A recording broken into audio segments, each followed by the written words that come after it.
Good morning and welcome to a brand new series here at the Modus Live Lounge. If you weren't with us at the weekend, well, you missed a fantastic night of darting drama as Raymond Smith became the champion of champions on that stage behind me, scooping the £20,000 prize. Let's take a little reminder of how things unfolded on finals night. Here's Chris Murphy with the highlights.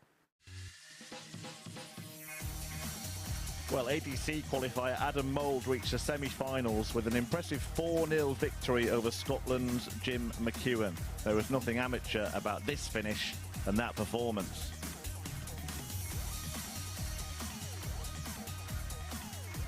It was a closer run thing for Scott Walters, who edged past Germany's Alexander Merckx to progress to the last four. Mould was finally removed when a rampant Raymond Smith completed a whitewash to reach the grand final.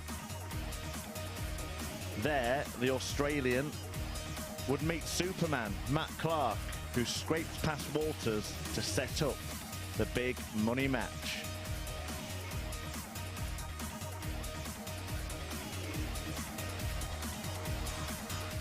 So Australia versus England in the showpiece showdown. Here's what happened. Because Raymond Smith has the first shot for the title. He's going to stay straight and go for double eight and win it. Raymond Smith is the man. The guru thinks his way to the end and he gets it done. £20,000 belongs to him. The gamble of coming across the planet has paid off and he will be on a flight back to Australia in a few hours' time. And he doesn't even want to keep his own darts. He's given them to a fan in the front row, but now he can afford a new set. The biggest paycheck possible from the MODUS Super Series belongs to the guru, Raymond Smith. Wonderful performance. Averaged well. The confetti is everywhere. And unfortunately for Superman, he found his kryptonite in Raymond Smith.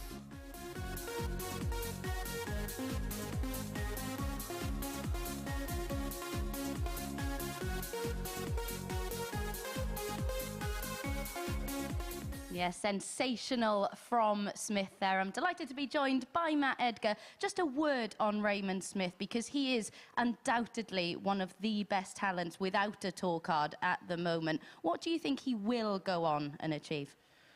I think he could go on and achieve really amazing things in the game. I don't think he's going to go down this road, though. I think he's happy doing what he's doing. I think we're going to see him at the World Championships a lot when he goes through the Australian qualifiers. I think we're not going to see him relocate over here. He doesn't seem that sort of person where we've seen people like Simon Whitlock, Damon Heta, and that's what it's going to take. If he is going to move on with his career in terms of professional standard, he's going to need to go tour card. You've got to be based in the UK or at least in Europe. It's a lot to do and travel. John Park used to do it, didn't he, when he was coming over from Canada? And he speaks fondly about how he would probably have done it differently. And if you take someone's advice of a three-time world champion who did that exact route and says he got it wrong, you listen. Yeah, I think Ray Smith knows, doesn't he, that he's not going to be able to do that from Australia. But we are going to see a lot more of him. But let's take a look at the players we're going to see a lot of this week, because Group A gets underway this morning. And what a group it is. How on earth do you pick a winner from that Group A? If anyone can, you're better than me, because this is a horrific group to try and dissect. I mean, the whole week, we've got quality joining us in Group B and in Group C. I think this could be one of the best opening weeks we've had to a series ever, and I think we're really going to set the tone for what this series is going to offer with those groups. Absolutely. Before we talk in depth about Group A, Group B, we've got Chaz Barstow, who for me was the biggest shock of Q School. He so underperformed, didn't he? How do you think he's going to respond this week? I don't know.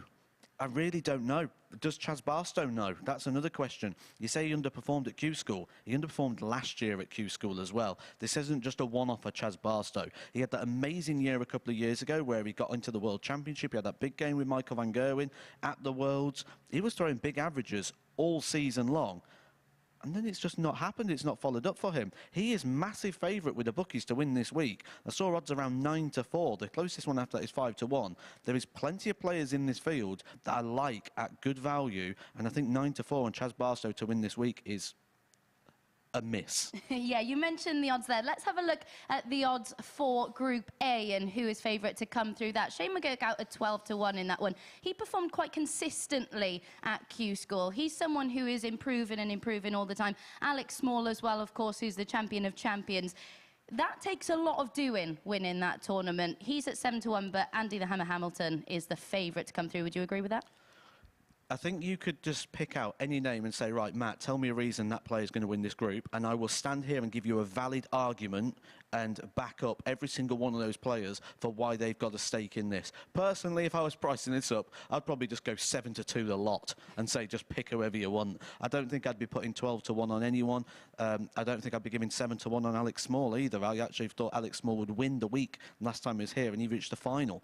I think 7 to 1's a big, big price. He's got experience over this sort of format. He's won that Champion of Champions, like you said, which is a best of 3. So getting out the blocks is something he's not going to struggle with. And I think in these early games, we could see him go top of the table after a couple of matches. Yeah, quite interesting. We've got a number of players who've fallen off the tour, a number of players who've been looking to get onto the PDC circuit for the first time and have just fallen short. But first up this morning, we've got Alec Small against Jon Worsley, an all-Welsh clash. Who do you think is going to get off to the brighter start? Well, I always go with Alec Small on this, purely on that Champion of Champions title. It's best of 3, which is like the old News of the World trophy, and it's that all the way through. From qualifying in your local pub to playing the big final for the big check at the end of it. It's all short format games. Jonathan Worsley just dropped off the Pro Tour. We don't know what to expect from him in terms of coming into this. And he's one of those players that have avoided going and trying to regain that tour card as well. So he's probably earmarked this, and he's probably looked at this as something that he wants to use and to build and to get back to that sort of status. A player who reached a semi-final of a Pro Tour in his very first one of his card, but wasn't able to back that up throughout those years. I quite like Alec Small. I think he's going to probably be the player that, when I come up and have a chat with you in a bit, we'd probably see him at the top of the table. Right then, that is what Matt Edgar is predicting. But before we get into the action, Chris Murphy caught up with Jon a little while ago, so let's have a listen to what he had to say. Jon, welcome to the MODUS Super Series. Just sum up how you're feeling coming into this. Just want to say thank you for having me, and yeah, I feel quite good. It's going to be a bit different from playing on the tour, but we'll see how it goes. Is this something that you've earmarked since falling off the tour, or since it looked like you might be falling off the tour? 100%, mate. I see a lot of my friends playing in this and earning some good money, playing well, and like their performances have got so much better playing in this, so I just wanted to give it a go. And playing just 2 days after we saw Raymond Smith win Champions Week and win £20,000, is there a bit of a buzz in the practice room of all you thinking, that could be me next? 100%, like £20,000 to anyone is massive, but even the £5,000 for winning this week, so let's see what happens and go from there. But obviously you've seen the format, it's long days, 5 matches each day in Group A. How will you be approaching it and managing the stamina side of things? I don't know about managing the stamina, but I'll just see how it goes. Good luck. Thank you very much. So then, kicking off our brand new series here in Portsmouth, Alec Small, the 2022 Champion of Champions. Really impressed, didn't he, the last time we saw him here at the Live Lounge, taking on Jon Worsley, an all-Welsh affair. And to talk you through it is Matt Edgar, and good morning to Chris Murphy. Good morning, Abby. Good morning, everybody. Yes, welcome along to MODUS Super Series 3. That's after the second Champions Week since this tournament evolved into its current guise, was won by Raymond Smith on Saturday, as we witnessed in those highlights there, joining Conan Whitehead on the Roll of Honour and becoming £20,000 richer. It all starts again today. 104 matches to play this week. To throw first. 15 of them today. Game on. In Group A, presided over by Owen Binks, our referee. And it is Alec Small with darts that are anything but small, taking on the Womble, Jon Worsley, a man who fell off the Pro Tour. And actually, you mentioned in that interview there, Matt, that he 99 has kind of earmarked this, so much so that he didn't even go to Q School. Yeah, he's one of a few players that decided not to do that, who lost their tour card. Boris Kolsov, Gert de Vos, Zoran Lurchbacher, Mikkel Unterbuchner, Jason Lowe, Glenn Durant, Danny Baggish. Gordon Mathers, Steve West, John Brown, and obviously Jon Worsley all decided to go that 41. same sort of route. And when you look at that, I can't blame him. I can't say it's a bad decision when you've had that sort of years on the Pro 140. Tour and you've had that time. And when you drop off the tour, you either drop off and feel, I was a bit unlucky there, or you feel a bit beaten up. And I think if you go the latter and you feel that little bit 100. beaten up, the last thing you want to do is go put yourself straight back in that position again. And, you know, you can come away, you can rebuild. We're going to see David Evans 92. in this group. Someone who, when this project first originated, he was winning these and he was dominating these. Then he went to the tour with expectation and it didn't quite happen. I think he's somebody like Jonathan Worsley as well who could benefit from rebuilding through this system. Yeah, Evans in action in game 2 against 131. Andy Hamilton, a man who looked like he might be getting a tour card again at one point during that qualifying school campaign. More on that in that match, but that's 130. a decent visit, although he was looking for the 25 rather than the bullseye. Worsley may well be looking for the bullseye at the end of this. In fact, he's trying to locate double 5. What a Game start shot that in the is for the one first ball. leg. Jon Well, Worsley. Small had left himself on a small number, but Worsley takes out 130 in the very first leg to throw first. of Series 3. Game on. Well, I was asked who's going to start the best. Jonathan Worsley doesn't get much better than that. Nice 15 dart 80. leg, and I mentioned up on the balcony as well that he does have that Pro Tour semi-final. I remember that one so well. It was actually at 81. Bolton. It was during the days of COVID, and I remember it well because I was walking across the balcony at the top, going back to the hotel rooms, and looked down and saw that Jonathan Worsley was just 140. beating Michael Smith in the quarterfinals. He beat some good players that day. Michael Smith, Damon Heta, Mikkel Unterbuckner, 58. Gert Nenches and Ryan Joyce before losing out to Johnny Clayton in the semi-finals. And that's some way to not just kick off a season, but to kick off a new tour card as well. 80. He had a bit of a kick-off, didn't he, Jonathan Worsley, with a certain Michael Van Gerwen on the Pro Tour, according to the published 80. DRA discipline list a couple of seasons ago. Yeah, that was the end of the year previous. So that was in Coventry. And then I believe he went back to Q School, got his card back, and then at the very first Pro Tour reached the 105. semi-finals. So it was quite an eventful couple of months there in terms of PDC life for Mr. Worsley. 39. Johnny McGuirk, 96.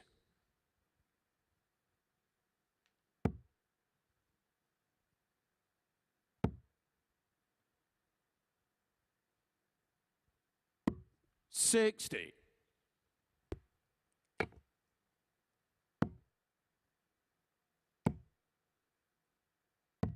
83. Johnny McGuirk, 36. Double 18 then to double his lead.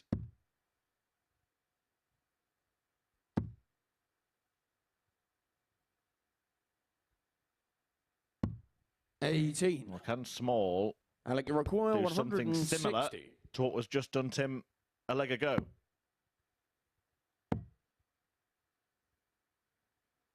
And this is where we're going to get the first insight to some of the players, because we see like 92. with Justin Johnny Smith, he McGuirk, will split 18. everything. Looks like Worsley doesn't go down that road. He's going to go straight for this on the double 9. 9. That is Alec 6 McGuirk, darts 68. missed. Opportunity for Alec Small to regain his throw. 64. A couple of Johnny opportunities McGuirk, pass 9. for Alec Small. So can Jon Worsley finally get the job done? He's missed 6 already in this leg. Game shot in the second leg. Well, he does get there in Jon the end. Worsley. A little bit more drama than he would have hoped for, but he's halfway there against Alec Small, who we did So look, see it's Alec the to throw previous first. series Game on. off the back of that Champion of Champions success that we mentioned. He came pretty close as well, didn't he, to making it to Champions Week, lost 56. in the final. It's 4-3 in the final as well. I remember covering that week myself, and It was the first time I came across Alec Small. It wasn't even really a name that came up on my 100. radar, but then ever since, the name I do look out for. That Champion of Champions win was something I mentioned a lot 140. last time, and I'm going to mention it a lot this week as well, because it is such a tough event to win. I've played in it myself a few times, and when you look at the roll of honour of recent champions, or the champions of that, 180. Gerwin Price, Johnny Clayton, Ryan Searle, Jim Williams, Paul Hogan. Not a bad 76. list of names to be among. Absolutely. And it's not a bad list of names that we've assembled this week, even in this group. And look at this, not a bad 180. little spell from Jon Worsley. Back-to-back maximums to back up the ton. He's on an 11 data. 59. Johnny required 41.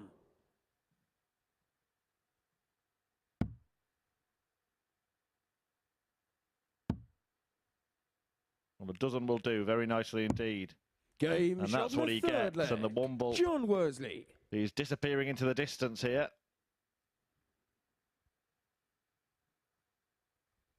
Fourth leg, it's John to throw first. Game on.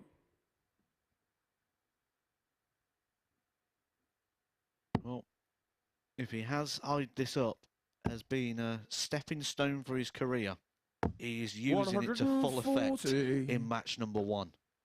One thing Jonathan Worsley is going to learn today, though, is about stamina. 140. How big is that engine? Because he is going to play 5 matches today, but across the span of about 5 hours. And then he's going to come back tomorrow, then Wednesday. 100. He could potentially be playing 25 matches before finals night on Saturday. Well, I did ask him about stamina, didn't I, in that interview before, and he just patted his belly and laughed. So I'm not sure it's been a massive consideration for Worsley, but he's certainly out of the blocks quick, and we'll see if he can gather some momentum. Well, maybe when I said how big is the engine, he just wanted to show you. 97. And Small, the player is used to it.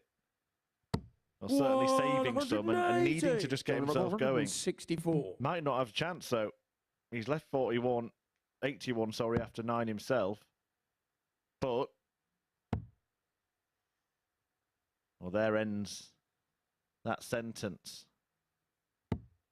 69. Alec require 81. To get his first leg on the board. Oh, and he will not get a dart at the ball. He slipped that 39. one into the Jonathan 7, which gives 95. Jonathan Worsley the chance to win his first ever match at the MODUS Super Series. Well, they opted for double 18 to leave double top. 55. Alec require Had the option 42. there to stay on the 19s and have 2 at the same target, but it's double 18 for Small instead. Game shot on the fourth And then leg. it goes. Alec Small. And it is a break of throw. And in this short format, you can never, Fifth leg ever is Alec to throw credit a player with a first. victory until Game that on. fourth leg is won.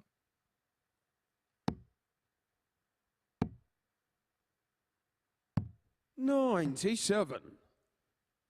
And this was a feature, actually, of Alec Small the last time. He just doesn't know when he's beat. I like that about a player. 123. Front running in matches, but how do you react to what would seem a bit of an 89. unassailable position at times? 3-0 down, Worsley throwing a shot at a potential 2 darter for the match. And now it's just hold, break, hold, isn't it? It sounds much more simple. 41.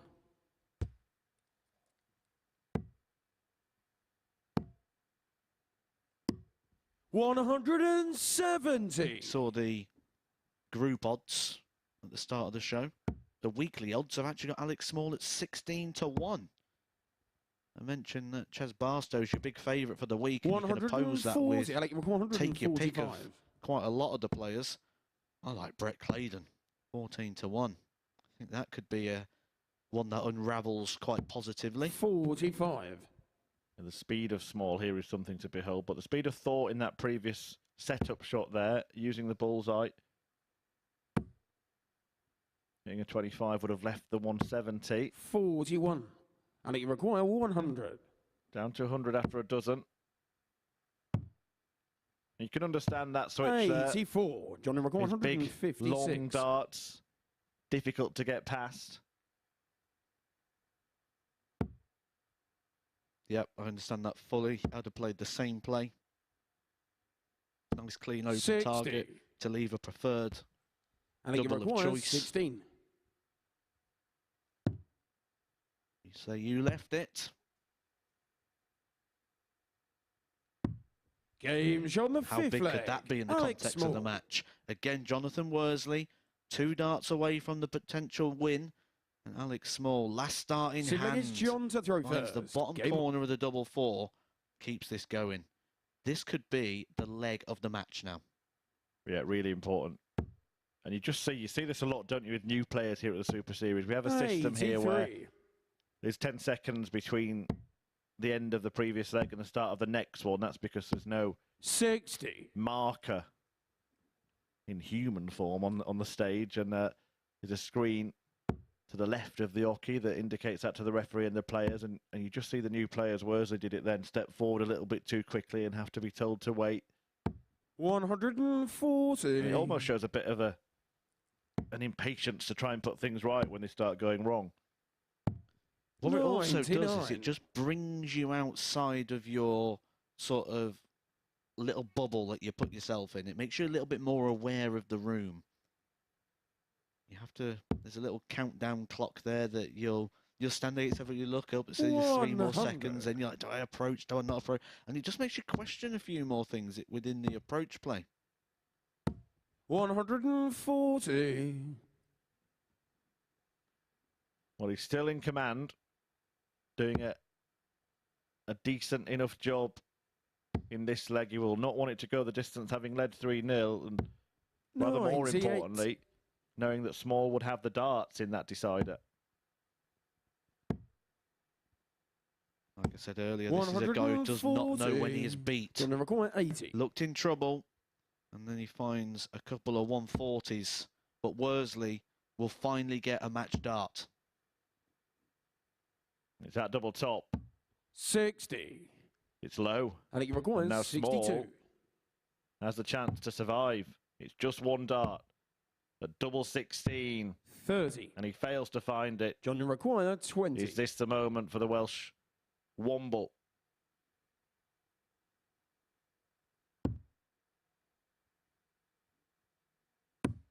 Game shot It out is, of the match. but he made an Jon electric start Worsley. to the match, racing into a 3-leg lead there, Jon Worsley. But Small hit back, missed a dart to force a decider, and Worsley gets over the line in the very first match of Series 3. The 1:30 checkout got the series started, and we will return after the break with Andy Hamilton taking on debutant David Evans.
Next up then, the 2012 World Championship runner-up, Andy the Hammer Hamilton, who had a couple of decent runs during the final stages of Q School, making the quarter-finals on the opening day. He takes on the winner of 3 Challenge Tour titles and former tour card holder David Evans. Murph caught up with Stretch a little earlier. Dave, welcome to the MODUS Super Series. Just tell us how excited you are about playing in this. It's been amazing. I mean, I've had the last 2 years on the tour, so I've got the experience, and being able to come back to this amazing venue, it's brilliant. Being part of the first one back in lockdown, it's nice to be back and playing on this wonderful stage. Yeah, it's evolved a little bit since then, hasn't it, playing at home? Yeah. How did it feel once you walked in here for the first time? Obviously, you've seen it on TV. It's brilliant. It's a great atmosphere, and it's amazing what they've done with it. And obviously playing in the morning, it's nice and early, as they say. But yeah, I'm really looking forward to it. It's good. Obviously, coming off the tour is disappointing, but having this to kind of have a step back onto, how good could this be for that kind of 1 step back, 2 step forward type It could of be amazing. routine? Because you never know what's going to happen. If you come to one of these, win one of the weeks, win the Champions Week, you will your oyster then. So you can then come back and start getting that confidence back again. Coming off the tour, bit of a kick in the butt, but as they say, there's always this, fall back on, come back with a bang, and that's the main thing. And just finally, it's different to the knockout tournaments you've been used to for the last few years. How will you be approaching it? Just a lot of practice. I've been practicing with Steve Bunting as well, back at home, and Joe Mernon, and it's been good preparation as well. Been playing well, so hopefully it gets put on this stage. So Let's hope so. All the best. yeah, thank you very much. And up against David Evans, that man there, Andy Hamilton, former world finalist. Did see him in the previous series. Played some good stuff as well, did the Hammer. Looked like he might be on course to regain his professional tour card at qualifying school. David Evans, the 33-year-old from Preston, falling off the Pro Tour, as discussed there. Looking to regain some confidence and form. It'll be up against it here. Andy Hamilton has been made the favourite to top this group, and some of his performances of late, Matthew Edgar, have maybe given us an indication as to why the odds compilers have made that decision. It's the Q School performances, isn't it? It wasn't just the fact he was winning matches, it was how he was winning matches. He was playing really good a lot of the time around the sort of 100 average mark. And you mentioned, and Abby said as well, that it looked like he was going to get his tour card back. First. Game on.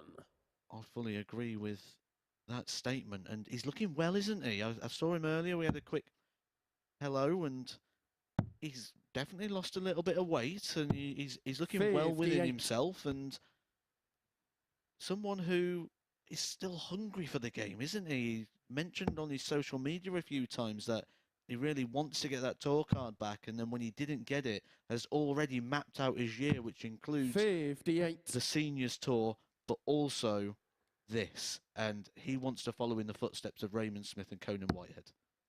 I'm sure he's one of the players that has been in the conversation at the very least to be invited to some of the seniors events, but does have the qualification route should he wish to take on that challenge, which seems to be the plan. 93. But just a quick reflection on those couple of players that have won at the Super Series so far, the Champions Weeks.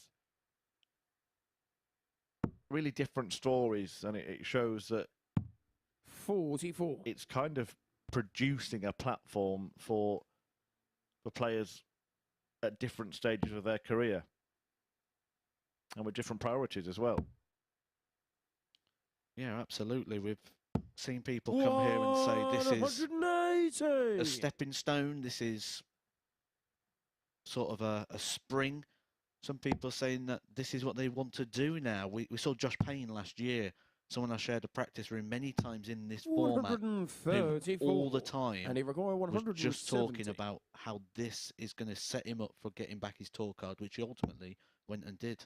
Well, the amount of players that did that, having played in this, and then were quick to say how important this has been in terms of them going to achieve professional status in the PDC.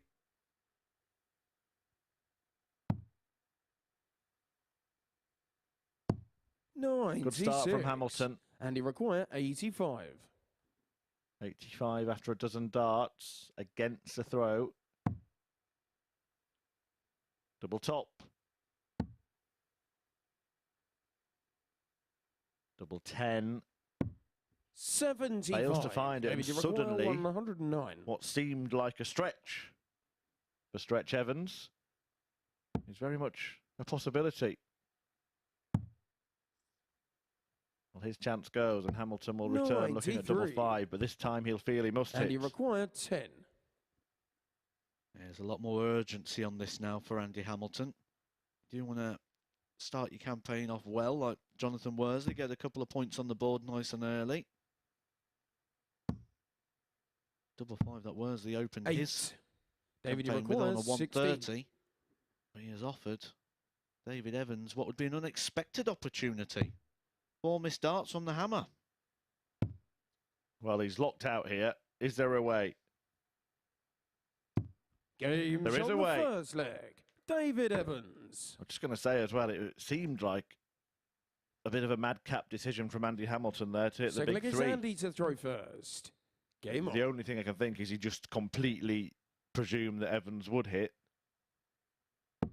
But surely leaving double 5 is better than leaving double 1 or even double 2. I remember playing Andy Hamilton in a stage game 57. before, actually. I think it was in Stoke-on-Trent, actually, in his own backyard. And it was a quarter-final of an event, and I was on a double for the match, and he was on 182. And he hit a 180 46. to leave double 1. How does the story end? A 1. I'm surprised that I had to coax it out of you then in that case. I was certain you were going to tell me Hamilton won. I then made the final, actually, and then lost 7-5 to 96. Dave Chisnell. All this in Andy Hamilton's back garden.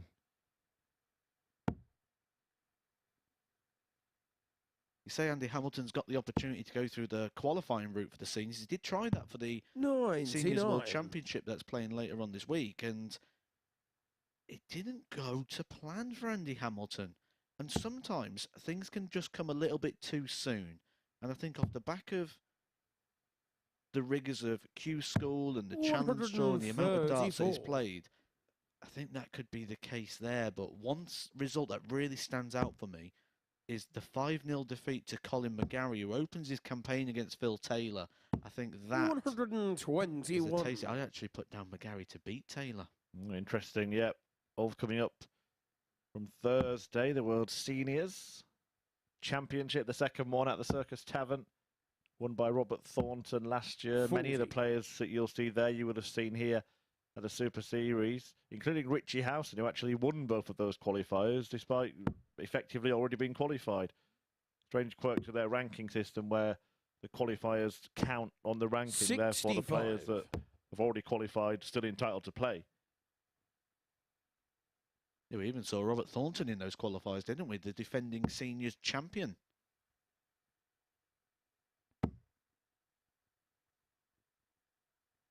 Well, 134. that is a perfect you require setup shot from Andy 170. Hamilton, but he was looking like he was going to win the first leg. He was in a very similar position to this now. So he missed tops 10s and 5s 58. before And he Evans require picked his 40. pocket.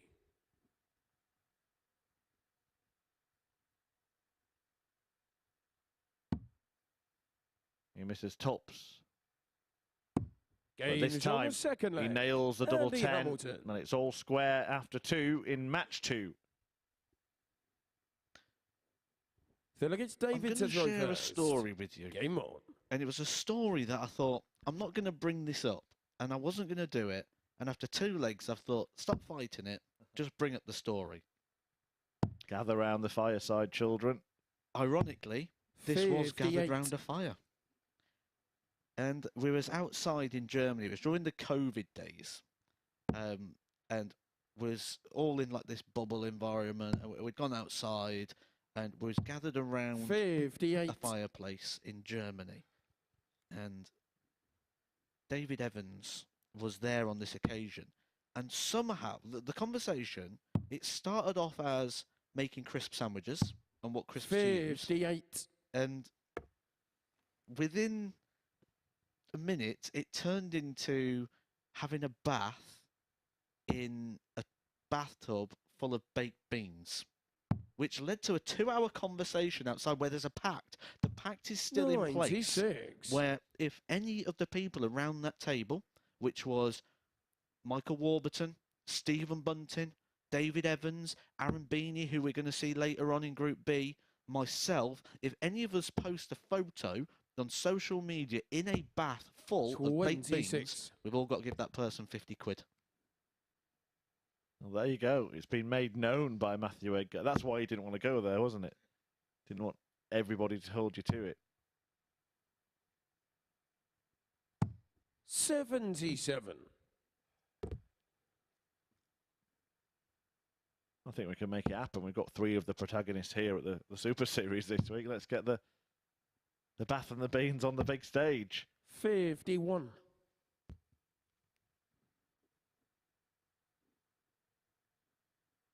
And then it went into really strange detail, like, can it be cans of beans and sausages, or does it have to be just beans? And yeah, it got very 100. very messy, very quick.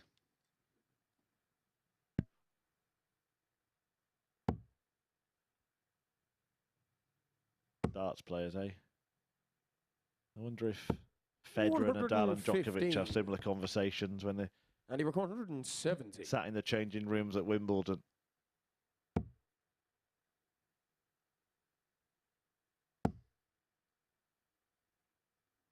Once again, Andy Hamilton is the aggressor 98. in the leg. Lost 1 from that spot.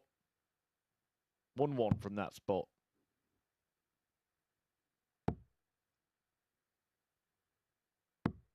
$99. And he requires 72.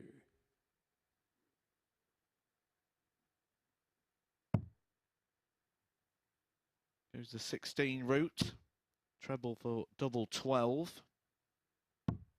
You'll see that with players that prefer the top end Maybe of the you board, require because the single 94. 16 would have been 16 for tops. Does Evans go safe or aggressive? That is a little bit awkward. Going to have to move.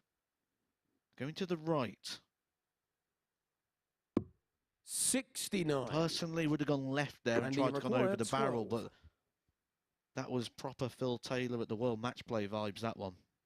Yeah, it's become a much less popular route, hasn't it, for those mid-90s shots starting on the bullseye. I may discuss that in more detail in the next leg, which is Games now, on the third because Andy leg. Hamilton has won that Andy one Hamilton. with a breaker throw on double 3 after that bullseye was obscured and then missed. Full by leg Stretch Andy to throw Evans. first.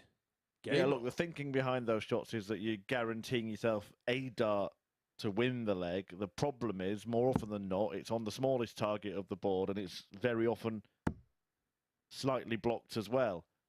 Percentage-wise, 60. with 3 darts in hand, you're probably more likely to take out 94 going the treble 18 route than you are the bullseye route. Yeah, I believe it was an interview actually with Raymond van Barneveld, a 5-time champion of the world, who in that interview said, 140. as a professional dart player, if you feel you can't hit a treble with 2 attempts, you've got problems.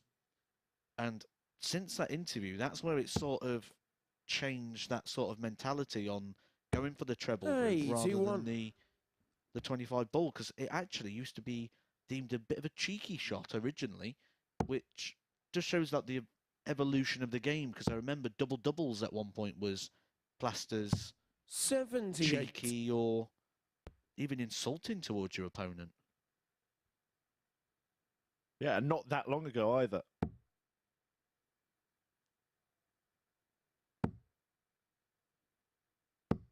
$83. A little bit rushed, that last dart from Andy Hamilton. He does have this whole sort of mechanical routine in his throw, and it's very, very obvious when he doesn't complete that process.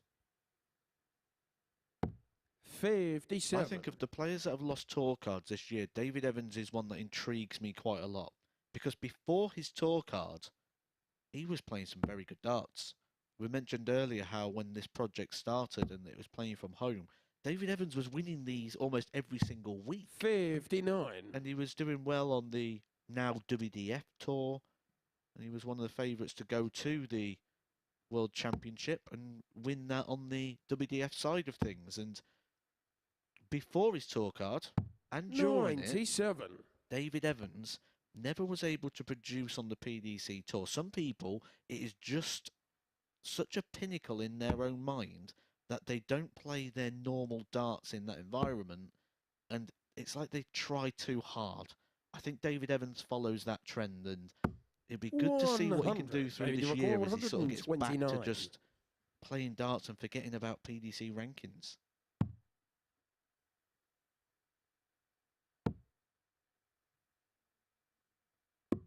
Well, 104. This time can't find a And he completely require 118. unobscured bullseye. Andy Hamilton tasked with taking out 118 to increase his lead to a couple of legs. Single 18 leaves tops. He's come low on this every time he's gone for it so far. And it happens again. David, you require 25.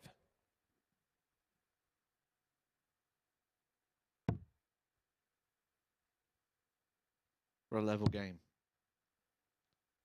2 4s. 17. 2 missed opportunities. And he required Hammer. 20. A chance to dish out a hammer blow. Yeah, too many opportunities handed to Andy. Game's on the 4 flag. Andy Hamilton. He grasps with both hands.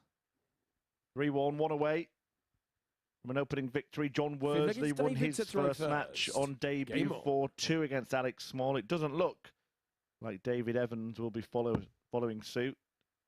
Coming next, we have Shane McGuirk and the 60. ADC qualifier in the form of the ADC chairman, chief executive, Steve Brown.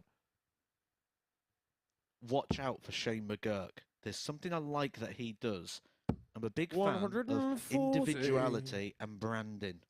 One thing I like about Shane, he's branded his case, and we'll watch for it on the table in the back. He stands his case up so you can see all of his branding, and he has it pointing towards the camera. 97. If you're a fan of individuality, you won't be much of a fan of this pair because we've got a kit clash here, haven't we?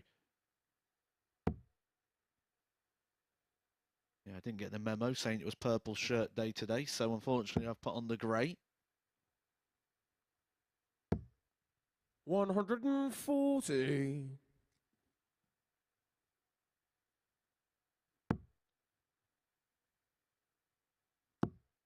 Well, David Evans struggling to find the red 59. and the green. And Andy Hamilton is cantering away here.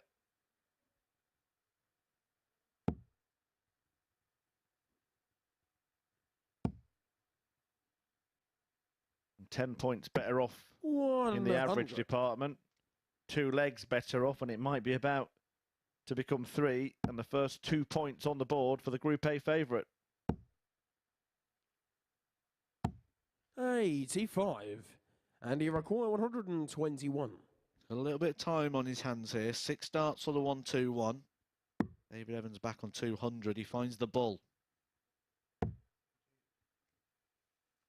That was at the 13s. But this is the benefit of having that little bit of time. Just set this up. We'll look at the 17s here, I believe. Perfect setup there from Andy Hamilton to leave himself double 8. There is nothing David Evans can do now to affect the outcome of this match. It is all in the hands of Andy Hamilton. You can only assume there's a little twinge in the arm or something. You saw him rubbing it. And 16. Andy Hamilton before executing that treble 17 perfectly. And that is perfectly pinned as well, as Andy Hamilton claims a convincing victory in his opening match in Group A for this 3rd series of the Super Series.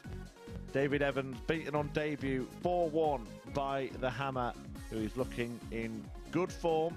Missed 10 darts at doubling that, still managed to average more than 85. He joins Jon Worsley in winning his first match, and the final 2 to play their first game, Shane McGuirk and Steve Brown, are in action next.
Win so far for Jon Worsley and Group A favourite Andy Hamilton then. Our third game of the day sees Steve Brown take on Shane McGuirk.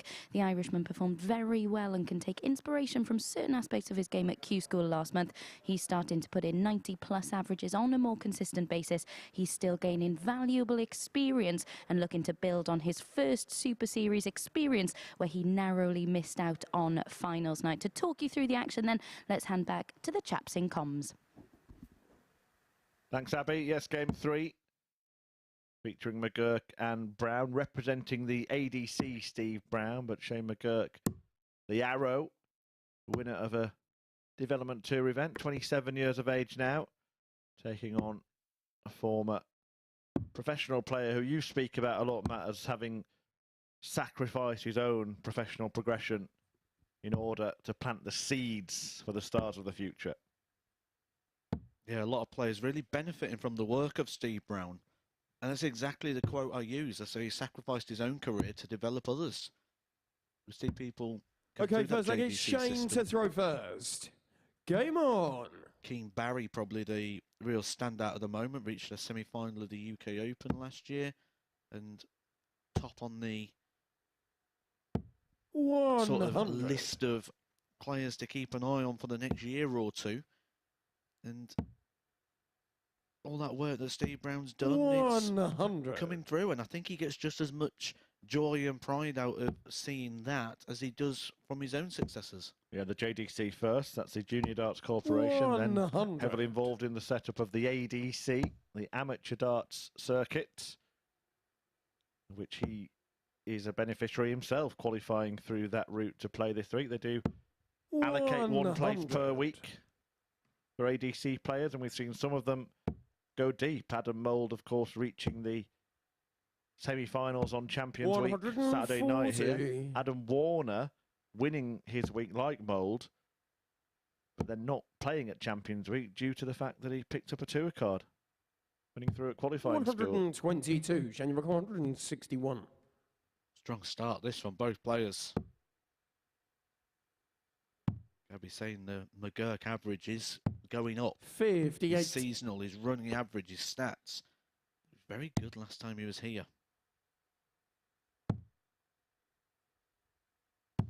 97, January 103. We saw Jon Worsley kick off with a 1-3-0. What about a 1-0-3 for McGuirk?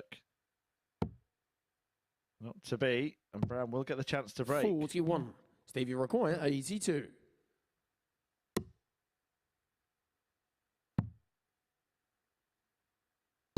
Game show on the first leg. Steve Brown gave up his own professional career to benefit other people. That it means he cannot still throw amazing darts. Second leg is Steve to throw first. Breaker throw there for Steve Brown. But I think the biggest story I can give you that really back up that statement is Steve Brown, when he played in Q School, after 3 days of play, was in a tour card position. However, he had a meeting over in Japan for the JDC. 140. He had a choice. Do I go to Q School and try and confirm my tour card, or do I go to Japan for this meeting?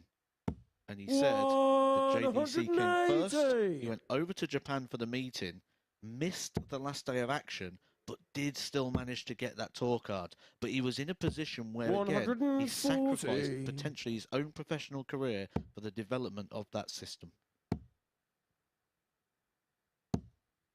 85. Steve Brown, when he did win that tour card, of course, did it at the same time as his son, John Brown, didn't he? And they both were on tour at the same time. Stevie, 136. Right, 136 for Brown. Similar feel to the previous leg. McGuirk looking to do to Steve what Bomber did to him. It was 82. 60. January 81. Saw Brown break. 81 on offer for his opponent.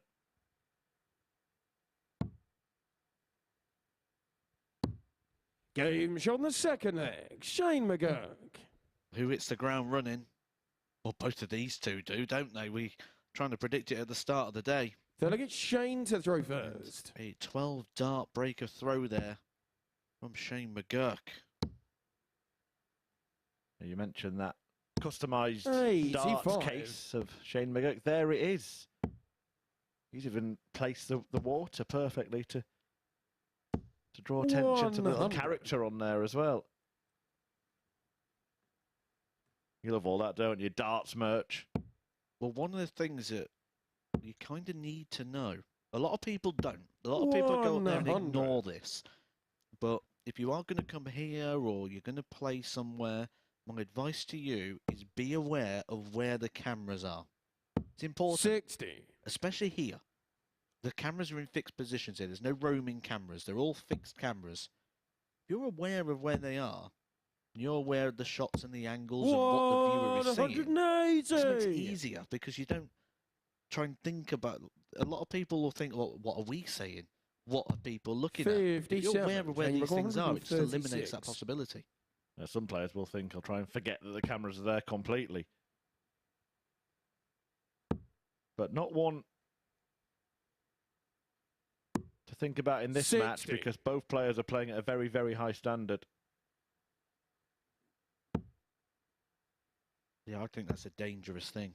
When you just try to pretend it's not there. Like when you try and trick yourself into feeling positive. You don't really feel positive. You're just trying to tell yourself you are.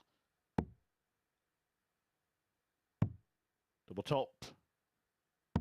Game shot in the Well, that third puts the leg. legs Shane one column McGuirk. into the positive for Shane McGuirk. 2-1 up against Steve Brown, having lost the first in what was started Forward off Steve to throw first. Game on. as a really good tungsten tussle. Get that one in the absence of Henry Deacon. He will be 44. rejoining the team later on in the week. A fine job he did anchoring the grand final. 140. I think his voice needs a rest after that. Owen Binks's voice might need a rest after this match. That's the third 180 in it already. And I would not be surprised if there are many more to follow. 137. Both players averaging over the 100. Shane McGuirk, 107.38. 41. And don't think that he's playing above his station. This is the sort of darts he's been playing now for a couple of months. 100. Down to 124. Brown, though, still competitive in this leg. Did miss the double 70. Shane McGuirk 124. for a 9-darter on this stage, but that's a slip from Steve Brown, and it gives McGuirk a couple of visits from here, which will change the MO on this. Treble 16 will be the target. Brilliant. Game shot the fourth Absolutely leg. superb Shane from McGuirk. Shane McGuirk, who takes out 124 to make it 3 out of 4 on the outer ring. Fifth leg, it's And Shane to keep to his throw average first. up as high Game as on. 107.89. Just go back to that slide we spoke about at the start of the day. Shane McGuirk was the biggest outsider. 100. 12-1 was the price quoted on that one. If you are a fan of Shane McGuirk, or you've been following the darts closely recently, you might have saw that 12-1. 58. Got your shoes on and ran down to your local bookmaker as fast as you could. The weekly odds, 22-1 on Shane McGuirk. And that's why I just think this Chaz 60. Barstow price is very, very stingy for winning the week. He was almost twice as big as the next player to win this group. Shane McGuirk, 45. Alec Small 7-1. Andy Hamilton 15-8 favourite to win it. I think those odds might be changing after one performance here. 140. And the other thing I think that's certainly worth mentioning is it's a performance against a player who 55. won the first leg very convincingly with a very nice finish, has hit a couple of 180s himself, has been in good shape, and McGuirk's just blown him away. 177. This is a fantastic, polished performance here from Shane McGuirk. After 12 darts, leaves a double. Steve Brown must be wondering what he's walked into 100. here. Shane, you require 24. For a 13-darter and a 4-1 win.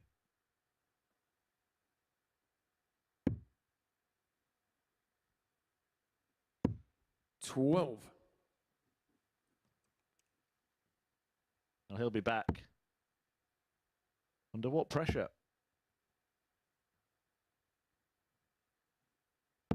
$140.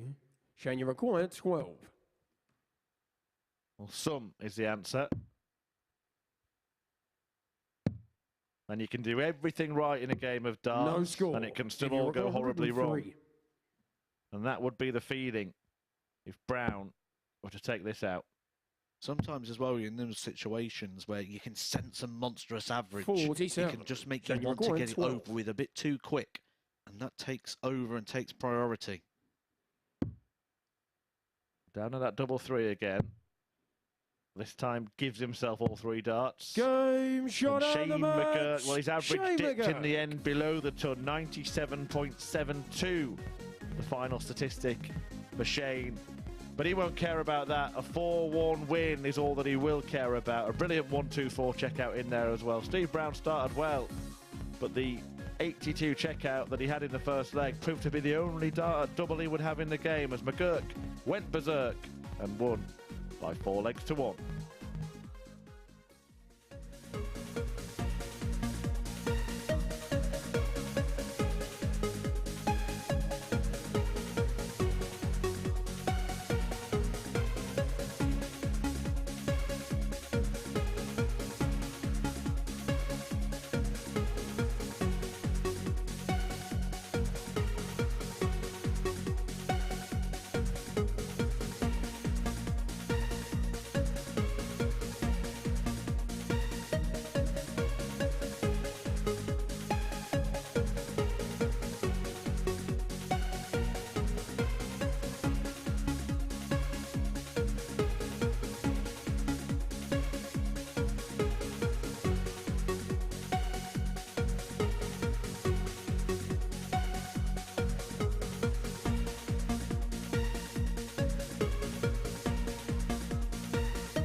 Next up then, Jon Worsley and David Evans are back in action. Womble raced into a 3-0 lead in his opener, helped by a 130 to complete a 15-dart leg. He temporarily allowed his opponent back in before shutting the door with a 4-2 win. Clearly still adapting to the conditions here, but looking to make it 2 wins from 2 on day 1 against Stretch, who went down 4-1 with a 74 average in his opener. How is he going to respond in this one?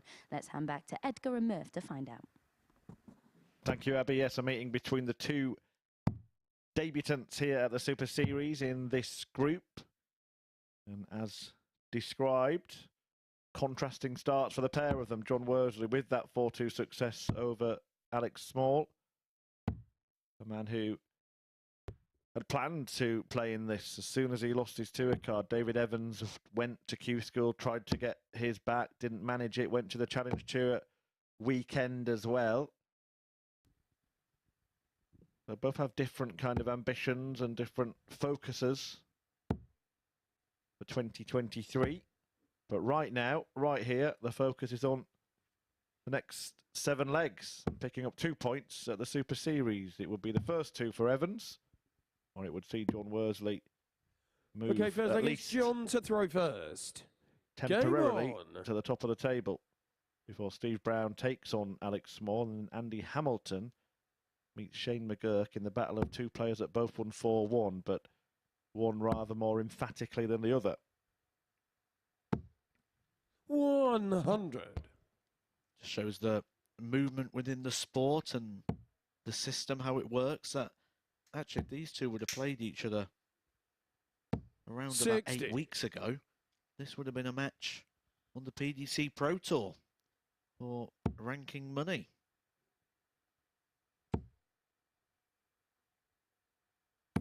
I 140. think it's one of the great things about the Super Series is that we are going to have every year a new batch of players who've fallen off the tour who use this as their home for 43.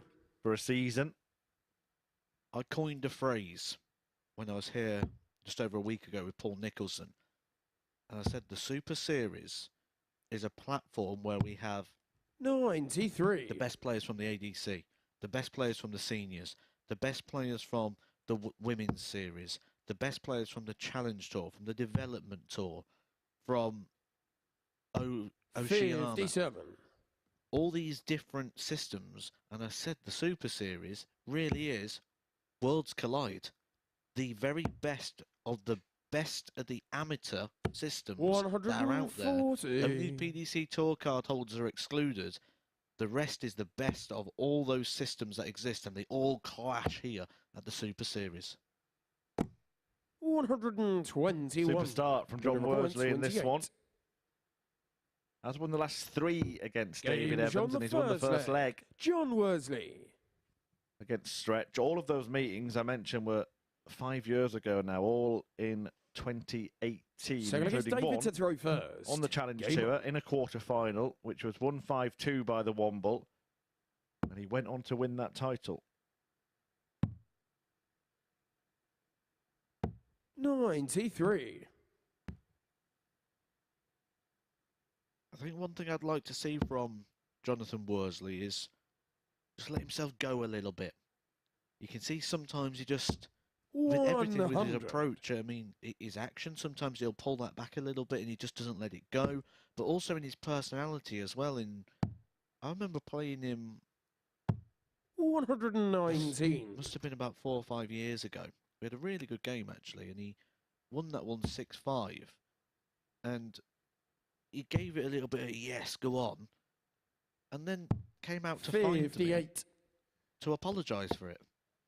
I'm like, what are you apologising for? You won the game. You was happy with winning the game. Like, there's nothing to apologise for here. And I just think he just needs to let 97. himself get into that mode a little bit more and enjoy the wins. And there is a certain intensity in his demeanour, isn't there, Jon Worsley? 56. I think sometimes darts players can lose a bit of perspective because they're all capable of doing this, being pinpoint perfect, dart after dart after dart, and when it's not perfect, they can really beat themselves up.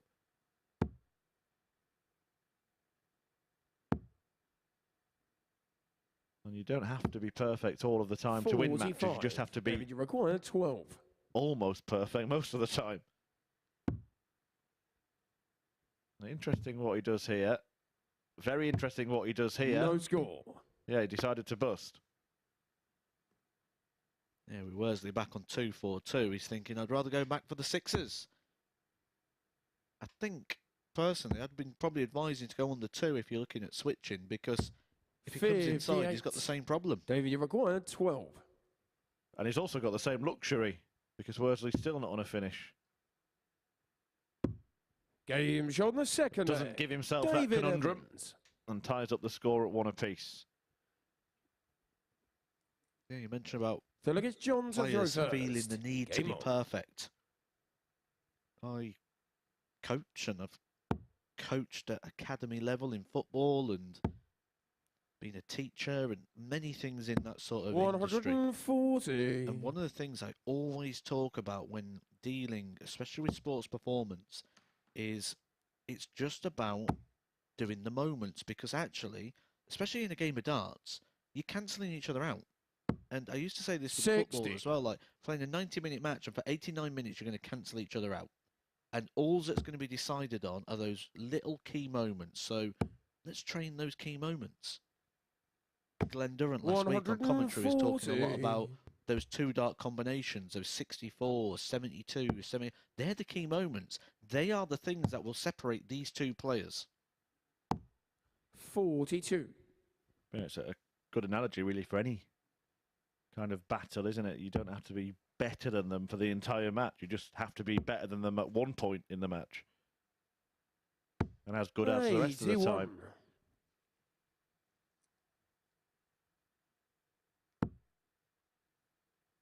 Worsley's 43. done well here to just bounce Jon back from Worsley, 140. a bit of an off leg. It's Evans who's having that now.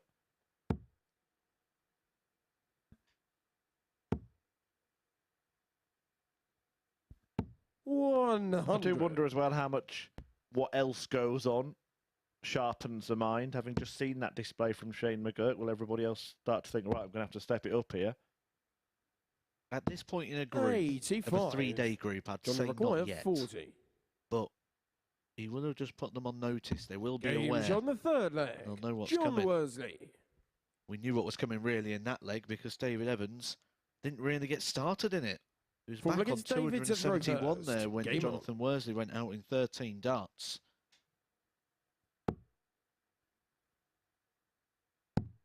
There you see the gap in standard between them. 95. But as we were just alluding to, it is just one leg. If Evans holds his throw here, it's all square. Despite being more than 20 points behind on the averages. Much more than 20 points behind. 140. And there's the, do you win the key moments or you cancel each other out? Because essentially it's that last leg where David Evans was back on 271 and played a non-existent leg while 100. Worsley went out in 13. That if you just look at averages, you go, well, surely Worsley's going to go on and win this 4-1 from this point. He might do if he keeps throwing like this. 180. Yeah, brilliant stuff. 13 darter in the previous leg, and then he's hit 5 out of 6 treble 20s on the start of leg 4. 81. McGuirk ended up averaging 97, having been up at 107. Worsley himself is edging towards 105 here. 95. Might have been wise to have tried to score 105 there.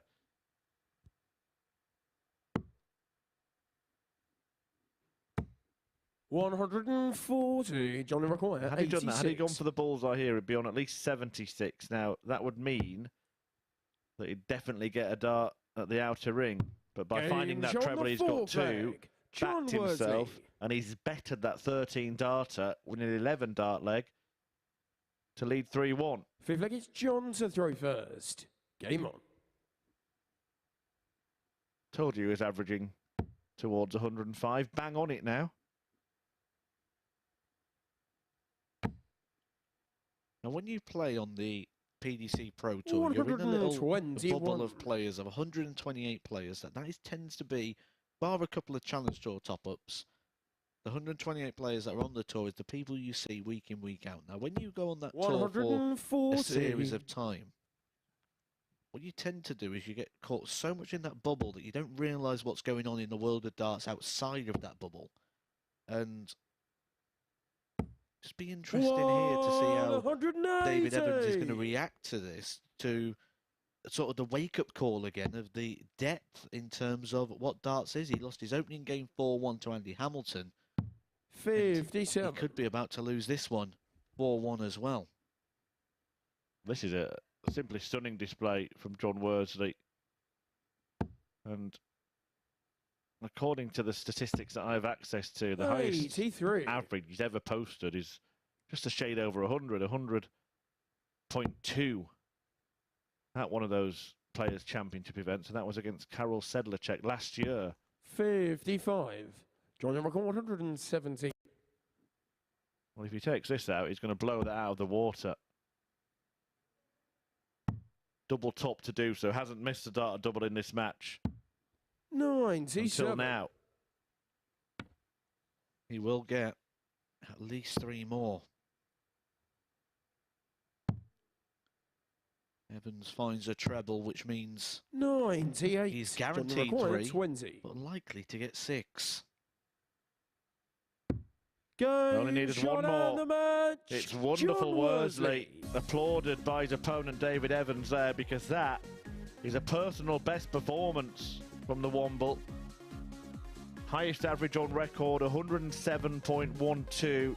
Only missed 1 dart at double in the game, a couple of maximums in there, and a thumping 4-1 win to make it 2 from 2 on debut at the Super Series. Coming next, Steve Brown takes on Alec Small, both looking for their first wins of the week.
This is the MODUS Super Series.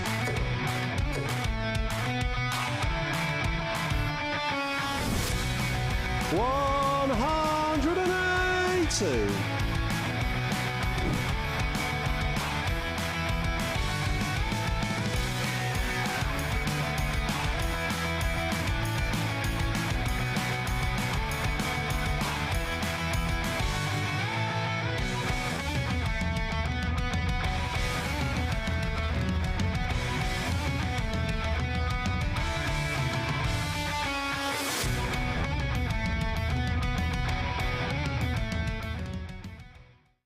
Yeah, and you can visit dartshop.tv to book your free tickets to come and join us on Saturday night. But next up here at the Live Lounge, Game 5 sees Steve Brown take on Alec Small. Both players looking for a first win in Group A. Brown, the ADC qualifier, not doing a great deal wrong in his opener, averaging just shy of 90 in defeat to a superb McGuirk. What can he do in this one then? Here's Murph and Edgar to talk you through it. Thank you, Abby. Yeah, this one catches the eye as one of those sort of games. And we're going to say this a lot today, actually, where they're going to be hard to call. But according to the market, you guys out there think Steve Brown is the selection here. Steve Brown did open very well in his opening Okay, first leg, game. it's Steve to throw first. Game on. However, was only afforded one dart at the double in that game with Shane McGuirk. Alec Small, someone who 41. mentioned quite a bit today in that Champion of Champions title. It's the format. I've played 92. this event. Most of the top pros have played this event, and no one ever says, let's have a game of best of three. That's the longer the format, 140. the better the player should come through. You get a more true result. For some of us, Matthew, best of three is a long format. 99. And speaking of long, those darts that Alec Small throws, they're like javelins, aren't they? They seem like a customised Michael van Gerwen dart. 120. You can see on the barrel what looks like that MVG logo, and then long points, 60. long stems. I think that's one of the good things about equipment at the moment. There's a lot of personalisation and customisation out there. Whatever you 55. like, whatever your preference is, whatever makes that dart go through the air, clean and crisp for you, there is the equipment out there to make that happen. 85. Steve, you're 145. Steve Brown doesn't have to make this happen because Small isn't on a finish after a dozen. Won the first leg of his first match, Brown took out 82 to do so, but then was blown away by Shane McGuirk, who went on to win 4-1. 53. Alec Small went down 4-2 to Jon Worsley, who we've just seen produce the performance of the day so far. 57. Steve, you require average of 92. 108. Which is exactly what Alec Small wants 52. to take out to pick Brown's 108. pocket here.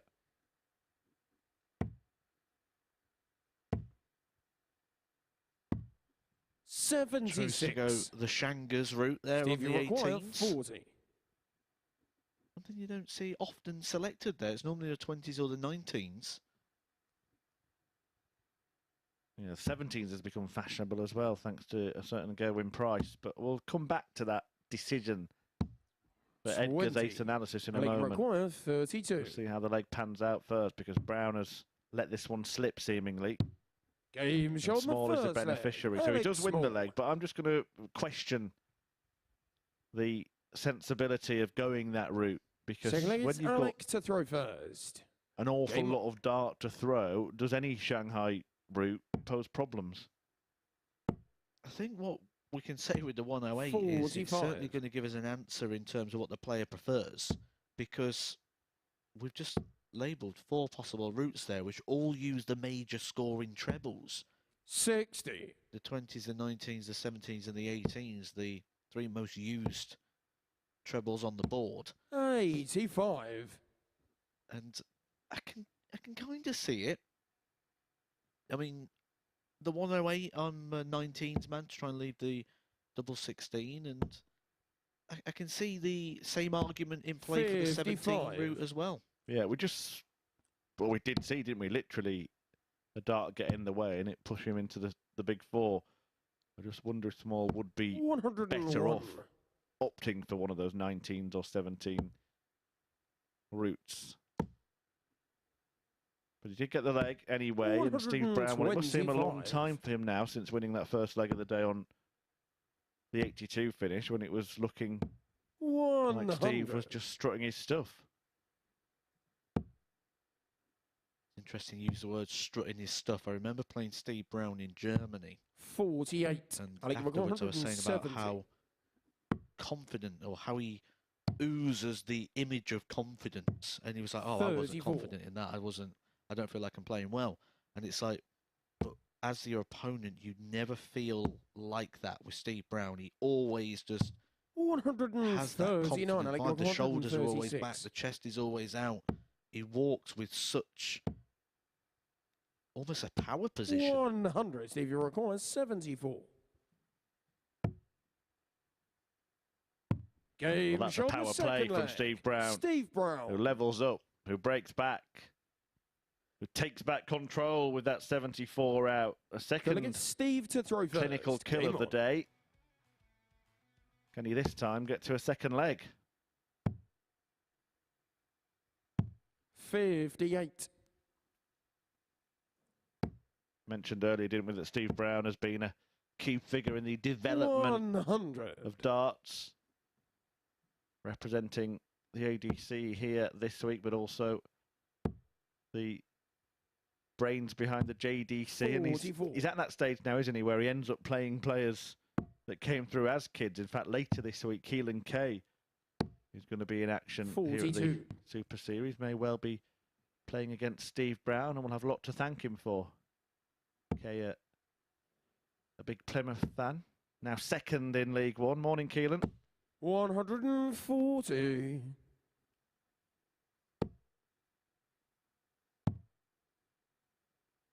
I'm going to call him out, actually, Keelan 51. Kay. He tweeted me in October last year when Plymouth beat my team, Sheffield Wednesday, rubbing it in. I just replied to him that it's a marathon, not a sprint. Well, Sheffield Wednesday haven't lost since then. Beat Plymouth to go top of the table on Saturday. And I went to find the tweet to, make a bit of a joke out of it. And Keelan had 81. got one step ahead of me and actually deleted that tweet before I got there.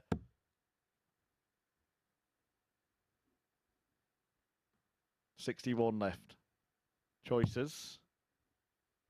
Went for treble 7 to leave tops, 81. which he leaves using 2 darts to get the 21.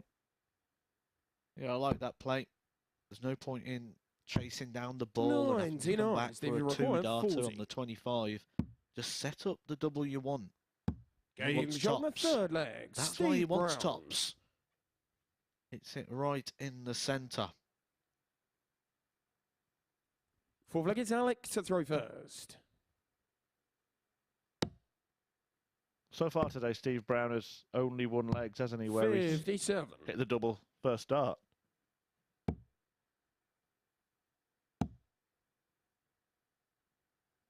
The 82, the 74, that one. Missed 4 darts at double earlier in this match. 100. You just see the little snarl there from Steve Brown. Not someone we get too much from in terms of facial 85. expressions or overall expression in general when he's playing his game. But after that treble 20, just give us a little bit of a 100. Johnny Part snarl. Again, it's that confidence thing, isn't it? It's that if you already look confident, even when you're not playing that well, when you do start to play well, it'll 43. spill over into a bit of a swagger, won't it? A bit of a strut, as we said. 100. I may come downstairs to start this visit.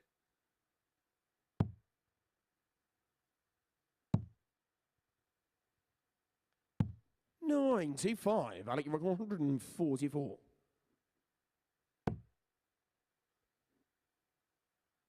Moves 138. We're talking about the World Seniors. It's now 40 years since that 138 Stevie finish Wonder, that won Keith 138. Della the World Championship. Still, arguably the most famous shot in darts.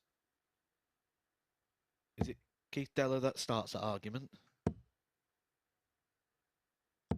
43. Alec, you record 115. It'll be a good debate, to be fair.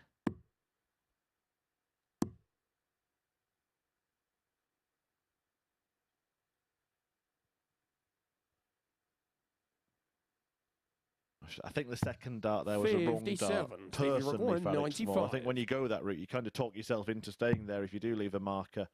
But it's a smaller target.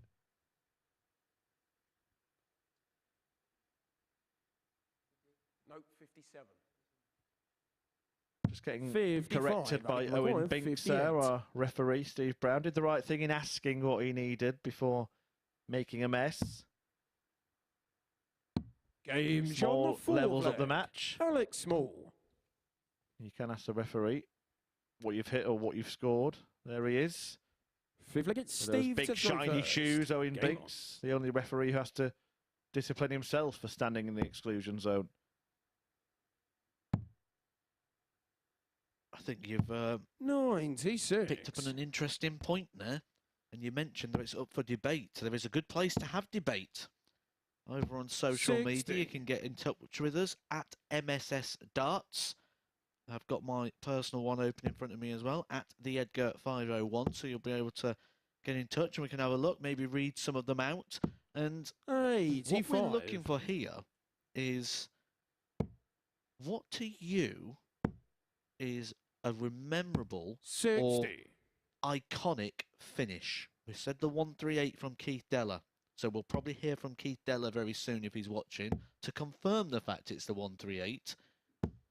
43. What to you is a finish that has stood out and why? For me, Phil Taylor World Match Play 100. when he had to go all the way to Fleetwood and still managed to hit the bullseye. Yeah, interestingly, I mean, many people think the most famous final is that Taylor-Barney final, don't they? But not many would tell you the finish that won that. Plenty would remember the 180 that Barney hit in response to Taylor's 180, and even more would 95. remember the bull before the sudden death leg even started. 137. I'm exactly that. I remember the bullseye. I don't remember what the winning shot was. It tops? I think it was tops, yeah. Well, this could be a memorable shot.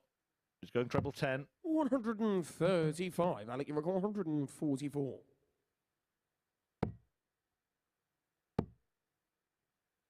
That's twice he's gone for that. Stevie record 18 row 47. and just come a little bit low.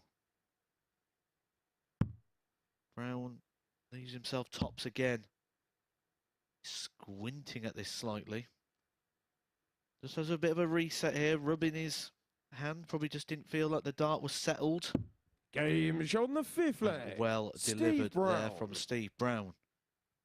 We often have chats, me and Steve, and he says he's Sixth a leg, it's great Alec giver to of throw advice, first. but not so often a great follower of his own stuff. 100. In the past, he's been guilty of just rushing a situation a little bit. Not anymore. Is Steve Brown starting to heed his own advice?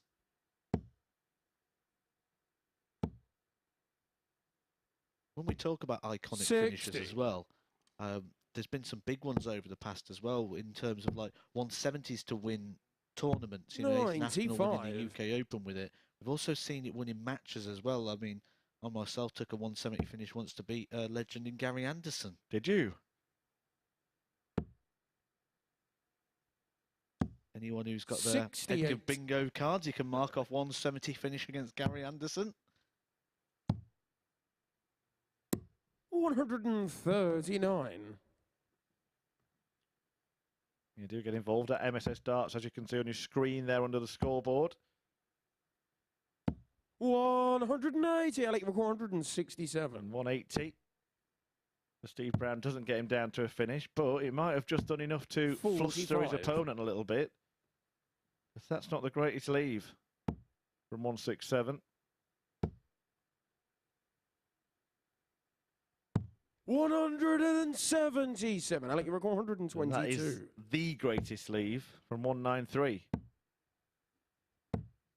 50. Steve, you Could have been a record happy 16. accident there, but he got nowhere near the treble 20 that would have left the bullseye. And Steve Brown could be about to pick up his first win of the day.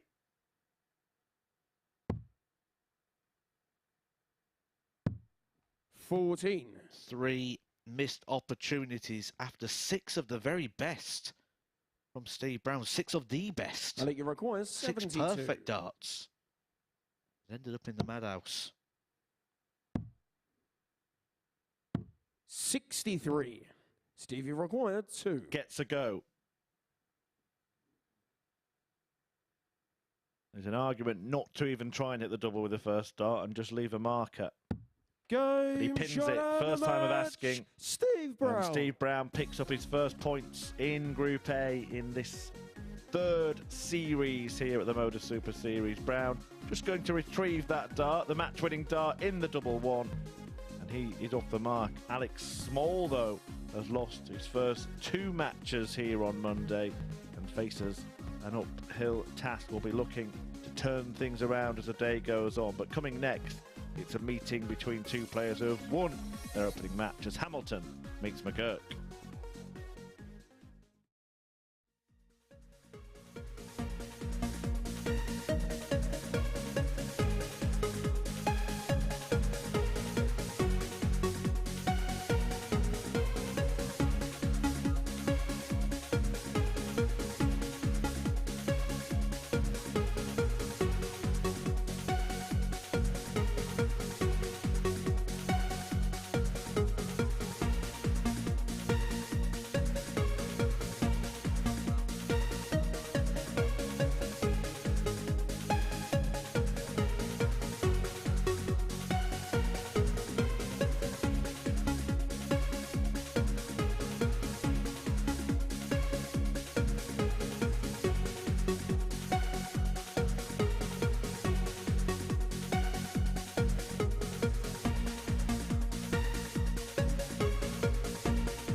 Welcome back to the MODUS Super Series, where Steve Brown has just got his first victory in Group A. As you can see there, an 82.5 average for him in that one. 4 out of 12 on the outer ring, and he'll be feeling a lot better about his chances after that one. Alec Small still to get off the mark in Group A. But next up for you, we've got an intriguing encounter at the Super Series. The bookies' favourite to top Group A up against one of the players to put down a bit of a marker in in his opening game. We've spoken a lot about these two and their fortunes at Q School. They actually met in Milton Keynes, and it was Hamilton who came out on top in that one. Their only other meeting coming on the Challenge Tour, the Hammer victorious in that one too. But here at the Super Series, it's Shane McGuirk who'll be feeling the more confident about his start to the day. Averaged in excess of a ton for the majority of his opener, dipping just below in the end as he missed 7 match darts before getting over the line. Let's see how this one unfolds then and hand back to the commentary team. Thank you, Abby. Yeah, I think setting a bit of a marker was probably underselling what Shane McGuirk did in that opening game. Running around about the 108, 109 mark. It was Okay, just at the first leg, very it's back Andy end to throw first. Game on. where he missed those match darts. And I think sometimes, especially when we're dealing with some of the younger players, we see this a little bit more often. When they're on for like a monstrous average, they become aware of the fact that they're getting close to it. Now, Chris Mason spoke in commentary when I was down here for a week with him, how when he used to play his county darts, he used to count his darts. 100. He used to know exactly what his average was, and he'd come off the stage and be like, oh, I averaged this. And in a world that we live in at the moment where stats and averages seem to be more spoke about than wins and losses at times, you just wonder how much Shane was aware that he was on to something special. When you do that, you start, oh, I want this first start, I want this second start, oh, I'll probably ruin that monstrous average, oh, I can still get over 100. And he was probably throwing those darts at those doubles with quite a serious battle going on over his head. Yeah, certainly in an era where 81. players can actually often see the average. Not here at the Super Series, but you think about times when you see a player just look up at the big screen, and it happened to be at the time when the average was displayed in a big TV tournament, and that's made them more determined to either inflate that or maintain it. When you've played on the Pro Tours and the Challenge Tours, can you see the average during the game via the Dart Connect system? No, you can't see that during, but I can vouch for like when you're on the stage, like the World Championship, for example, and you can see the screen in your peripheral vision. And you know when the stats are on because you've got the big bar across the bottom. And I was always one of those that when that was on, made a conscious effort not to look. We'll see that there from Andy Hamilton. 50. On 60, hit the 56. skinny part of the 20. Assuming it was an almighty pull and not a tactic. 100. And he required 10.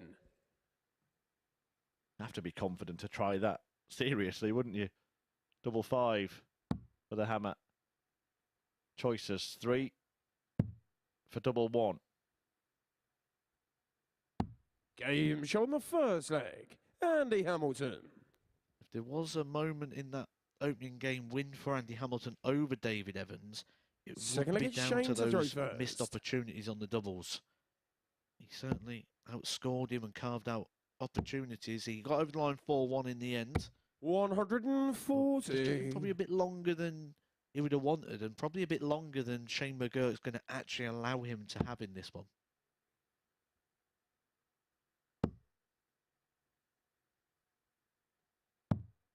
$56.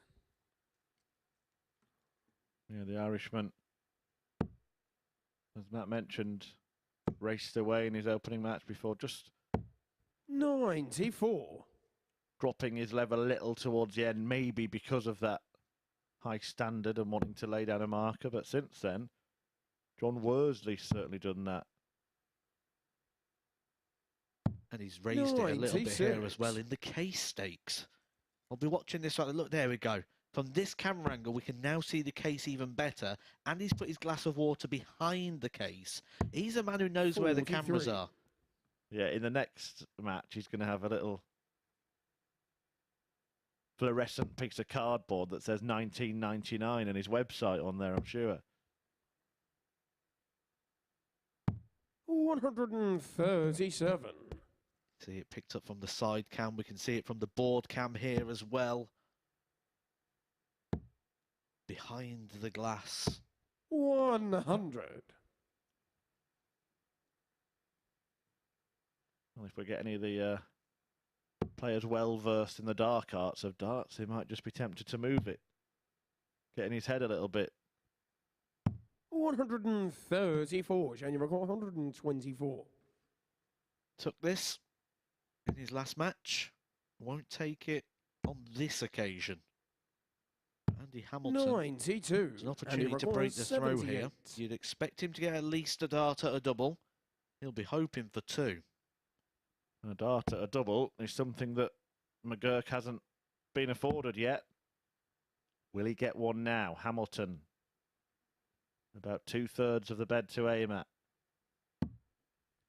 Went for that top left corner, got close, but not close enough. That 78's the sort of shot we've seen Hamilton take out many times and give us a bit of a roar.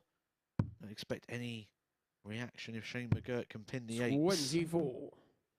And he required 20.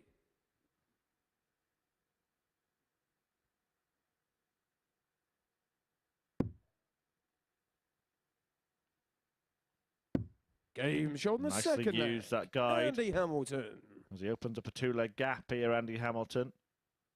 It's been quite enjoyable over the last Third leg, it's year Andy or to so throw to first. watch Game on. what seems to be the rebuilding, the real rebuilding of the Andy Hamilton career. Remember a decade ago, he was in the deep end of just about every tournament going, wasn't he, Andy Hamilton? A world 100. finalist in 2012, would reach the quarterfinals of just about every major for 2 or 3 seasons running. Semis of the Premier League. 45.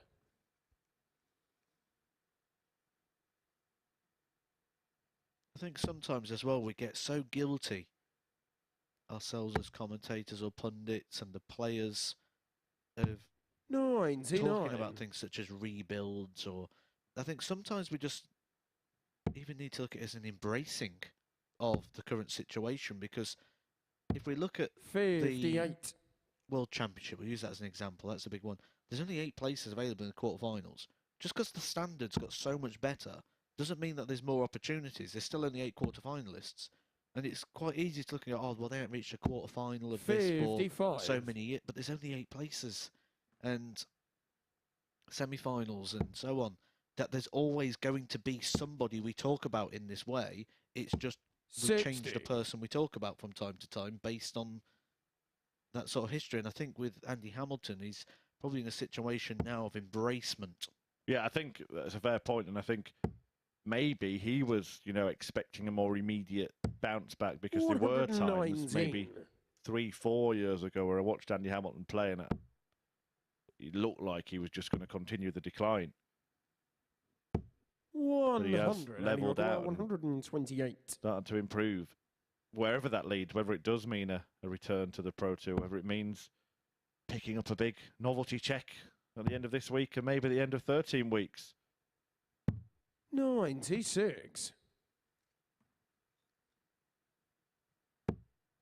One thing that's really interesting about this group is we've said how tight it is, but this is game 6.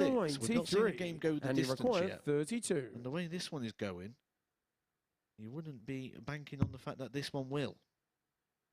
Well, when we were talking about Andy Hamilton circa 2012-13, that double 16 was 16. bread and butter for him, wasn't it? 45. Fails to take it out there, nor double 8, but McGuirk won't be threatening the 145. 82, and he requires 16.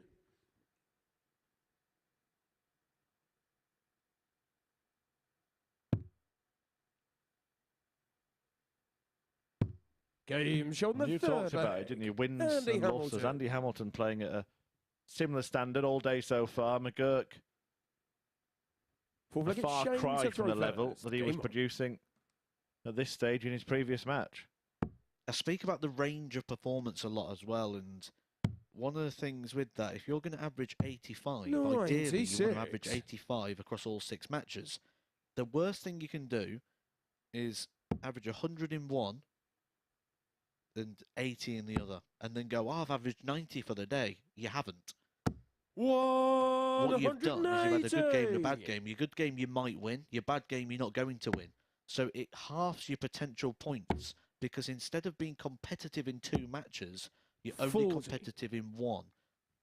Because you're always going to lose that one with the lower stats.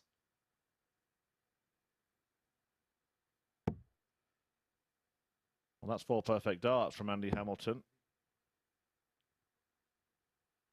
123. But again, no reaction at all. We even see that, don't we, after a player hits a 180 when they don't get a 9 darter now, they look gutted with themselves. But Hamilton just concerned with winning the match. Experience, isn't it? He's got plenty of that. Had a very long career and 96. plenty of titles across it. Played in every single major tournament that's worth playing in on planet Earth. 140. And he required 102. 102 for the day's first 4-0 victory.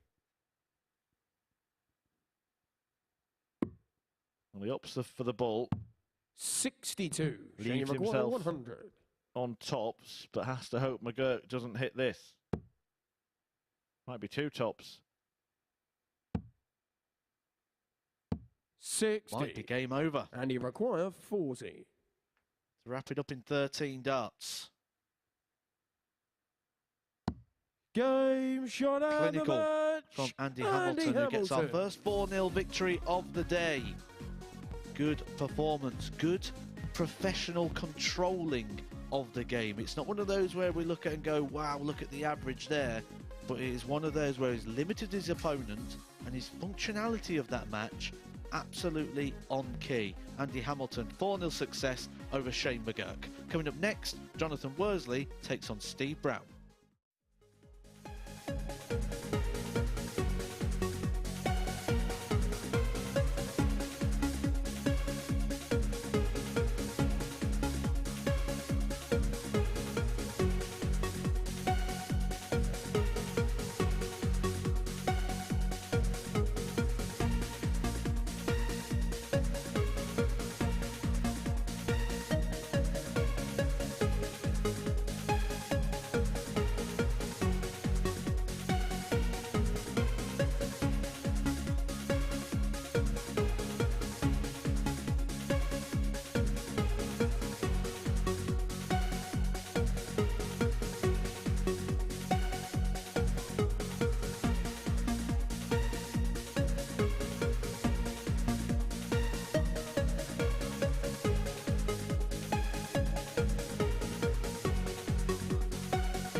Welcome back to the MODUS Super Series, where Andy Hamilton has just got the better of Shane McGuirk. Matt Edgar alongside me. Quite a surprising scoreline. We thought it was going to be a really intriguing battle, especially after the performance Shane put in his opening game.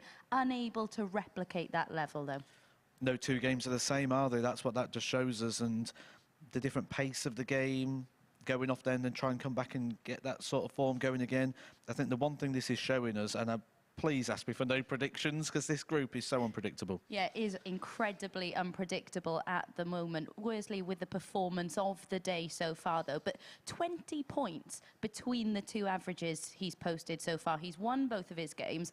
But where do you see his level settling throughout the course of Group A? If we look at what he's done over the last 12 months, it's around about the 88 average. 12 months is a good enough amount of time to say, this is what we expect him to do. That's enough to win these groups. That's enough to win a Group A. And it's that consistency. And that's what he's showing. Consistency is the key. And I mentioned down with Chris Murphy there that you can have 100 in one game, 80 in another, and we go, oh, wow, look, he's averaging 90 for the day. But he's competitive in one and not in the other. So with that, you're only going to be mid-table if you can't get a consistent average.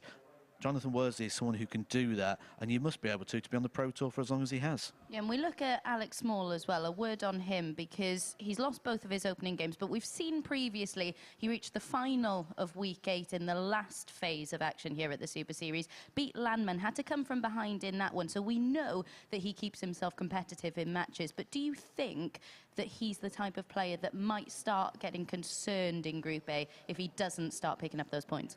Yeah, I think he's someone who will take these blows a little bit heavier than other people.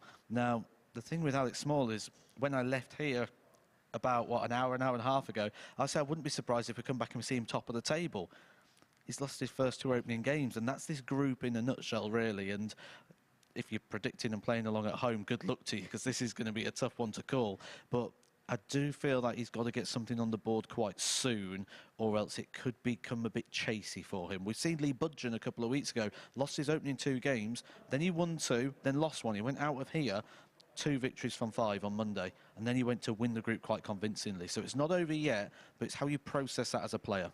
Jon Worsley up next against Steve Brown. How do you think Steve Brown will assess his form so far today? I think Steve Brown's gone beyond assessing himself.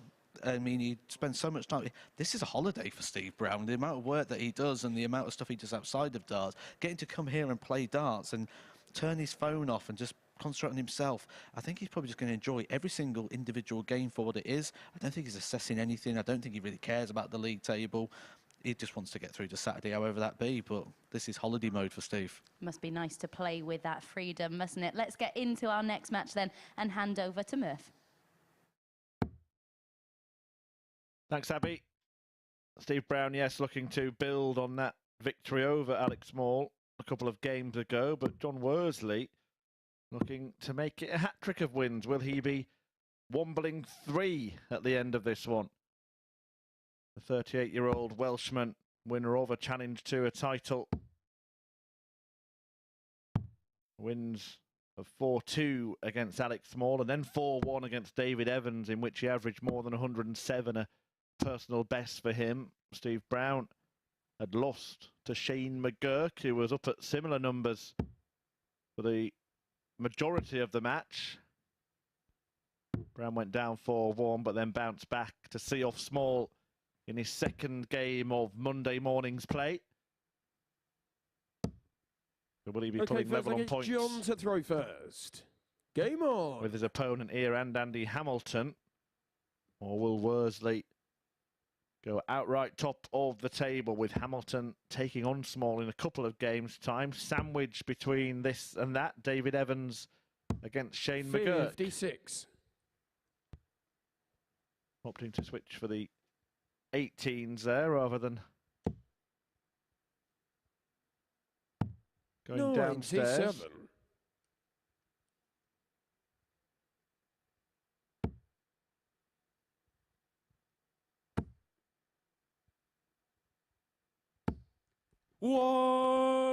Matthew Edgar 180. upstairs said it's a difficult group to predict, but I tell you what, Jonathan Worsley 45. might be making it a little easier because he is consistently starting to produce good stuff here. That's another maximum for him.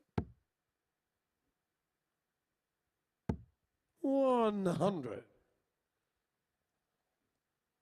Only a ton there, so it doesn't leave a finish, but doesn't matter with Brown so far behind. 45. We're starting to see, Matthew, Mr. Worsley lay down a bit of a marker as the man to beat in the group. When you come off the Pro Tour and you come into something like this, you come into this with sort of a self-given aura where you feel a little bit sort of above the room, 60. like, do you know where I'm coming from? Do you know who I am, sort of thing? And we might be seeing that a little bit here from Jonathan Worsley, who's playing with a confidence and an assurity about his game that I'm not seeing from him for Game's on the quite some first time, leg. if ever. Jon Worsley. Can hardly be described as warming up, Worsley's Second leg, it's Steve to throw first. positively boiling over.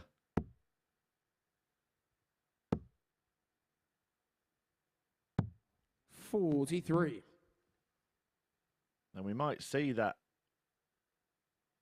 variation that you spoke about, but 140. we might see Jonathan Worsley mirror that stunning display from his second match, when he beat Evans with an average of 107. 180. Steve Brown will be grateful to have hit that 180 because before he did, I know it's early, but I was about to ask for the average stats to be displayed because there was a 50-point gap between them before that maximum. We've seen this from Brown, haven't we, today? Little spells where he's hit a couple of perfect visits in a row and just got himself back into legs that he seemed out of. Yeah, go back to that one earlier where he had the 180 and followed it with the 177. But again, I'll just go back to that comment I made upstairs, their holiday mode for Steve Brown. He is an extremely busy man, and I would be very surprised if there's many days that go past where his phone's not pinging with the commitments that he has. And I'm sure when he comes out of here, he'll have a load of emails and messages he'll have to respond to. Stevie required 36. When he's here, it's phone off and just concentrate on being Steve Brown. 32. Well, this has been a response from Steve Brown, but hasn't got the job done yet in leg 2. And Worsley could still steal it. Where does he go? Treble 18? Oh, he decided to stay there. 98. Stevie didn't come off. And Brown gets darts at double 2 and double 1. Game shot in the second leg. He levels up. Steve he will Brown. not be going the same way as McGuirk in the previous match. He won't be whitewashed. So look, it's Jon to throw first. I think anyone who's had a role like Steve Brown has had as well can really appreciate that sort of comment that I made upstairs, where I was at a role. I was the head of development at a football club, and while I was there, I was no longer me. I was that role. I was defined by that person. I was no longer me, the person, me, the man, me, the father. It was, you are that head of development. On you lose your identity a little bit. And that's why I said he can be Steve Brown for a couple of days. Yeah, I see what you mean. I had a roll this morning. It took all my attention. Bacon 55. And sausage. Bit of brown sauce. Beautiful.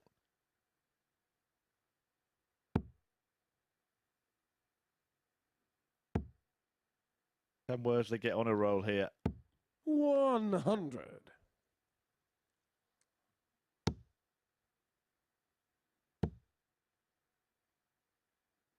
60. A grimace from Steve Brown. One of those visits where he feels like he's thrown good darts but has only amassed 60 points from them. Some step, isn't it, from Jon Worsley? He knows how his darts behave. I think sometimes 140. the angle of cameras on a dartboard provide a bit of an illusion for us as viewers. And something that looks like there's loads of room, there actually isn't, because we're looking at it from the left-hand side. 101. Well, I think we've learned all about illusions this last week after the Premier League, didn't we, with the Peter Wright treble 13, single 13 incident. Game shot in the third. No doubt that's in. Yeah, many thought it wasn't in when it certainly was, as expertly explained by Edgar. Four-flagged Steve to throw If first. you're not familiar with that incident, what happened was Peter Wright was throwing at the treble 13. He hit the treble 13, but because of how the flight was sat, 58. it looked like the point was outside of the treble 13. But when you get like a more high definition camera and you was able to zoom in, you could clearly see the point in the actual target. But when you zoom out and you saw it with the 66. full flight and everything in shot, it looked like it, on first instance anyway, it certainly looked like it was outside. It even fooled the commentators and 60. the odds compilers, and everyone who was involved in that situation was, on first initial reaction, like myself, thought, is that in? Yeah. Whereas the referee's position, actually, there's probably not a better target on the board for them to 140. see. I level that treble 13. Well, for most referees, Marco Myers 46. probably double top, isn't he?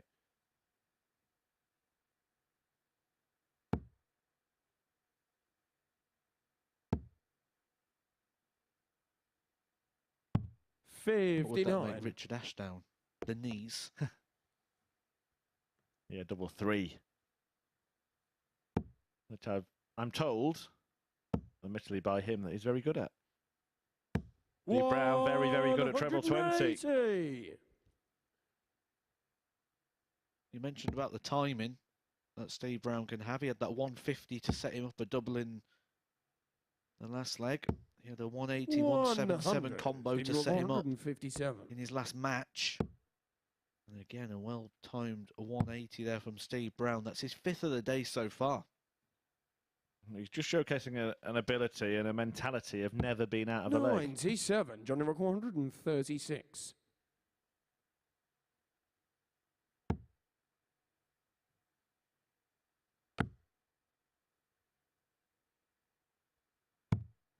$54. Stevie requires 60. It's a tricky 60.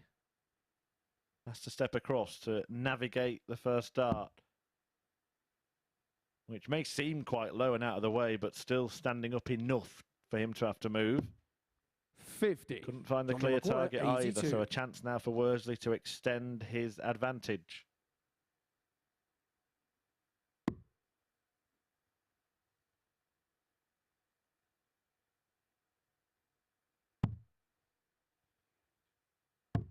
$42. Stevie required 10. This for a level game.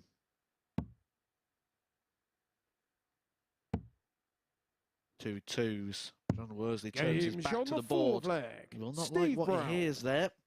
Steve Brown levels it up, and here's Worsley again. Approaching the board a bit too quick, wanting to get on with things. First. That's something that he will learn quite quick here at the Super Series, the 10-leg break, or 10 seconds, should I say, in between legs. 100. I'm really liking what I'm seeing here from Jon Worsley. And when his darts just sit just underneath the wire, 100. it seems so likely that he's just going to put on top and get into that treble. He starts at an angle where it looks like he's got the possibility of going above or below 56. a lot of the time. Decided to switch there, just tend to go for the 18s rather than the 19s when he switches as well, a la Dennis Priestley, amongst others. Well, we saw 25. if you looked at the board when you got this angle a second ago when Jonathan Worsley took his darts out, that his darts actually land quite flat. Now that's quite unusual for someone who has a standard flight on the back. Now the reason he's able to achieve this landing on the dart, and you see there from the angle, is because he holds the dart towards the front end of the barrel. So he's probably got that 54. grip just in front of the balance point of the dart. Now, by coming in front of the balance point of the dart, it will allow the darts to go flatter. A la Daryl Gurney, who does this on purpose at times to avoid his standing 85. upright dart getting in the way of tops. Yeah, when going for a 60 finish, which we saw pose a problem for Steve Brown just a leg ago. 100. Johnny Rock 137. Worsley with time on his side here, 137. Went down for the 57, but I doubt tops would have been the route after it.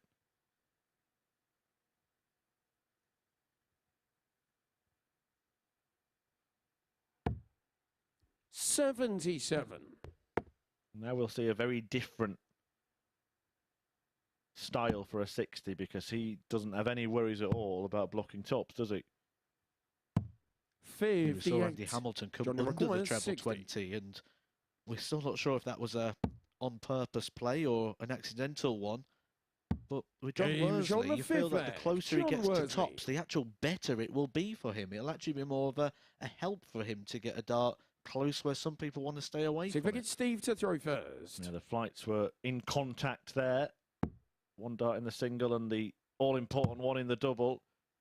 And Worsley is now one away from a hat-trick of 84. wins on his debut day at the Super Series.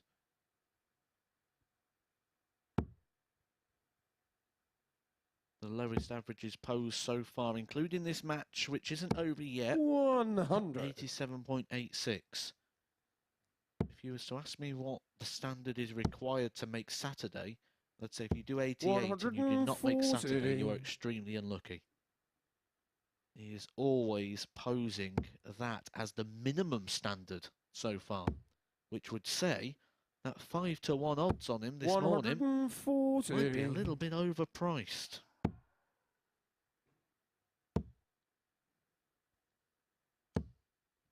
If we just go on and close 125. this out, there'll be 6 points from 6. Andy Hamilton will be looking to follow suit, but Worsley's done it with a little bit more 60. Steve, you record 152. despite the hammer only dropping one leg. 75.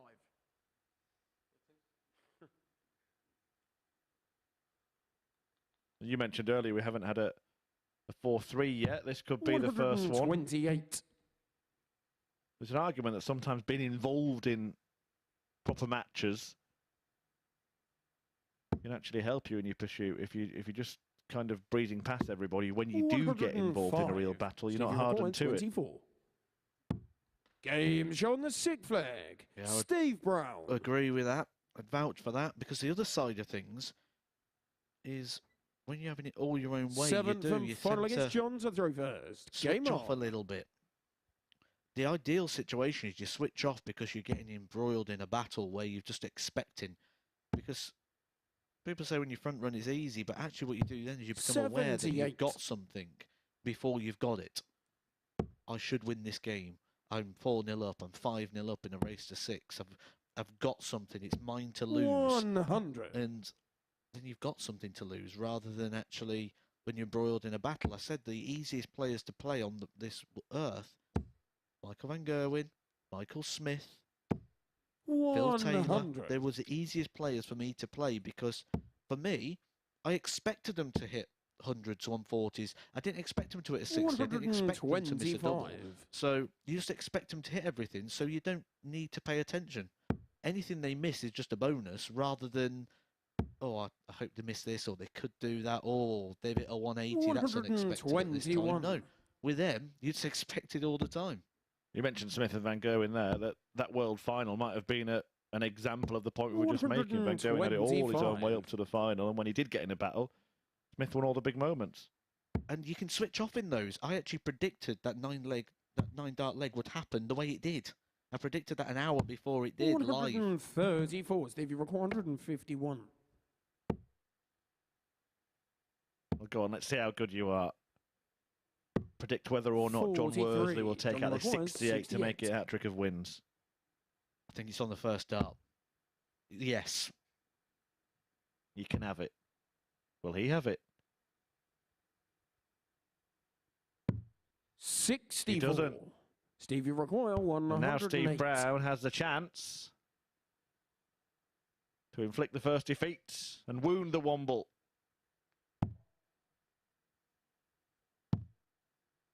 Now, I'm going to play my curveball here. 68. You said, does he take Johnny this Recoil, out? 4. I said yes, but I never said with those 3 darts. And it is 3 shot on wins the match. for Jon Worsley. 4-3 against Steve Brown. A real battle. But Worsley, good value for the win, you would have to say. Averaging 92.53. Brown below 80. Kept in the fight right until the death. But it is Worsley who makes it 3 from 3 and goes top all Group A with a perfect record so far on his debut. Coming next, a fellow debutant is David Evans. He takes on Shane McGuirk.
So then David Evans taking on Shane McGuirk next this morning. The pair have met once before on the Pro Tour in 2021. McGuirk, the winner of that encounter in Barnsley. Of course, Stretch, one of two players yet to get off the mark here in Group A, but that needn't worry him yet. With his experience, he'll know that Group A is a marathon, not a sprint. As for McGuirk, he was on the wrong end of a whitewash result in his last game, having been so impressive in his opener. Will he bounce back in this one, or will Evans get himself off the mark? Here's Chris Murphy and Matt Edgar to guide you through it.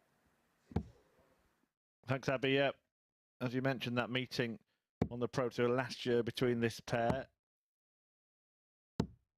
that was after they both beaten decent opposition, particularly David Evans getting the better of Callan Rids on that day. And McGuirk saw off Jesus Nogueira before beating Evans. Eventually went out to Johnny Clayton last August. But it's a kind of, in a weird way, a more important set of matches for the pair this week, because these are groups. Okay, first against David to throw first. Game on! But the pair of them will have designs on winning, which probably won't be the case when they enter a Pro Tour event. I think that's one of the things that we're going to see a lot with this week, as David Evans gets his second maximum of the day.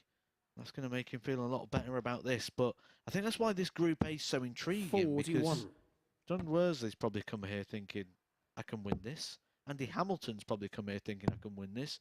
David Evans and Shane McGuirk are on the stage right now, are probably thinking they can win this. Alec Small.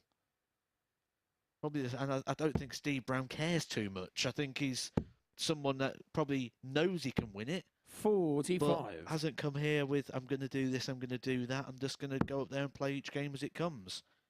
I think that's why this is so intriguing, because we've seen weeks before where you can pretty much pick out the winners and go, well, that player's going to win that or that. I said to Abby upstairs, please don't ask me for predictions this week. Certainly not until we get to 32. Group B and C. Yeah, some good names will be 100. in action later on in the week. Of course, later on in the series, you'll see plenty of household names, but plenty of names that perhaps you hadn't heard of before, and 125. they'll make themselves known. Evans already making himself known in this match. A 180 to kick off it.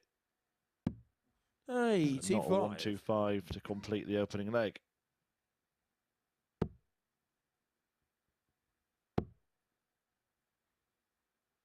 Yeah, later in the week, 44. David, you you mentioned require the 40. favourite Chaz Barstow, the likes of Josh Richardson, Jordan Brooks, Keelan Kay, Aaron Games on the Beanie and first Brett leg. Claydon as well. David Evans. Many of those players have done what Evans hasn't been on the Pro Tour. Second leg, it's Shane to throw first. Whether it be just for a weekend or two as a reserve player or as a tour card holder. 140. I'm looking forward. Obviously, to seeing Aaron Beanie, good friend of mine. Can't wait to see him throwing some darts again. But also, Brett 43. Clayton. Now, Brett, for me, I rate him. I think he's a quality player. I just don't think he realises that. He is better than he believes he is. And I think 14-1 for him to win this week is outstanding value. 45. There is something to be said for humility, you know, Matt.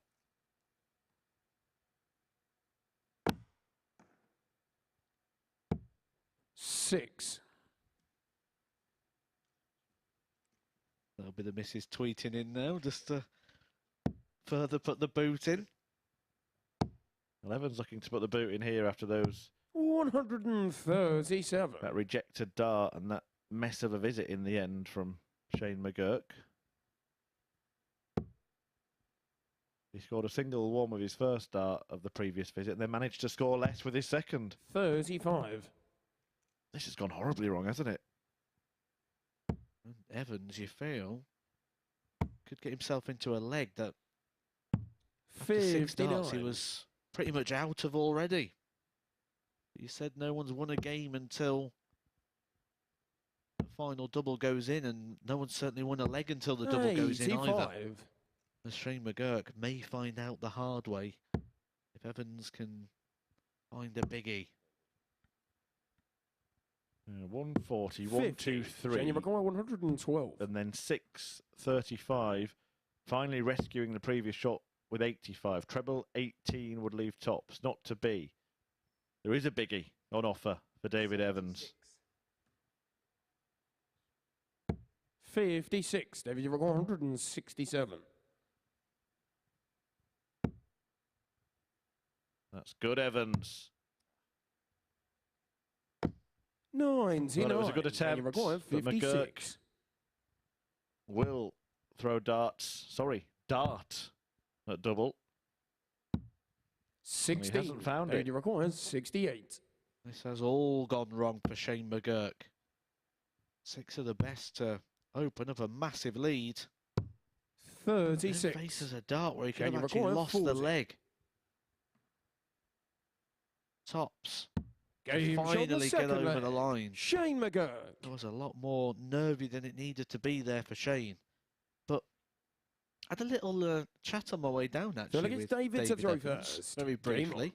And he let me know a little bit of incitement to himself there. So as I was coming through, he says to me, he says, "Matt, 93. let me notice when you watch this that when you're upstairs, that your T-shirt looks green rather than grey." And I says, "Dave, you do realise this is live 100. TV? Where am I going to have the opportunity to watch myself back between there and then?" Which got a very big laugh from the practice room. And David 45. Evans sat there going, "Oh yeah, good point."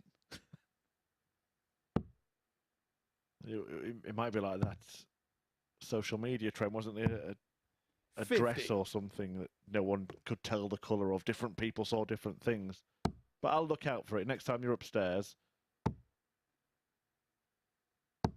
140. He actually used to, I'm sure David Evans used to wear a shirt that was a bit like the Superman thing, because he has more of a Superman look than Matt Clark, doesn't he? 95. Of course, the thinking behind that from Clark is he's originally from Kent. 97. David Evans going under the mantle stretch. This man here, the Arrow. To say, he bears a passing resemblance, doesn't he, Shane McGuirk, to a certain Keegan Brown. 40. David York 126. Who we thought might be in town when he lost his tour card, but did well to win it back. 94. Not bothering with the ball there. If I dreamt that, I did no evidence online of the Superman shirt for Evans. 135. Not that I've been David able to York, find 32. this instance. Yeah, Superman Matt Clark, the runner-up.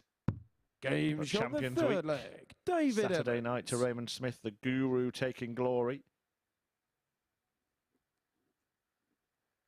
Evans 2-1 up in this one. First. I've nearly slipped up a few times here. So I'm just going to chuck it out, just in case I do actually slip up. 85. And if I use the phrase Van der Merch, that's David Evans. Okay. So again, a bit of a Pro Tour story. 57. David Evans, like I really enjoy with people, was focusing on his branding a lot, and he had everything. He had David Evans phone cases. 180. I mean, he didn't quite go as far as I have with David Evans underpants. What, you've got David Evans underpants? Not David Evans underpants, but Just clearing it up. 93.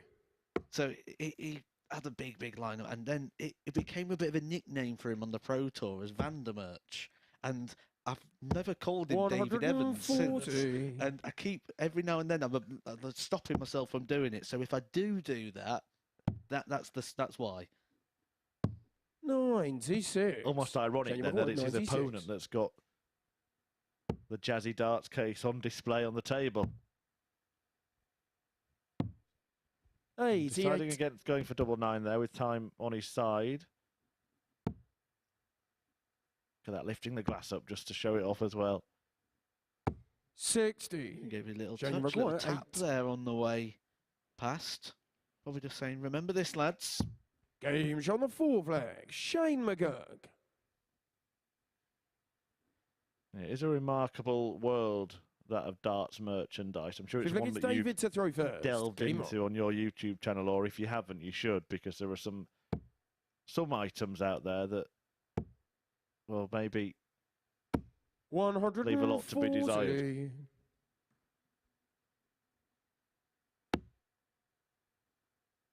I think we all know the products in 46. question.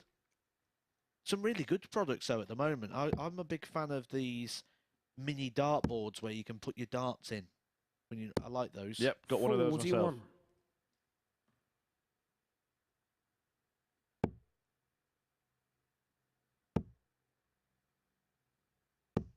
41. $95. We'll all square in this one. Remember, David Evans is still scrapping around here, looking for his first victory, having gone down 4-1 in each of his first 2 100. games.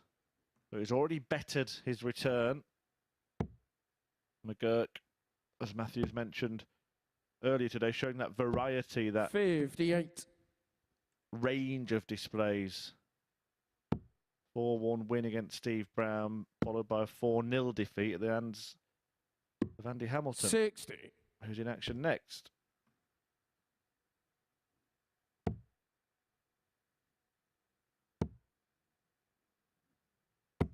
$98.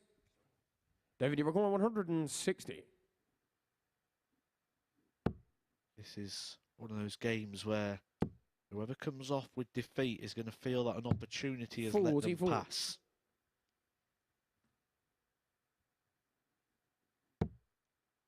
David Evans very familiar with the format, but not in this existence of 58. this David, you room record and this 116. environment. When he was playing this from his own living room.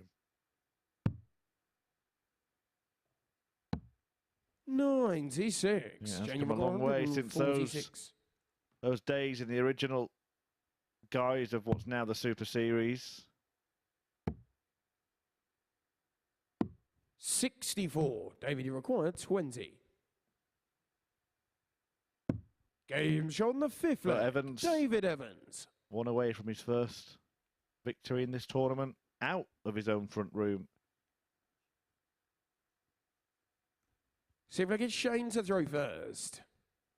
I'd love to go back to those times and film some sort of behind the scenes footage. 97. Because some of the things that I saw during that period of time, I remember Steve Beaton when we played on what was then the home tour, which was playing from 45. home but for tour card holders.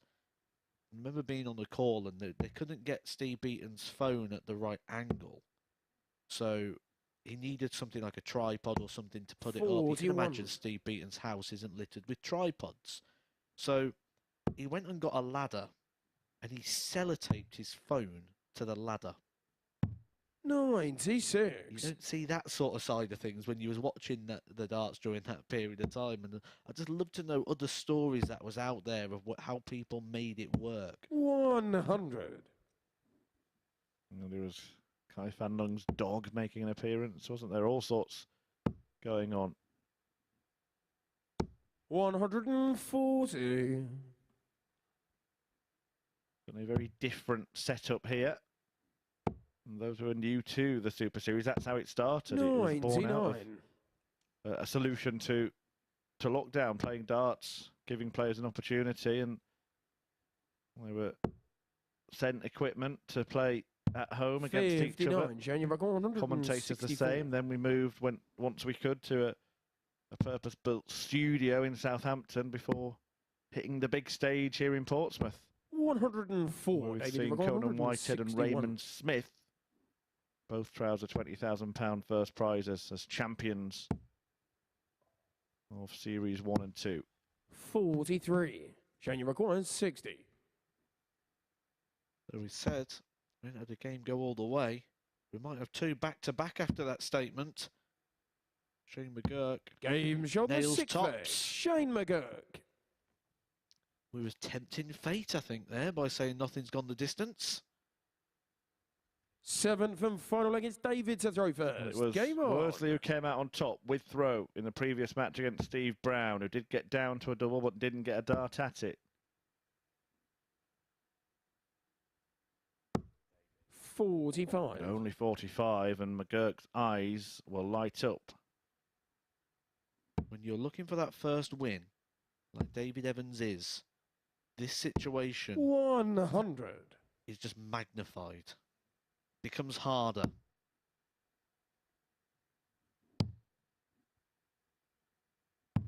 $96. It's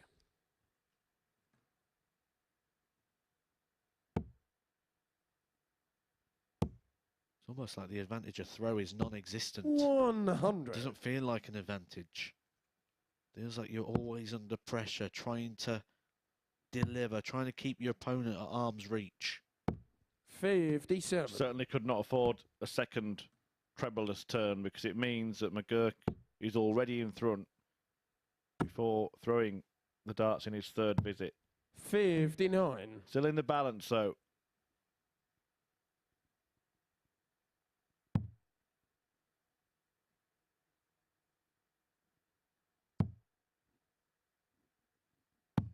$95. The determination to stay there then from Evans after seemingly blocking the treble 19. He did get one dart in there, but he didn't have to stay there. Sometimes players get a figure in their head and just stick to it. Don't improvise, and it is McGuirk first to a finish against a throw. He'll want another one of those. 85. Wasn't able to find one. 42. So it's advantage McGuirk. Another would have left him on tops. 74.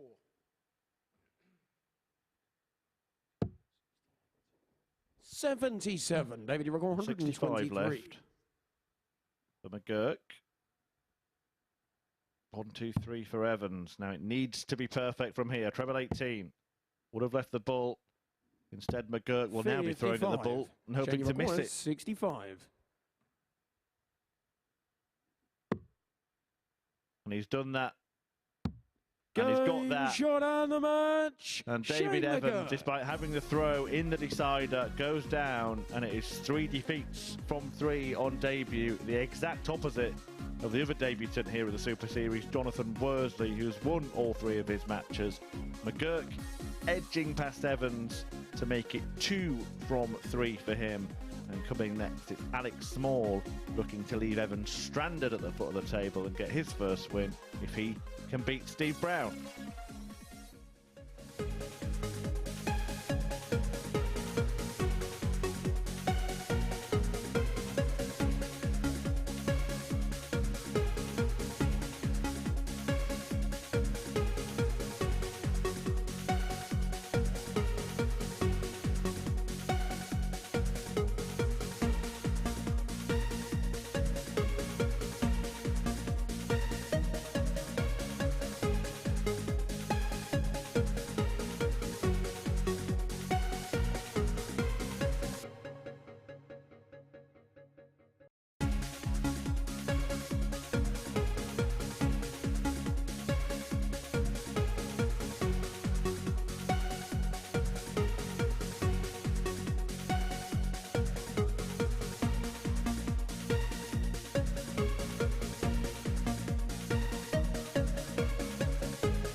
So then our next game, Alec Small taking on Andy Hamilton in match 9 of 15. The Welshman still looking to get off the mark here in Group A. He's not yet been able to find the level that saw him reach the Week 8 final in the last series. What can he muster up here against the Hammer, who's looking to make it 3 from 3 after whitewashing Shane McGuirk the last time out? A win he rounded off with a very tidy 13-dart leg. Let's tuck into this one then in the company of Edgar and Murph. Thank you, Abby. Yes, it is indeed Andy Hamilton, the opponent for Alec Small in this one, despite what I said before the break there. Steve Brown in action next, taking on David Evans, who will need to beat him to get his first win of the day. The pair sharing a joke before getting on with the serious business. And for Andy Hamilton, that business is about keeping up the pace and joining Jon Worsley on 3 wins from 3. And if you look just at results, it's been a very, very good day for Hamilton so far. First leg, it's Alec to throw first. Game on. 9 legs played, 8 of them won. 37. There is a danger here that even after 3 games, we're going to start seeing the table start to separate a little bit. Andy Hamilton wins. We'll have 2 players on 6 points, 2 players on 0. 140. And we say it's a a marathon, not a sprint, but there's some point where if you're going to win the marathon, you have to start running in it.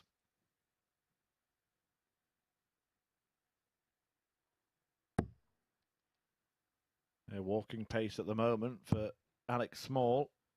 Well, actually, speaking of pace, he is the fastest thrower in this group, but I think he's been a little bit erratic in terms of pace 40. today. I don't think he's got pace but not rhythm. Yeah, he's let a few darts go late, hasn't he, and really sort of dragged them low, more specifically when he's gone over and switched over to the 18s. Seen him pull a few down into the 4s. 180. Hamilton fills that one up. When we talk about pace and that marathon, you say walking pace, it's kind of a walking pace of the people that are in the queue, you know, when they're queuing to try and get through the start. He's still caught in that line. 9 for double 16. 34. Hamilton already out with the front runners of said marathon.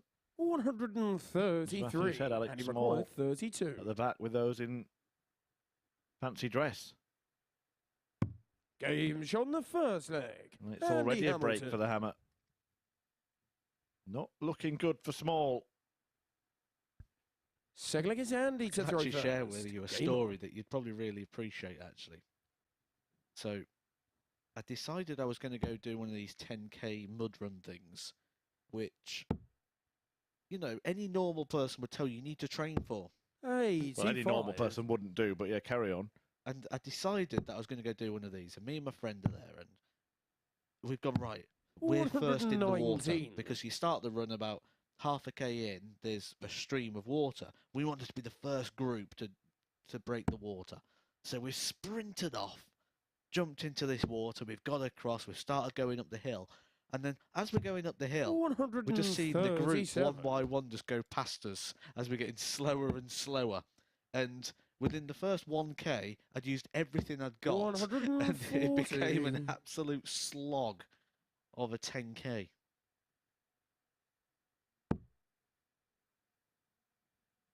I tried the couch to 5K app at one point. I'm still stuck on level 1.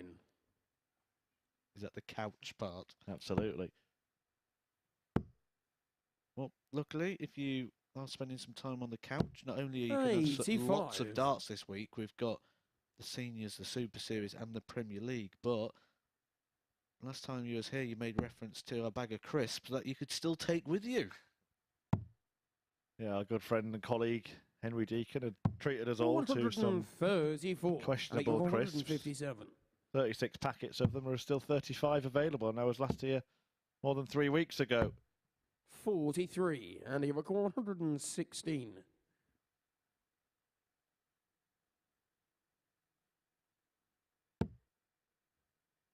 Hamilton looking for double 18 for a tasty finish. 98, and he recorded 114.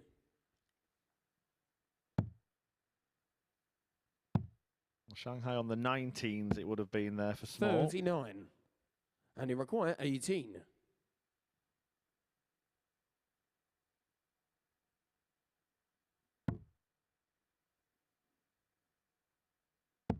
Double 4 then. 14. Close but no cigar. Now Small. And it requires 75. Must feel like he's got to take this chance sooner or later.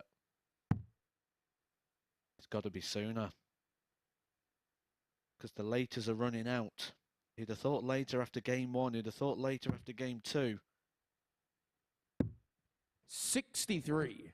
Well, and the he more later 4. is put as the plan of attack, the more later will actually become impossible. No score. And it require 12. Well, somehow, he's gifted another opportunity.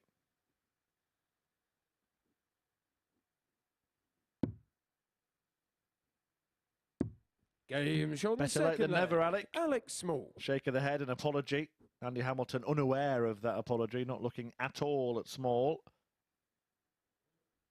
So That just gives you a little bit of an insight, doesn't it, as to where Game on. Small feels he is and his game's at the moment, apologising for winning legs because he doesn't think he's playing at a level that deserves to do that. 79.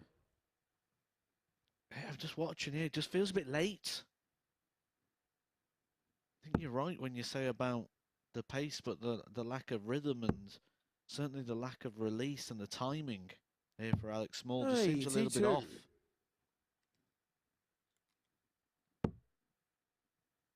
You can see it almost in the 92. wobble of the arm as well when he goes, because he has to put that late surge in to really try and push the dart.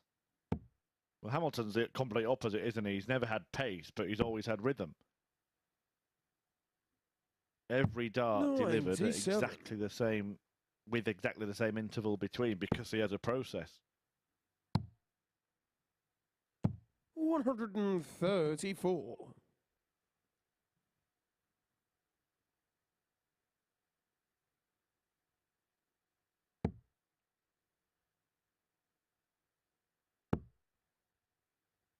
He has sped up a little bit, I think, over the years, 58. Andy Hamilton. One of the most common questions I get asked is Justin Pipe the slowest player you've ever played against? No. I always say it's Andy Hamilton. 54. And the reason for Andy Hamilton was he was quite deliberate, but his approach was quite deliberate as well. Like, he'd walk to the board at the same pace, he'd take the darts out at the same pace. Justin Pipe would literally cover from the yockey to retrieving his darts in about one step. And then he'd be out of your way very, very quickly. 142. See, Andy Hamilton there just takes that little bit of a second on the retrieval of the darts, and the approach he has about 3 steps on as well. 75. And that just slows down the whole experience of how long it takes you to return back to the yockey. 118. Even And though Pipe probably 124. thrown the darts slower. Well, it's accuracy. All that matters for Andy at the moment.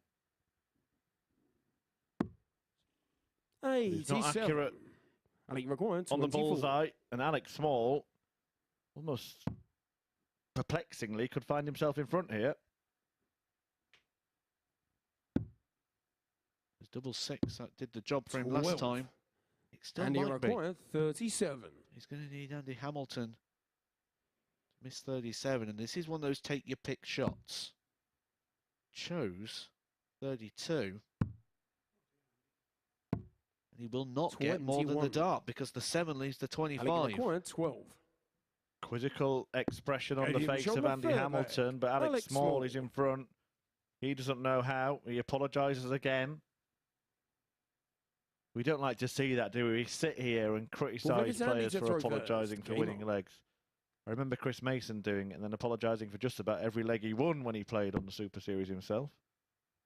Mace, hopefully watching us while on the practice board, preparing to open the show at the World Seniors Championship. 28. Takes on Terry Jenkins, a mouth-watering start to that tournament.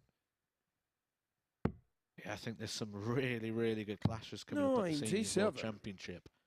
That being one of them. And I was doing a breakdown and a rundown on that event and seeing what predictions I could come up, seeing if I could decide who I think is going to be lifting the title on Sunday night.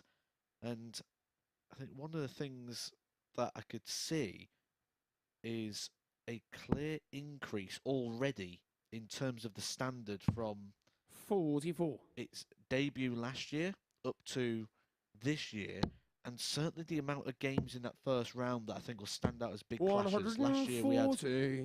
Kevin Painter, Tony O'Shea, that I believe was probably the game of that round, and a lot of the games was sort of heavy wins one way or the other. I think we've probably narrowed that down to maybe just 2 or 3 games now, where you can say that's going to be the result. The rest look quite even. Yeah, and I think increasingly we will see the qualifiers play a bigger part. I mean, we already saw David Cameron win a 38. tournament as a qualifier at the Masters last year. He plays Richie Howson, the best qualifier in terms of the order of merit there, and somebody who has the advantage of being at home, almost literally 60. at home. Stone's throw from the Circus Tavern, Richie Howson. 90.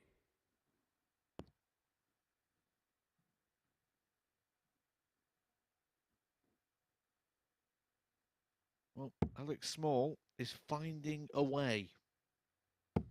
He's finding a way to grind down one of the ultimate grinders of the game. 59. Alec Andy McGuirk, Hamilton. 136.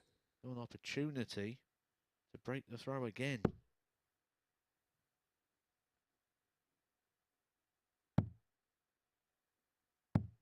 $58. And he requires 170. Can he? He could. Not quite. It looked like a very, 95. very inviting guide as well. Requires 78.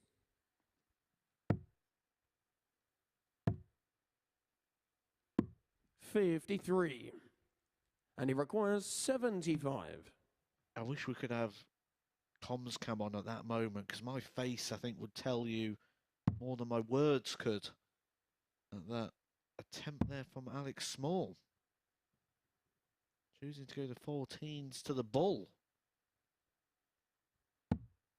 55. Trying to pick out one of his And he favourite requires doubles, 25. but sacrificing a shot at a double for a dart at the bullseye. Yeah, makes little sense. Going next door to that double he was trying to get. Now he's down for double 2 and he fails to 21. find that. And he required 20. This, the parity. And we've just seen a couple of games go the Game distance, shot having the not full seen any. flag. Andy Hamilton. The first 6 go all the way. Fifth leg, it's Alec to throw I think first. that was his own downfall.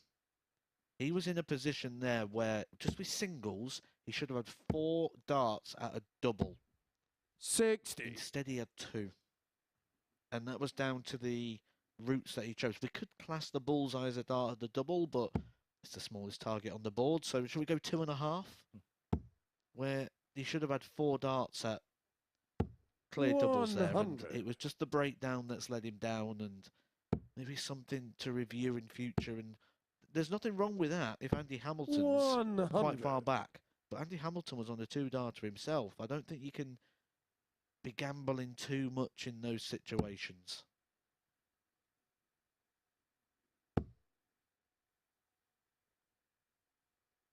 $137. Hammer taking advantage and now trying to make that advantage count. 100.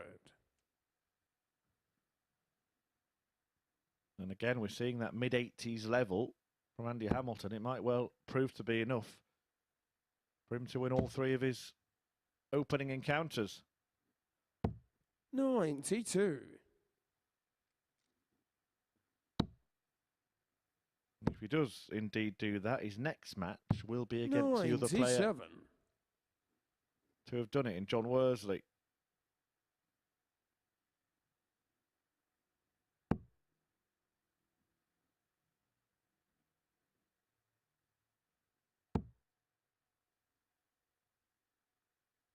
$60. This Alec game McGuirk, is your 144. Final one of the round 3. And we kick off Steve Brown, David Evans. 96. And you where require it 112. really is go time for David Evans. He's already in that position where he's lost 3. Ball for the hammer. For a hammer blow, and that couldn't have got any more in the middle. I was just talking Andy down Hamilton. the possibility of a bullseye finish, saying it's the smallest target on the board. No problems for Andy Hamilton, who treats Seems like us it's Andy to to a throw little bit of a first. Game on. iconic Andy Hamilton roar. Yeah, those moments when you go wayward and bail yourself out on the ball, they really must hurt your opponent. 125. Make you feel pretty good. Hence, Hammer unable to contain himself. I sat on that balcony at times where 81.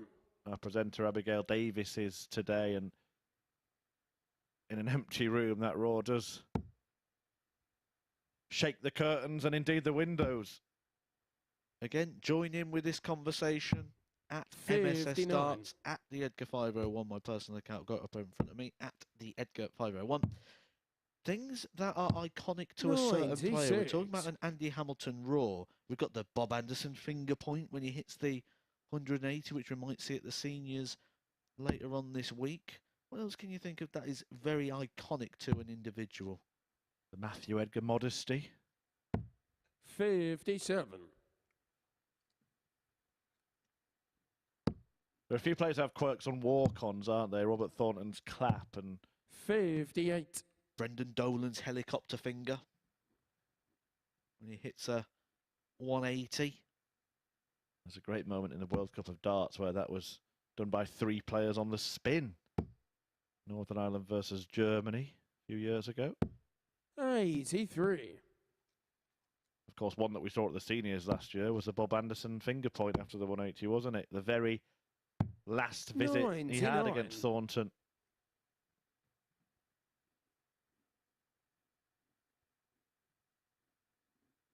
Interested to get your thoughts on that one. The Glenn Durrant congratulating the winner of the match. Sorry, Glenn. 97. Alec 167. The winner of the match was looking like Andy Hamilton and still is. Yes, that was a big miss 95. by Alec And it Small. required 80. And the hammer can inflict the final blow. Double 10, 2 darts at it to make it 3 from 3 for the former world finalist.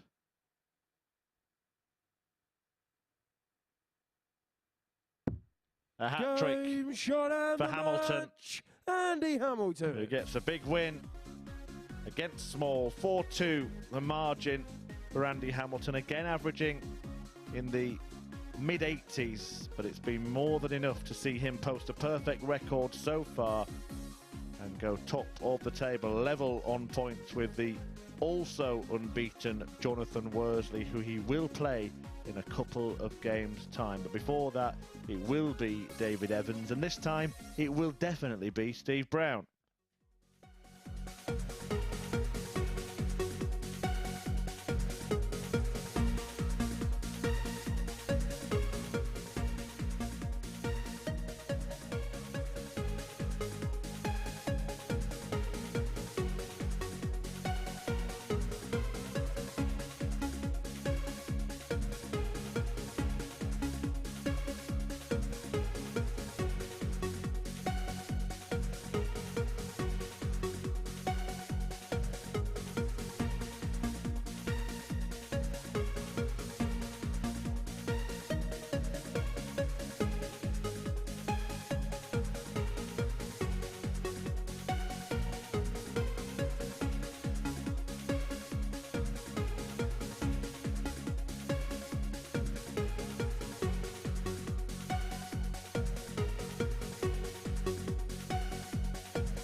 This is the MODUS Super Series.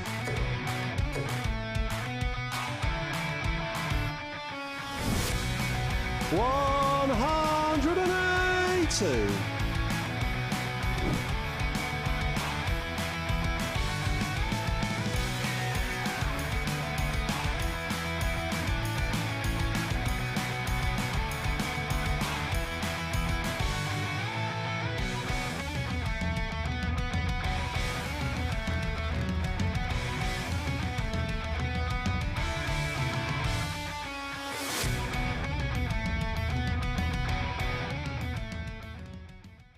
Yeah, the Modus Live Lounge is the place to be on a Saturday night, and you could be here this weekend. Visit dartshop.tv to book your free tickets. But here in Group A right now, Steve Brown, who did well to force a decider but was so narrowly defeated by Jon Worsley last time out, he's taken on David Evans. We can look at the table and see that he's yet to get a win under his belt. This one of 2 more chances today to get himself off the mark. Our debutants bookending the table at the moment. Worsley, of course, settling into the challenge very nicely indeed.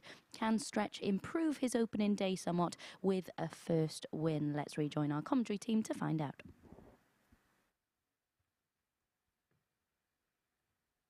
Well, yeah, it's a 3-day group, isn't it, Group A? But sooner you get off the mark, the better you'll feel. And David Evans is yet to do that, as we just saw. Well, Steve Brown with this carefree kind of attitude that Matthew Edgar alongside me has attributed to him. 49. Just here to play darts, see how it goes, see where it goes. Whereas I think David Evans, who 140. would have already been coming here feeling like he could, and maybe as a player dropping off the tour should win, will be under even more pressure, having not won yet. 137. I'm going to make quite a bold statement here, and it will make sense the more I talk about it. I think Steve Brown is the best recreational dart player in the world. Now, by that, what I mean is Steve Brown doesn't actively pursue a professional career. 96. He doesn't practice like a professional dart player. He doesn't live the lifestyle of a professional dart player. Ultimately, Steve Brown now, if you was to ask him what his role is or what his position is, he'd tell you he's the chairman of the JDC or the amateur darts circuit. These would be the things that Steve Brown said. And in his spare time, he enjoys a game of darts.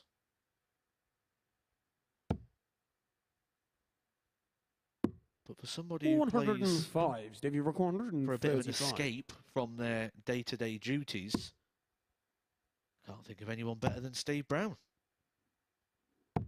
75. Steve, I've just set you up there for your new tag, the world's best recreational dart player. Game shot in the first leg. David Evans. Well, Evans takes the first leg off the world #1 of sorts. It's David to throw first. Game on.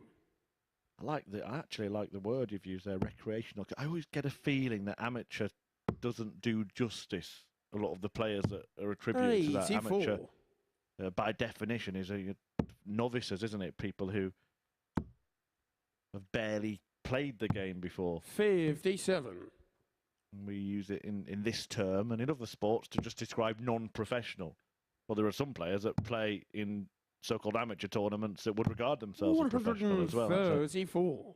Maybe a debate for another day. I mean, you don't even need to look too deep into this group, and you say, well, Andy Hamilton's made it clear he wants to go back to the Pro Tour. Jonathan Worsley, we don't know what he's going to do, but we know he's going to have a year where he's going to play a lot of darts in ranked events, probably around the country. Shane McGuirk, Alec Small, David Evans, these guys all want to get onto the Pro Tour. Steve Brown, I don't think he does. I think if by some way he fell onto the tour, he'd take it, like he did a few years ago. But even then, when he was in that tour position, he still jetted off for 25% of Q School to go be a chairman rather than stay at Q School and be the dart player. 117. Later this month will mark 12 years since Steve Brown won the PDC title, the UK Open 71. qualifier in David, you're Barnsley. recording. Beat 32. Ian White in the final.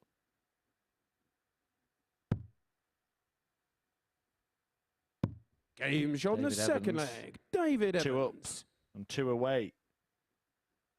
Got 1 away in his previous match. So look at Steve to throw first. 12 years ago, and he was winning PDC Pro Tour titles. and 85. I suppose it just goes to show the short memory as well that we have in sport. And I remember speaking to Steve Brown and asking him, like, do the children on the JDC see you as the chairman, or do they 180. remember your career? And he's like, they haven't got a clue I even throw darts or ever did. I've heard Wayne Mardle say that, you know, a lot of 96. younger darts fans just know him as a commentator. I remember when I was teaching at school, and like you'd make reference to ex-players, players like Alan Shearer, David Beckham. Children 58. didn't have a clue. Not a clue who David Beckham or Alan Shearer was. How far did they get in the UK Open qualifiers? 73. Actually, didn't Sam Allardyce once play at like a amateur qualifier for the UK Open as a bit of a publicity stunt because it was held at Bolton? Didn't he actually play in the main event? 100. Did he? I know some people did play in the main event at Bolton. I'm going to be quiet for a moment as I tap keys into my 60. information device because this is worth finding out. There'll probably be quite a few people out there wish you actually was looking for information quite more regular. No, 86 left. Tried to qualify, it says, the headline that I'm reading. 95.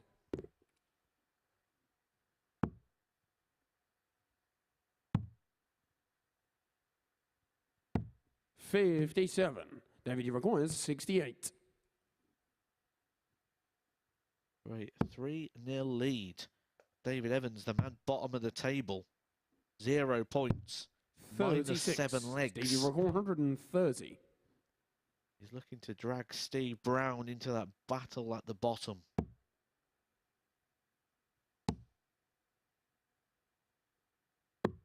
$105. David, you require 32. This for a double break of throw.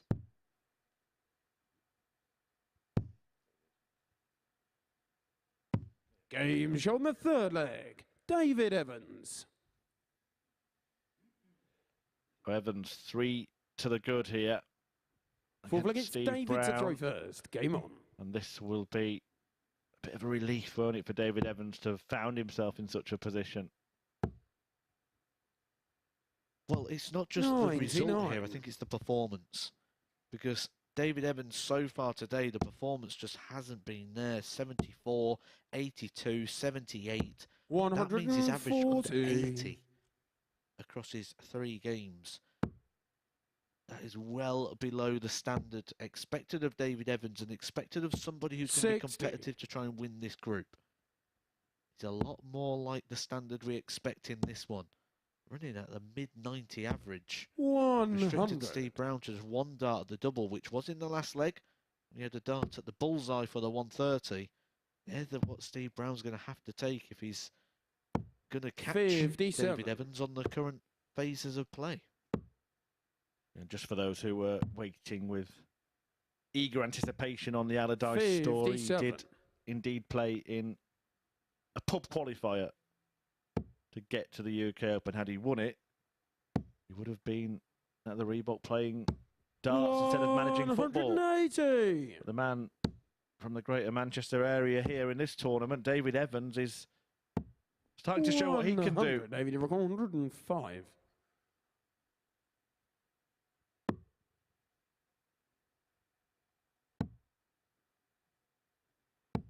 $65. It's a kind of safe attempt to the tops of the tops. Brown wants treble 16 to leave that target for himself. Won't do it. So Evans not only about to win, but about to win 4-0. 80. David, you require 40.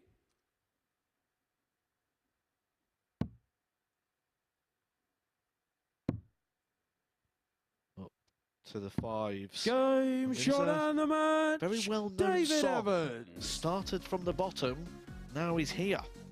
David Evans started that game at the very bottom of the table, and now the standard we expect from him is here. Is that a one-off for David Evans, or is that the start of his campaign as he re-familiarises himself with this format? A 4-0 victory over Steve Brown. We will see him once more today. That one's coming up in a few games' time. But before then, we've got Andy Hamilton taking on Jon Worsley.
Battle of the unbeaten up next for you this afternoon. Andy Hamilton and Jon Worsley both on 6 points. Womble enjoying a delightful debut day here in Portsmouth, delivering our only 3-figure average of the day so far, a stunning 107 against Evans. Against the Hammer, who's been consistent with his performances. He's not averaged above 90, but has been solid enough to win 3 from 3 so far. Their head-to-head is 1 apiece, but they've not met since 2017. It's England against Wales then, and as a Welshwoman, I'm certainly glad that this is darts, not football. Let's hand over to Murph and Edgar to guide you through. Thanks, Abby. Yes, and it is the top of the table tungsten tear-up between the Hammer Andy Hamilton from Stoke-on-Trent, 55 years of age, well known, has played in all of the top tournaments in world darts, against the Womble Jon Worsley of Wales. 38 years of age, looking to really still make a name for himself, has done some good stuff, has been on the Pro Tour, as mentioned, as we saw there, has won a Challenge Tour title, but probably one of the players who would regard victory at the Super Series at least on a par with his career achievements, if not right up there at the top. And the victory over Andy Hamilton here would leave him at the top with 4 wins from 4. That return will be achieved by one of them. Matthew Edgar said to Abby earlier on, don't ask me for any predictions today, please. But he hasn't asked me not to ask him for any. So who wins this one? 140. I'm normally very, very big and bold with predictions, and quite often I'm right as well, just to put it in there, and also very modest. But on the basis of what we've seen today so far, I think this could be one that upsets the odds. Potential Jonathan Worsley win there. 6-5, the price before the off. 8-13 on the hammer. I think that's 58. about right with the advantage of throw that Andy's going to have here. Although, if I was pricing this up, I'd probably be a little bit more to the 5-6 apiece.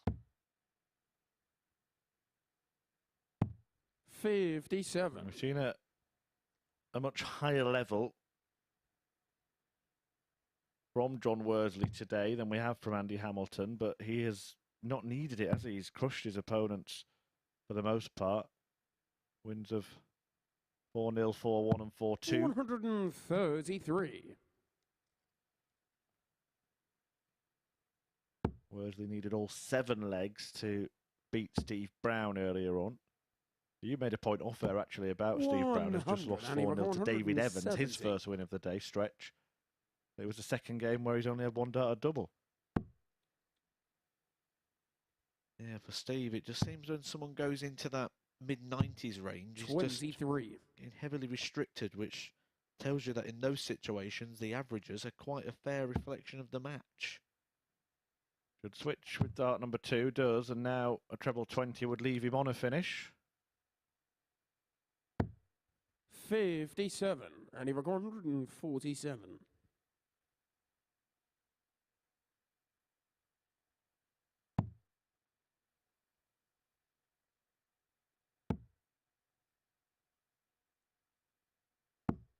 $59. Does also beg a bit of a question that has Jonathan Worsley felt like the big cheese when he's come here and he's playing against players, but when he's playing against someone like Andy Hamilton, does he still feel like the top dog when you look at the history and the longevity, the achievements of the hammer? 74. John Require 106. We might learn at least part of the answer to that right now. Double 18. It was a kind of dart where he didn't really mind whether he left tops or 18s there. 14. Seemed to throw at the wire between the two. You've got the luxury of doing that. No, you're not a fan of that kind of approach. Game shown the first. Andy Hamilton will be a fan of that finish. Asked if he was the big cheese. He's probably at the moment feeling like one of those low-fat, round, no-taste sort of cheeses. Cheesed off, you might say, Jon Worsley. Abby mentioned the history between the pair. One apiece, Hamilton's victory coming back in 2015. Worsley winning their most recent encounter, albeit 6 years ago. Both in qualifiers for European Tour events.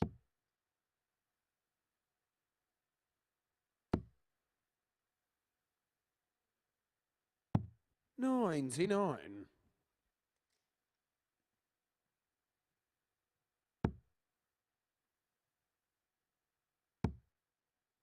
I've been asking you to get involved on social media at MSS Darts. You can tweet myself at Chris Murphy 180 or my esteemed colleague at the Edgar 501 about iconic things that are synonymous with certain players. 140. The one we've had in from Ellis Turner, the gilding thumb, of course.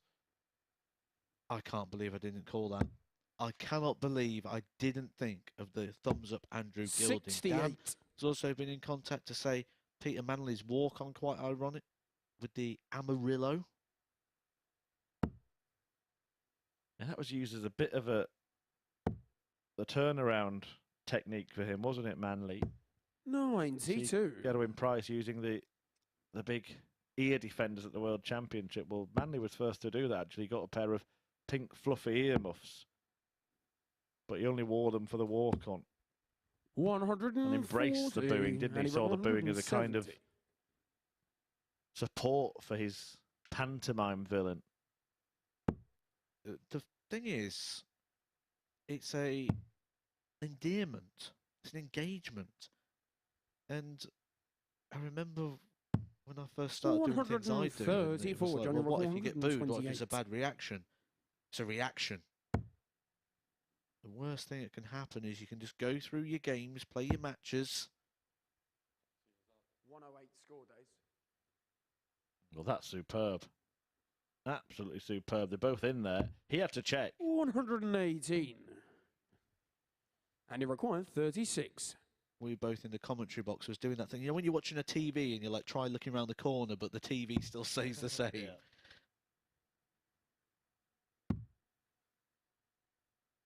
Yeah, I don't know why we do that, but Games on the second do. leg. Andy Hamilton. try and change the angle of a screen that's not going to change. It's a bit like when you sort of move your legs a little bit faster to cross the road when a car's waved you across, but don't actually go any faster.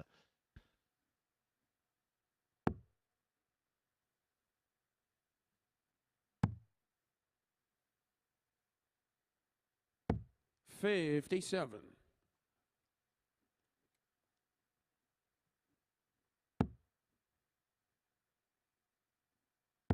This is why I said I don't want to make predictions today. 128. Because on this one, I said if I was edging towards someone, I'd edge towards Jonathan Worsley.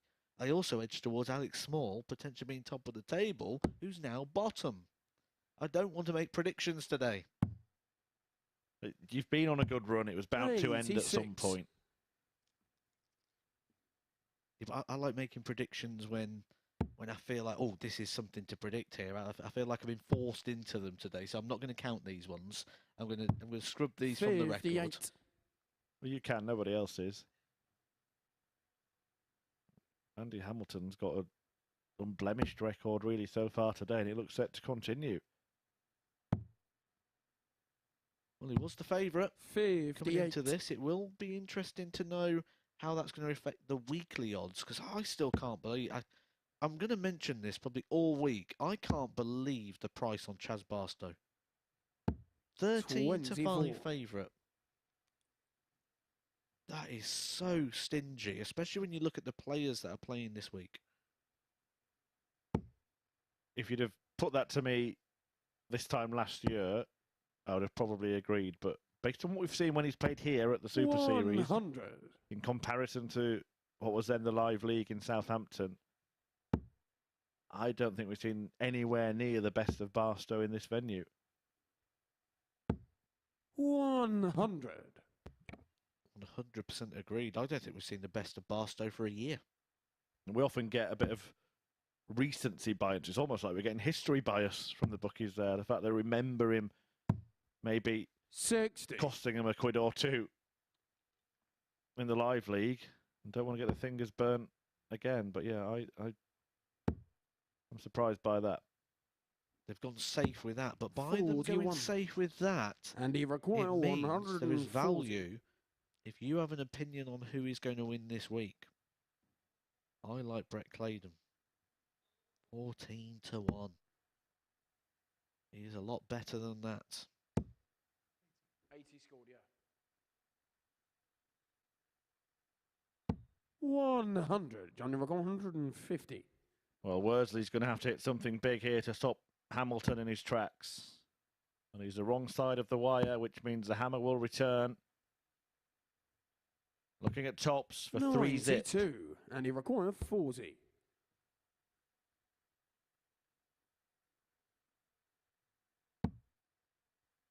Double 10. Big moment now. Big dart this. And missing 30. it means that Worsley has the opportunity to break and put the brakes on the Hamilton charge.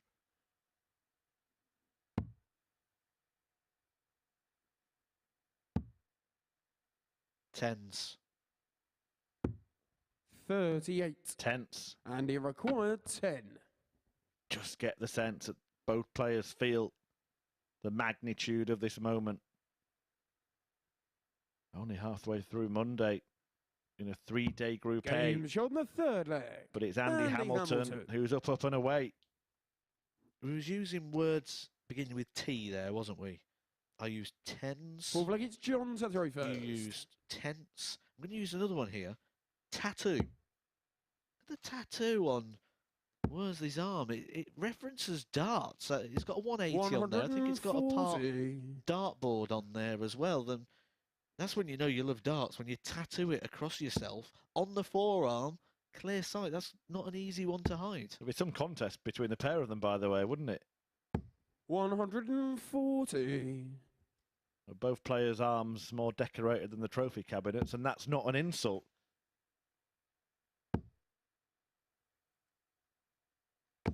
$140. I thought you were having a dig at Yorkshire folk there when you said you're starting every word with T, by the way.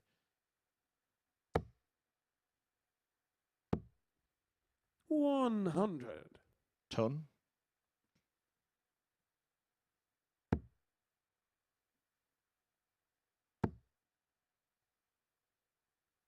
There's that shot. 140. That tattoo, it's a 180. It looks like 3 darts coming down there and a bit of a dartboard as well. There's some serious darting passion from Jonathan Worsley.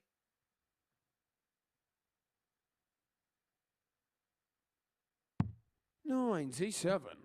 Yeah, I'm not going to 81. put myself forward as a connoisseur of body art, but Hamilton's tattoos seem to have a little bit more finesse about them, don't they? Nothing wrong with that finish, though, from Jon Worsley. Jon Worsley.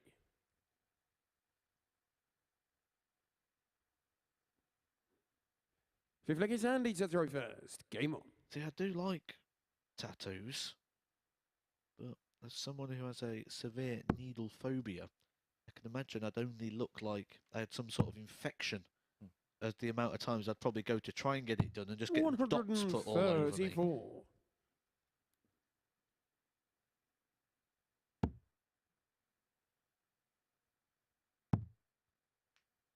Sometimes you're quite glad it didn't happen. 96. I remember when I used to actually have a bit of a body on me, and I used to actually train, and I remember in my youth I wanted to have over the top of my belly button as a semicircle, made in Britain.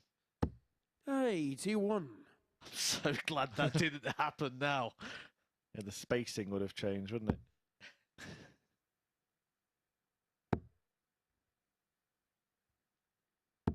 Plenty of 81. space for Hamilton to manoeuvre at the moment.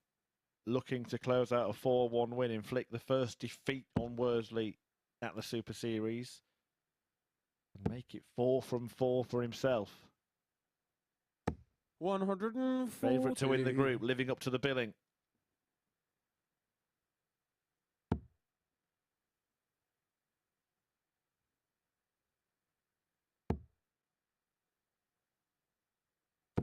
$180. He's just And he broke brought himself back 146. into the leg where it looked like it might have been the last not too long ago. You can never write a player off in a leg. Can't write a player off in a match in this short format. 40. John Rock 144. That has just opened the door for Jon Worsley.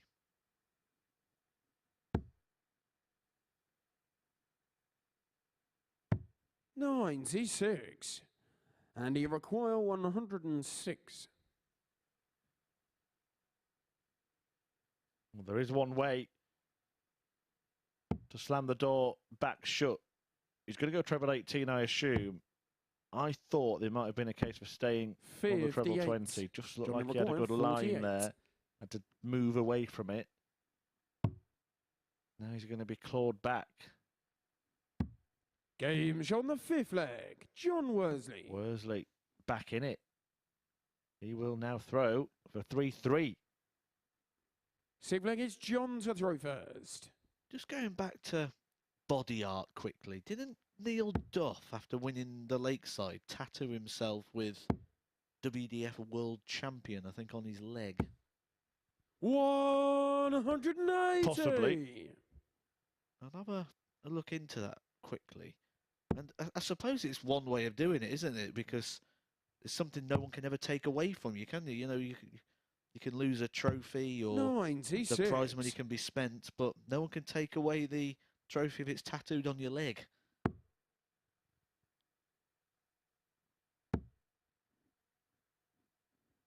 Some more communication about 99. the iconic characteristics of darts players. Good friend of ours, Daz Rollings, has tweeted in to say the Johnny Clayton finger point 137. towards the camera. We all started with the hammer raw, didn't this conversation? Oh, didn't Ronnie Baxter used to kiss the camera? 42.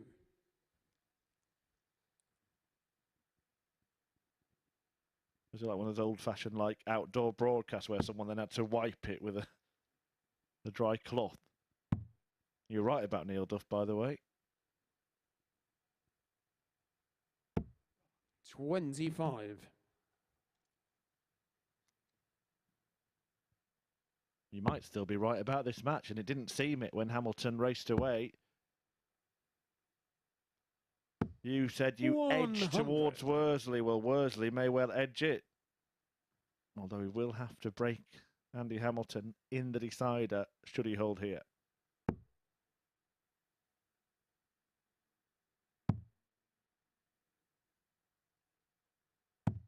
$96. John, you require 80. He's favoured tops today. Really likes it in this area of the board. You might love it. Game He shot. does on this occasion, and he takes us all the way. Andy Hamilton, 3-0 up. Looked like he was going to run away with this one and put himself clear at the 7 top from of the final. table It's going Andy into to throw the final first. round of fixtures. Game on. Jonathan Worsley has different ideas. He wants to go all the way. He knows he's carrying the weight of that slight Edgar prediction. I wasn't going too all in with it. Oh, but it's the hammer throw. 180. And it's made to count. An Olympic effort there from Andy Hamilton. Opening the deciding leg with a maximum. 100. Yeah, I was teeing that up there for something when I says he was going all in. And I forgot you're not from the same sort of area as I was with darts. We used to have a caller around the Warwickshire scene who, on a 180, 58. every time we go, all in, and then call the 180. And I was expecting you to grab hold of that all in at the end there.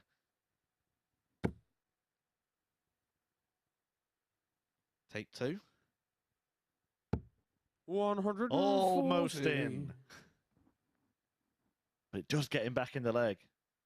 In fact, he's 2 points ahead after a couple of exchanges. The 180, as Rod Harrington used to say, cut in half by Andy Hamilton by not finding a treble in the following visit. 96. Does leave a finish after 9. So should Worsley. Only needed that one treble to do so. Now he wants to fill his boots. 180. And he broke 167. Second time of asking, take two, I said. That's what I meant.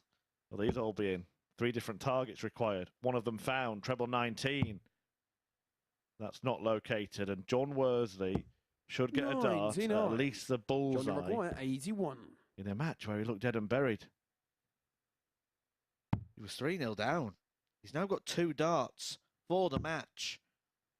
A 12 darter to turn this one around. Andy Hamilton bites his lip, 69. looks and hopes. And he requires Those 68. prayers was answered. Well, it has been a proper darting duel at the top of the table. Hamilton raced 3 legs clear. Worsley won the next 3, but missed 2 to win the match. And Hamilton's done the 64. same. John, you require 12.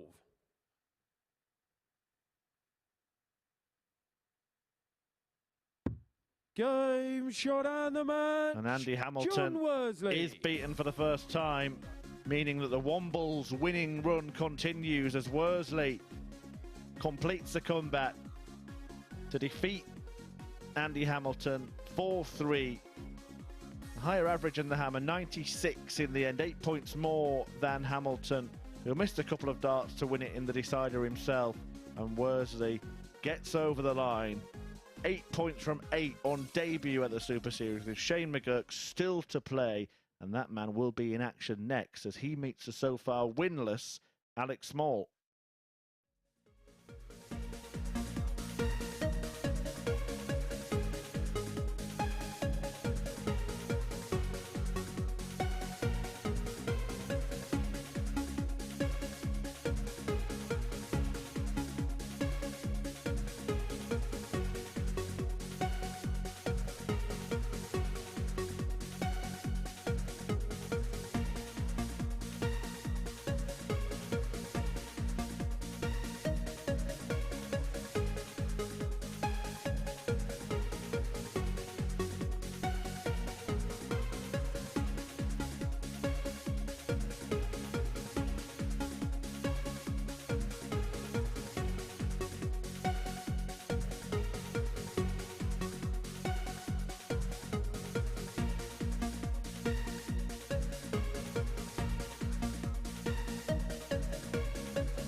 Shane McGuirk taking on Alec Small next. The Welshman averaging below 80 in his last 2 matches and still looking for his first win of the week. He's been in similar positions previously though, so he'll know that 2 wins to round off the day would get him right back in the mix. It was the Irishman who came out on top when they met at Q School last month though, with a 6-4 win in Milton Keynes. He'll move on to 6 points in the table with another success here. Let's tuck into this one then with Matt and Chris.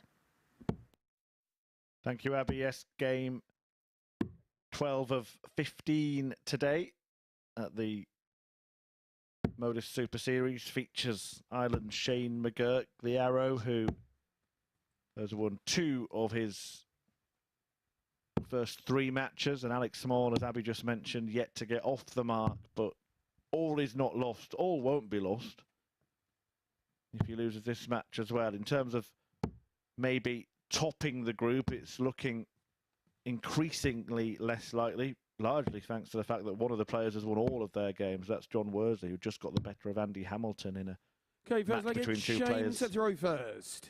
Game on. Previously unbeaten. Worsley keeping that record after coming back from 3-0 behind. But of course, as those who are well versed in watching us here at the Super Series will know, all of the 6 players will be in action at least until Friday.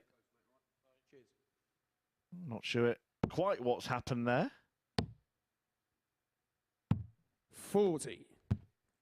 Owen Binks just stopped Alec Small before he threw. Matthew Edgar, any guesses on what could have caused such a stoppage? 140. No, I didn't really see too much there, but one thing we know about Owen Binks is 140. he will enforce the rules and he will take the unpopular decisions at times. So he obviously saw something there that he felt a needed to be mentioned. 140. I'm just wondering if it's, I mean, again, it's a complete guess.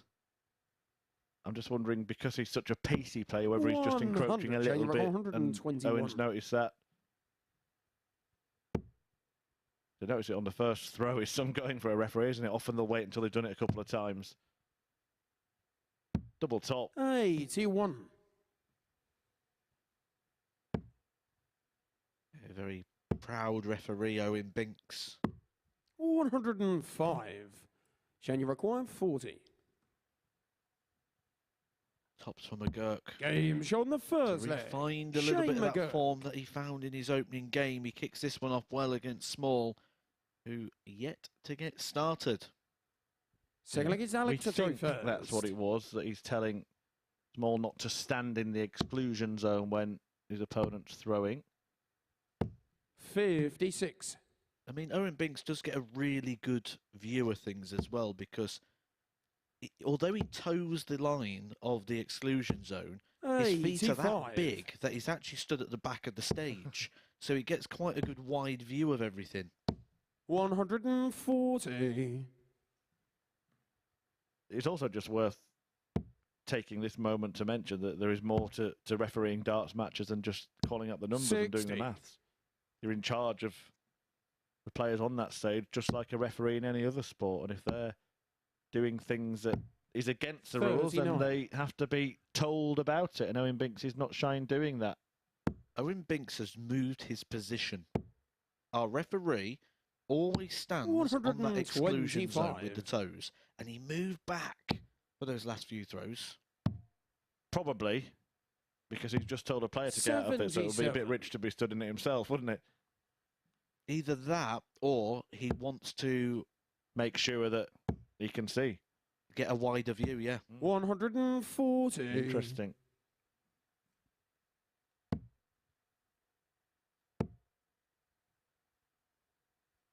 Few moments actually we can talk about this as the game develops, but we'll see how this leg develops.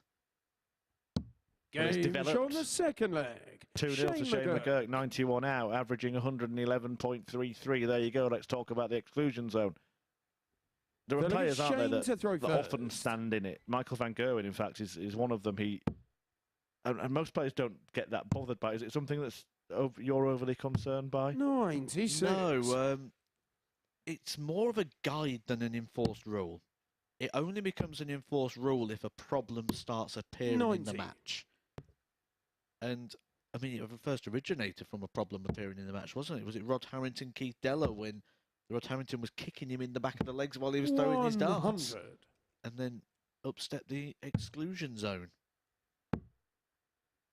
But 64. You'll see players cut the corner of exclusion zone, or like say stand in the back. It is, although it's in the rule books, it's one of those guides, and it's something that really comes into play when 62 problems arise. Then it can be sort of enforced. But yeah, it's not something I've noticed as a, 143. certainly as a player, an issue. Look at this. Well, it's a brilliant performance from McGuirk so far. Yeah, there was a moment at one of the tournaments earlier this year when I think it was, I can't remember who the player was now. It was Joe Cullen who he was against in Minehead. 57. Mensa Sullivan, was it? 56. No, Roby John Rodriguez, that's it. And he got pulled on it, and it actually seemed to put Cullen off, who wasn't bothered by it at all. Game show on the third leg. Was it Shane the McGuirk. European tour with Mervyn King and one of the... Yeah, who kept walking, cutting across it on his way back, and King did take umbrage. Did that not like him? 3-0 to Shane McGuirk. And Alec Small shaking his head now. I wonder if... Look, we're just building narrative a bit. Do you think that might have got in his head? So, well, he's only losing this match because Shane McGuirk is averaging 107. Let's have that right. But is Small 180. thinking, well, I was always going to lose once that happened? 140. I think it's more of a reflection of his day so far. He's bottom of the table, -6. Not produced what we sort of expected of him so far. 30. And the longer that goes, the harder it becomes, because even when you do have a good performance, you play well, it's 132. more of a one-off than what you are delivering on a regular basis. Meanwhile, McGuirk's in that position, averaging 107 at 3-0 up. Last time he was 60. here, he Alec, you're 170. tailed off, didn't he, from that point? Still won the match, but posted an average in 2 figures rather than 3. 98. Just wonder if he's thinking about that again, because he hit a 180 and then since then has only scored 90 points with a couple of visits. 180. But another 180 Alec, you're to increase the average to 108.5. But Small wants double 18 to avoid the whitewash. Alec Small.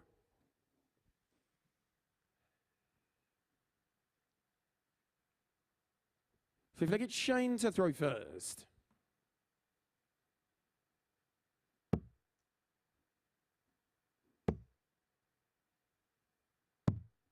.46.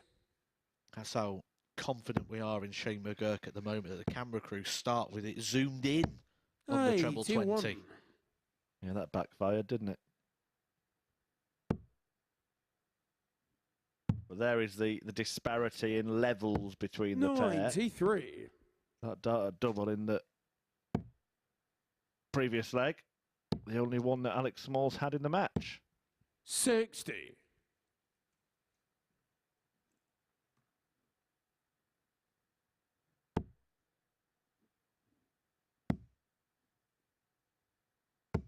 $80.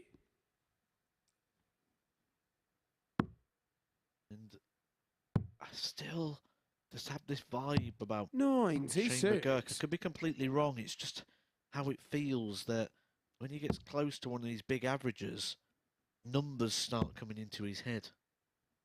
Might be a question 26. to pose to him. Should we get the chance to speak to him either at the end of the day or before tomorrow's play? 140. Only he knows. But the reason that Matthew is sat alongside me is because he's been in those positions and knows that it's a possibility that those things can happen. 180. I like your 124. Well, this is very much a possibility. Game shot in the fifth leg. Brilliant from Alec Small, who, like Jon Worsley in the previous match, was 3-0 behind, looking like fifth leg is Alex he was staring down the barrel of a whitewash defeat. Instead, he's throwing to force a decider. 99. And I didn't get opportunity at the end of that game to say, but I can probably bring it up now, which was my prediction as well. That was a correct prediction there from 96. Edgar, who was forced into that situation. Yes, I did just refer to myself in third person. 100. Interesting point from one of our Twitter followers. 81. Who thinks that maybe Shane doesn't feel as comfortable playing against these elders. 66 scored. The more experienced likes of Andy Hamilton. 84. Can vouch for that. I can agree with that. I can see where you're going with it as well. I like the point. When I first joined the PPC Pro Tour, I found it harder to play against the likes of Roland Sholton, Ronnie Baxter, 58. those players that was there before you and those players that you'd watched, rather than playing against the likes of Michael Smith, Michael Van Gerwen, who were the players that you grew up around. 55. Alec, you're recording 160.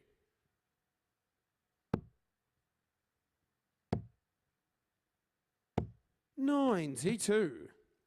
Having not won yet today, this would be some way for Alec Small to turn it around. It would almost be his day encapsulated in one match if he is to go and win a couple of games. 68.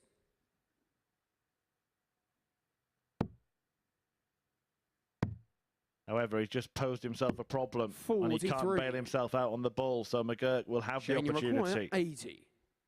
to slam the door shut. Will be one opportunity at tops. 60. Well, wasn't watching. 25. Oh, big miss.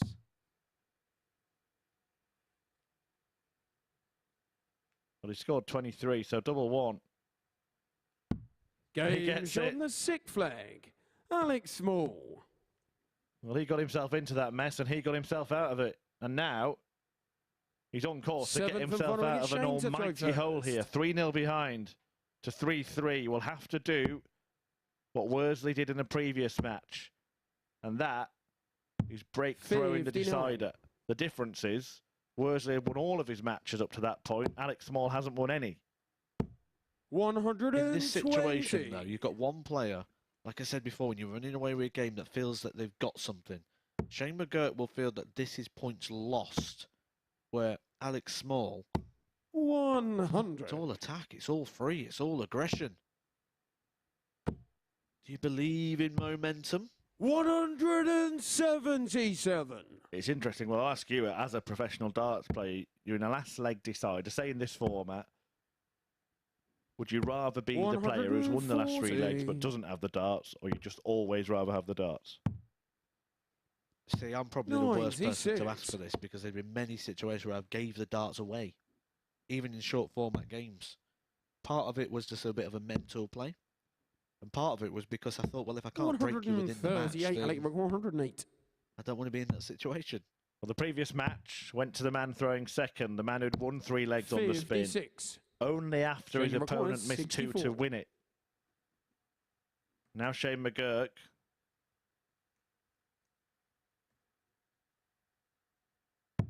has 2 to win it. That is a big miss. 56. Well, that was a narrow one, but it means that Small Alec should McGuirk, get 52. to himself.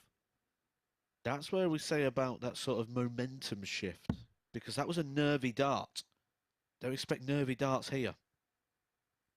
He's composing himself, he's settling himself, he's not rushing. Something we've accused him of a little bit today. 20. He was accused of it in the very first Shane McGuirk, visit by the 8. referee, Owen Binks. Is he going to be calling game short on the match? And a 4th defeat of the day Game shot for out of Alex the Small. match. He is Shane indeed. He missed his McGuirk. opportunity to win it. Got himself a couple of darts. They were well thrown in truth. But it is the arrow, Shane McGuirk, who picks up the points and takes his tally to 6 with 3 wins from 4. And he wins 4-3 against Alec Small, who remains pointless at the foot of the table. 3 matches still to come in Group A today. Andy Hamilton against Steve Brown, the first of them.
Welcome back to the MODUS Super Series. 3 more matches to bring you today. Andy Hamilton against Steve Brown to kick off our final round of games of their previous 8 meetings. It's the Hammer who leads the head-to-head 6-2. Their last meeting, though, came just under 10 years ago. Steve Brown getting one of his 2 wins in that Players' Championship event. The Hammer yet to average 90 or above today, but still finds himself on 6 points. As for Brown, he was afforded just a single dart at the outer ring in his whitewash defeat to David Evans last time out. How will he respond in this one? Here's Chris Murphy and Matt Edgar to guide you through.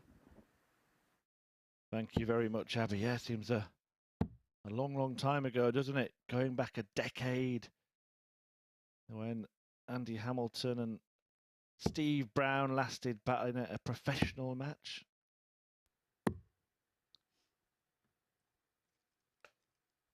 Brown has had a really different time. We've Okay, first leg, it's Andy mentioned to it throw plenty. first. Game on. Different priorities since then. It was then that Andy Hamilton was right at the top of his darting powers and was threatening the Power and others to win a big major title.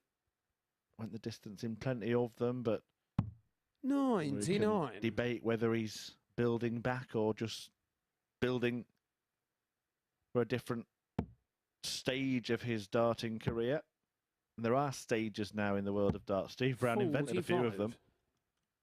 But of course, we've got this Super Series. Didn't exist 10 years ago. The World Seniors didn't exist 10 years ago. The ADC didn't exist 10 years ago. I'm not quite sure whether JDC did. I think it was about then it was being 85. developed by Steve Brown and his team.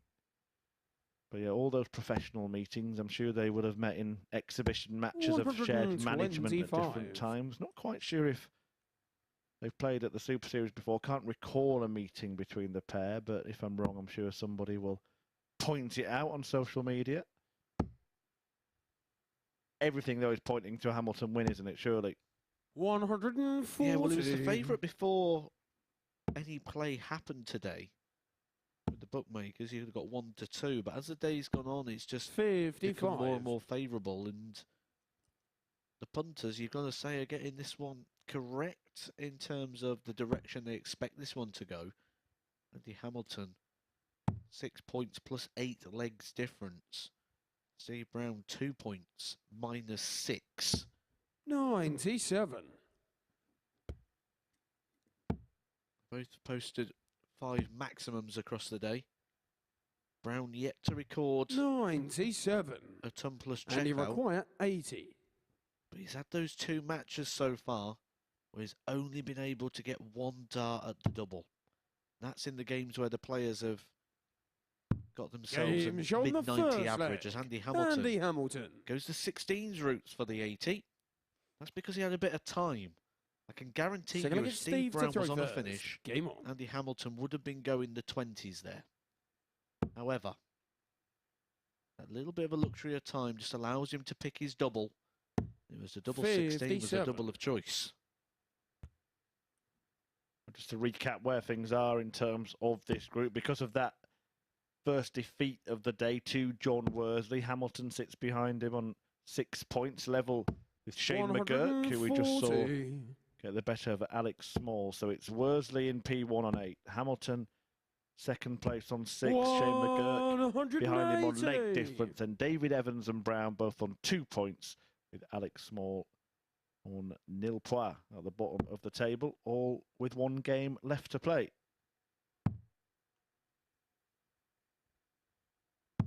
$96.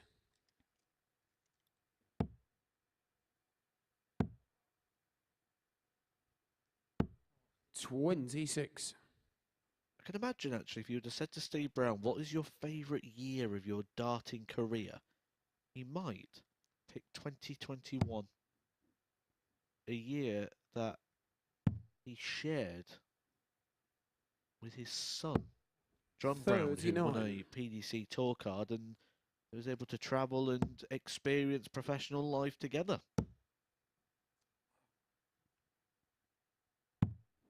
39. Yeah, it's something rare, isn't it?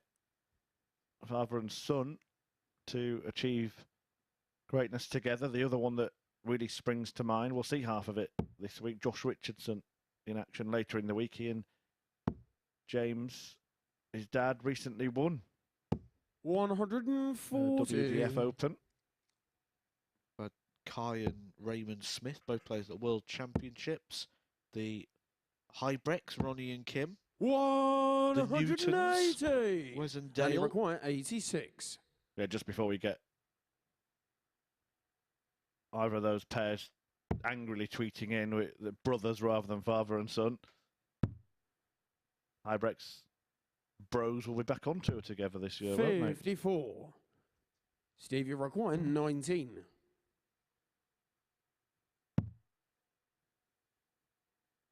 Game Maverick shot on the stuff from second Steve leg. Brown. Steve Brown. 17-1.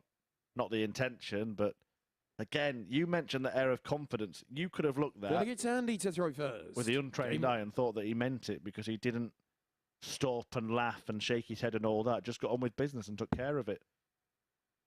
I used to play with a guy in local league who, if there was ever an opportunity to leave double one, he'd always leave it. 100. In that situation, he'd have done exactly that, 17-1.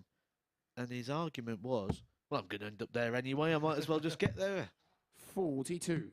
Yeah, I must admit that if I've played in what really are amateur events and I've managed to leave myself on 25, I'll just be throwing at the bottom of the board somewhere between the 3 and the 19 and hoping to at least get a dart at any double. 26.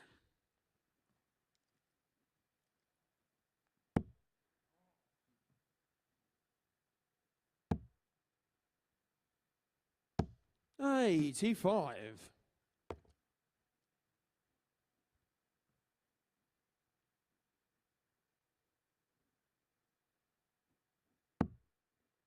That was the full Andy Hamilton routine, that wasn't it? The methodical set and preparation that goes 97. into delivering the dart how Andy Hamilton wants to deliver it. The last outing for the pair of them. 140. Andy Hamilton, I think, would be bitterly disappointed to end the day on 6 points, which would be, for most players, a very acceptable return. But having won his first 3 matches and having missed darts to make that 4 from 4, 42. that would be a bad end to a promising day for the Hammer. We do have the possibility here of this group being completely 77. chopped in half. If Andy Hamilton is to beat Steve Brown, Jon Worsley was to lose to Shane McGuirk, we would have 3 players on 8 points. 96. Stevie Rock 157. Yeah, and then if Alex Small beat David Evans, the other 3 would be on 2 points. That'd take 3 matches just to draw 80. level. And Well, he actually, it'd take 4 because the 140. 3 people at the top would have to beat each other. So instantly there, we're starting to almost dismiss chances after day 1. Yeah, remember the bottom 3 end up in Group C, which gets underway on Thursday 78. daytime. 77. 2nd and 3rd in Group B, Thursday evening, and the top player has a couple of days off and rests up the finals night on Saturday. 6 left. No, sorry, that's wrong. 56 left. 16 leaves tops. 37. And he requires 62.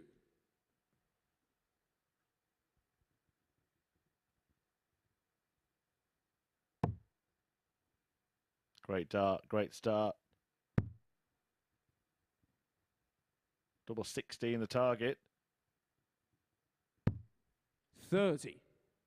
Stevie require 40.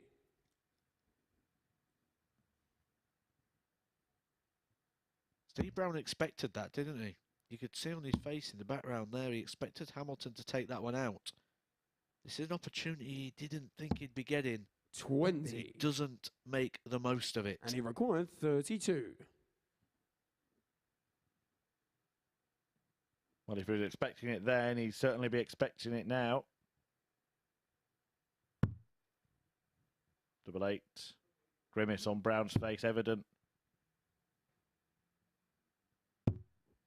60. He gets another go. Steve, you require 20. He thought he'd missed his chance. Can he take it this time? Double 5. Game's He on the does. third leg. Steve Brown is in front here, and that prospect of Andy Hamilton only finishing the day on 6 points is very much We'll look at Steve to a possibility, throw first. maybe Game even a probability, because Brown now is throwing for 3-1.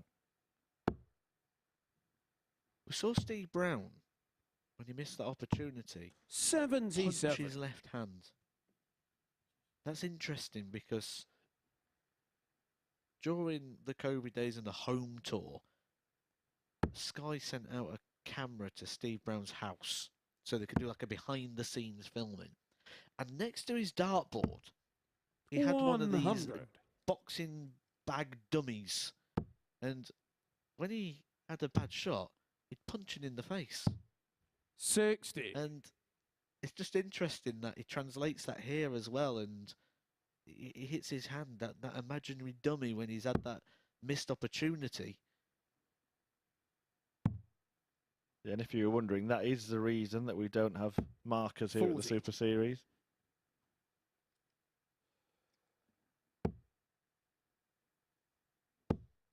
Get a copping one from Brown. 140.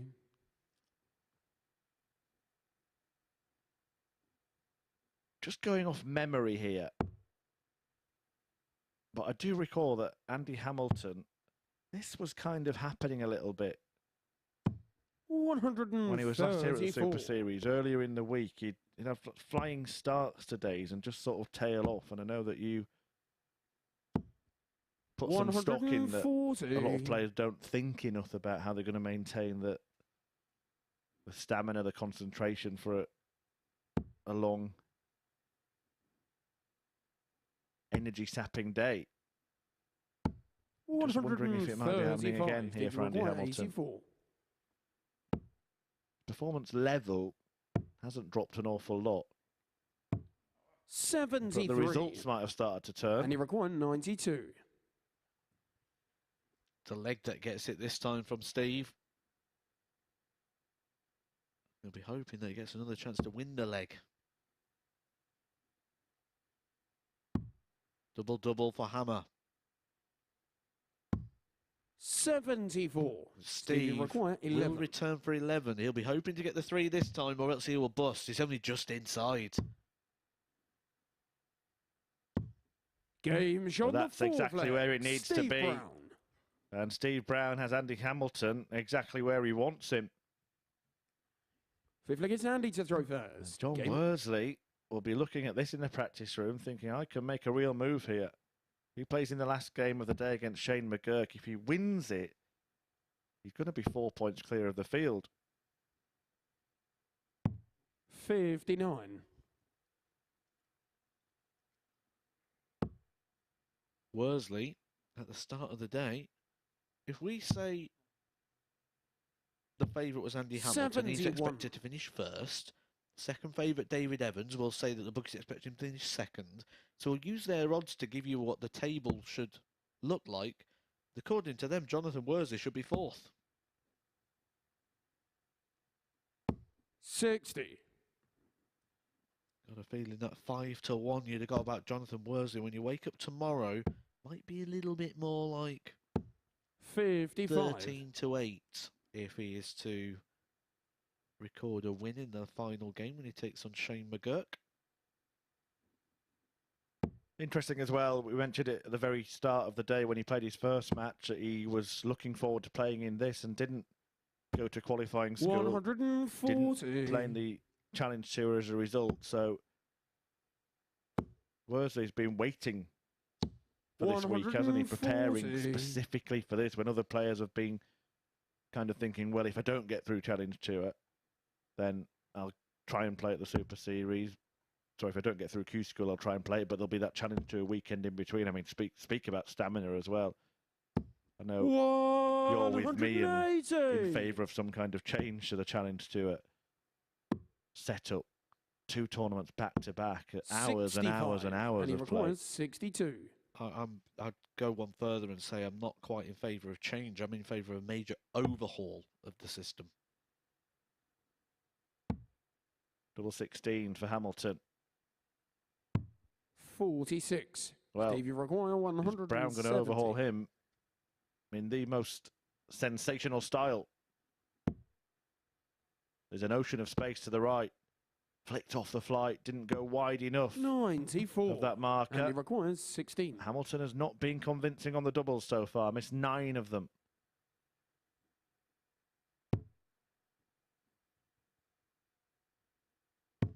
Game shot on the 5th leg. That ends Andy that tally Hamilton. of misses there for Andy Hamilton. But he's going to need to find a breaker throw here. Seems like it's Steve to throw first. The Game running averages are anything to go by, you'd think he might get an opportunity. But Steve Brown is a match player. The other thing I'd say about the challenge tour is 84. it's not, I said hours and hours and hours of playing. It's not actually that, is it? For most players, it's hours and hours and hours of waiting to play. I can, in one sentence, convince anybody that that system 63. is incorrect.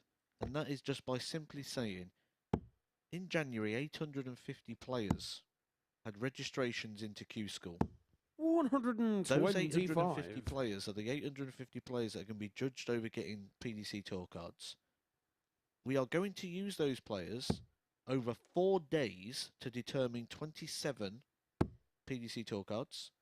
And for the next 1 year, we're going to take the rest of the 850 players that are still surviving and give them 2. So a 4-day ranking system has 27 cards, and a 1-year ranking system using the same pool of players has 2. A lot of commas in that sentence, but I do take your point and agree with it wholeheartedly. For a long time, I've advocated more places to go at the Challenge Tour, a cap on entry to that as well, and a Q School that effectively qualifies you to play on the Challenge Tour by finishing high up enough in it, and still can have that carrot of a golden ticket for maybe the daily winners, maybe the top 4 on the order of merit, whichever way you want to go with that. Steve Brown here. There's a carrot of 2 points. 60. Stevie require 100. And inflicting a second defeat on the spin against Andy Hamilton. Tops to do it. 60. This is a situation where Andy Hamilton does not want to get a 180. He's had 6 already today. It will not count if he gets another one here. 100. Steve, you require 40. So Steve Brown, 1 win from 4, looking to make it 2 from 5. Game shot on the match. And he does Steve at the Brown. expense of Andy Hamilton, who, remember, won his first 3 matches today, missed darts to make it 4 from 4, but in the end, only comes away with 6 points, 3 victories from his 5. It will be disappointment for Andy Hamilton, despite a flying start, and Jon Worsley will look to put some distance between himself and the hammer. He takes on Shane McGuirk in the final match of the day as he looks to go unbeaten. But before that, it's Alec Small still looking for his first win when he faces David Evans.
Well, we spoke earlier in the day about how Alec Small needs to dig deep to end day one on a high. He had to do just that to haul himself back into his last match from 3-0 down. He had opportunities to get over the line in a decider, but just fell short. A sickening blow, and it's left him on 0 points with one match remaining. It was, however, his best performance of the day, so a little crumb of comfort maybe to take from that one. He takes on David Evans, rounding off his debut day and looking to build on his whitewash win over Steve Brown, where he performed to the level we know he's capable of, a 94 average with 40% checkout success in that one.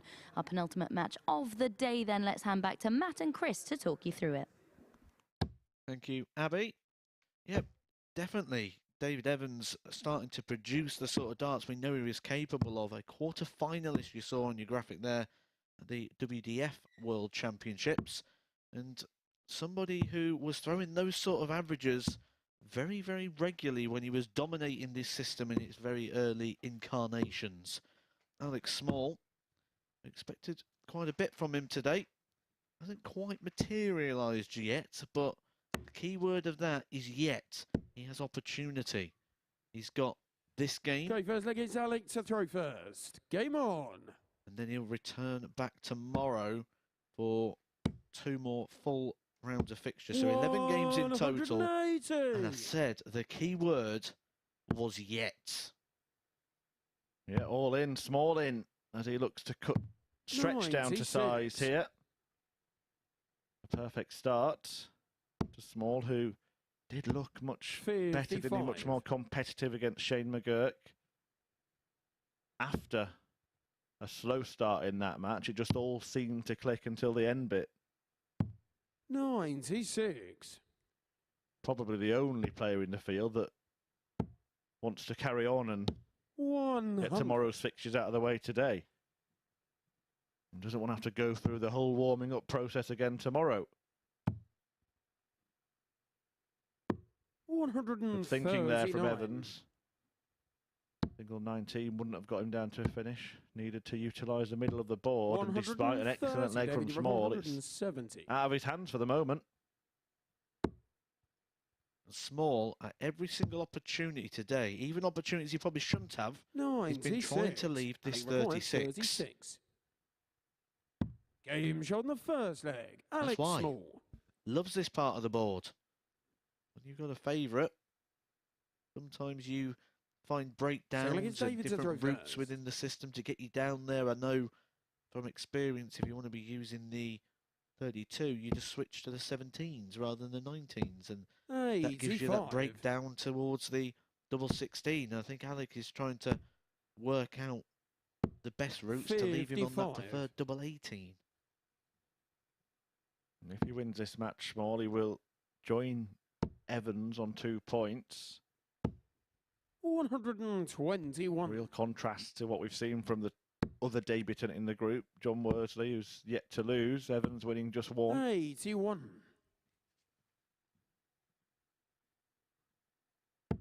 That was 4-0 against Steve Brown. He's looking for a reverse day of that we just saw from Andy Hamilton, losing the first 3 and then winning the last 2. 77.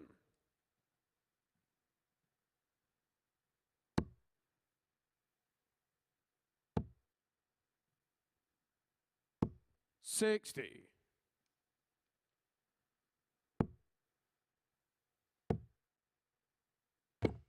38. When you have a day 150. like Alec Small's had, those sort of things just seem to happen more often. You get the bounce outs at the wrong times. 54. You just start to feel like everything's going against you.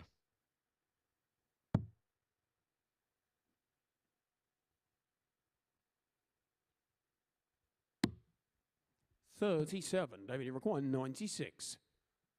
There's a leg about to go against him. Hoist by his own petard if Evans can find that double, but he can't. 92. Well, it would have actually been messier had he thrown a better dart there and hit the single 9. 57. David, you require 4. And that in a different way, is something going against Alec Small, isn't it? On the second leg. Because instead of Evans having to waste a dart to tee up a double, he had 3 clear at it, hit it, 1-all. That brings me to one of Edgar's top tips. And I'm speaking purely here to beginner dart players or people that have just started in the game. Now, the thing I'll always say is a rule of 3. So if you're throwing at the 20s, you get 3 sections. You get the 20s, you get the 1, you get the 5. Throwing at the 19s, it's 19, 7 and 3. The reason being, to the side of that, you've got the 18. Let's say you throw a bad dart and hit a treble 18. Your average is going to be better. However, if you start getting to be a better player and you're getting closer to the target you're throwing at the treble 20, and you throw 3 single ones, you've scored 51 points less than that worst dart. So do not count the darts that go outside of that rule of 3, because what it'll do is it'll inflate your average, it'll make you feel you're better, and then what will happen is as you actually do get better, you think you're getting worse because your average will go down. There you go. He's not even charging you for that one. Invoices in the posts. 85.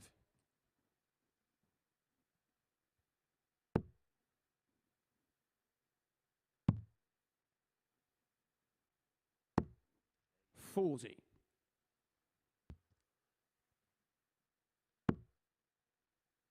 Imagine if that was a rule in darts. You had to kind of nominate the section you're going for, like you're doing snooker on a coloured ball. So if you did go wayward, it didn't count, just 0.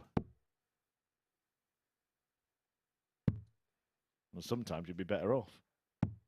96. Alec, you've got 135. Yeah, no need for the bullseye fireworks here with Evans still above 200. 95.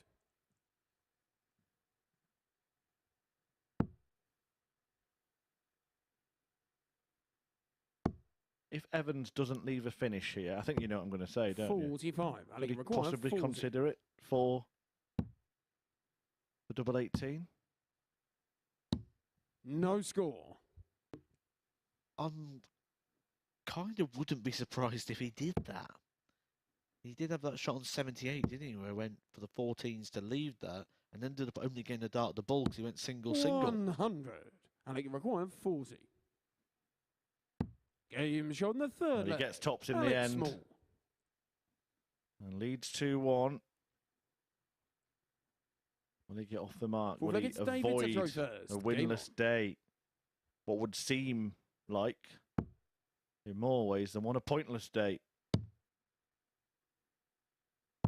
96.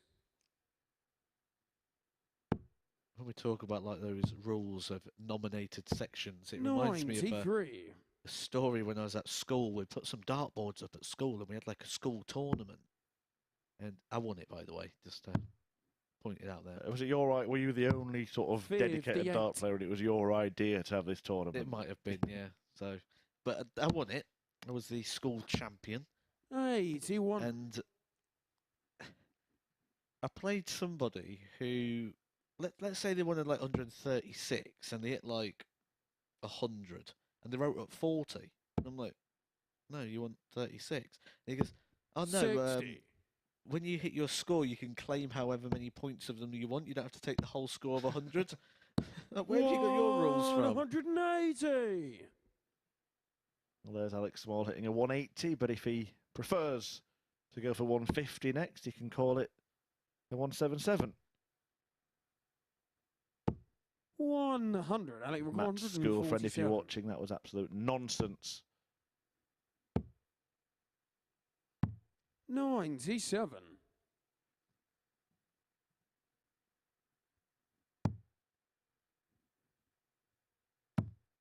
Well, I would assume then that it would be 14 double 18 this time around.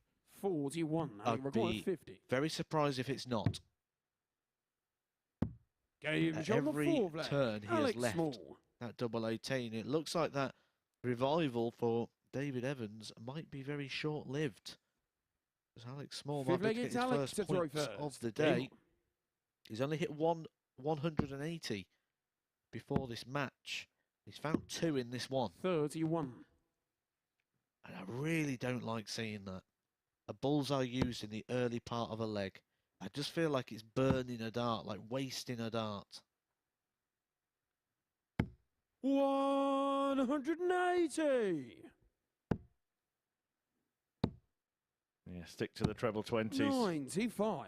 That's what David Evans has done. And it's bore full fruit.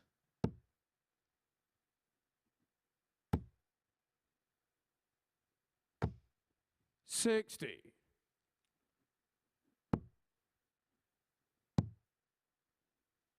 $96.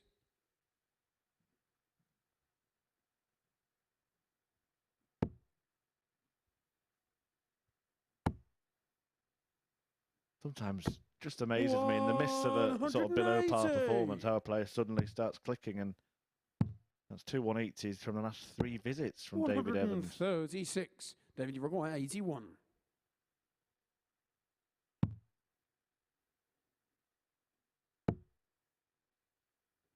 Bullseye. 50. Felt he had to go for it. Small and 143.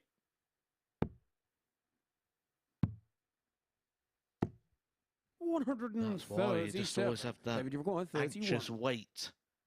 Small has left a double.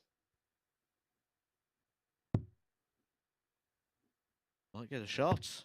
Game show Won't the 5th leg. get a David shot. Evans. David Evans, last start in hand, saves the leg, saves the match, breaks the throw.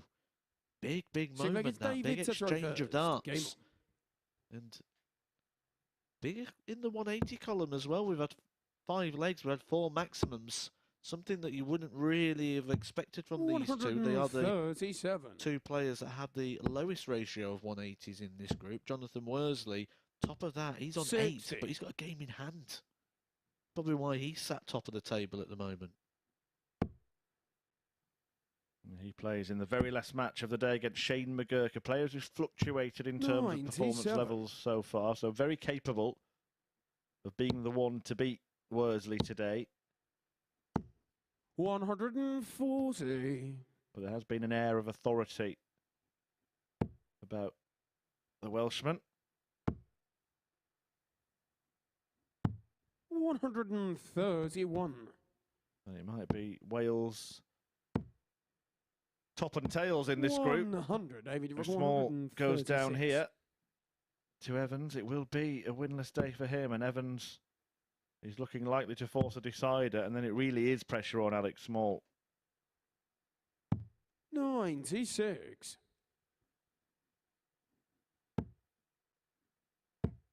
Alec Small has been to a 100. David, you last require leg 40. shootout today.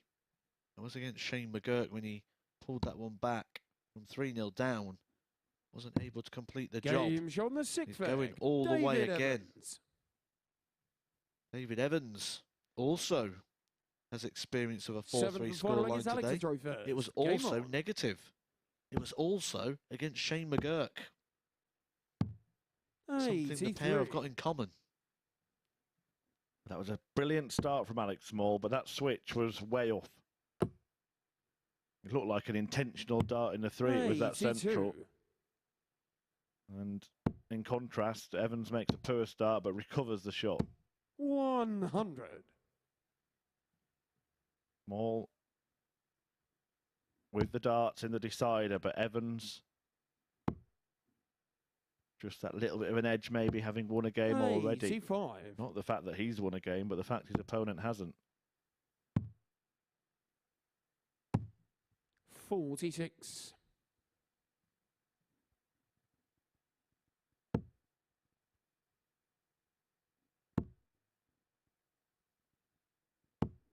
$85.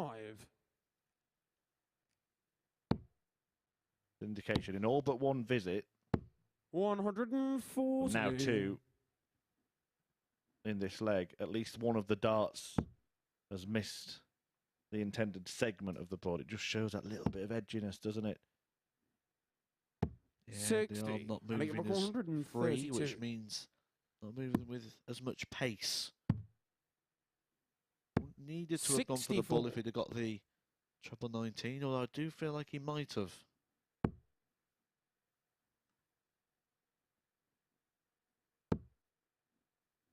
Pressure is on.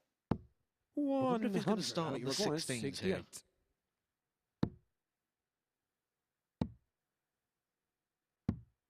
32.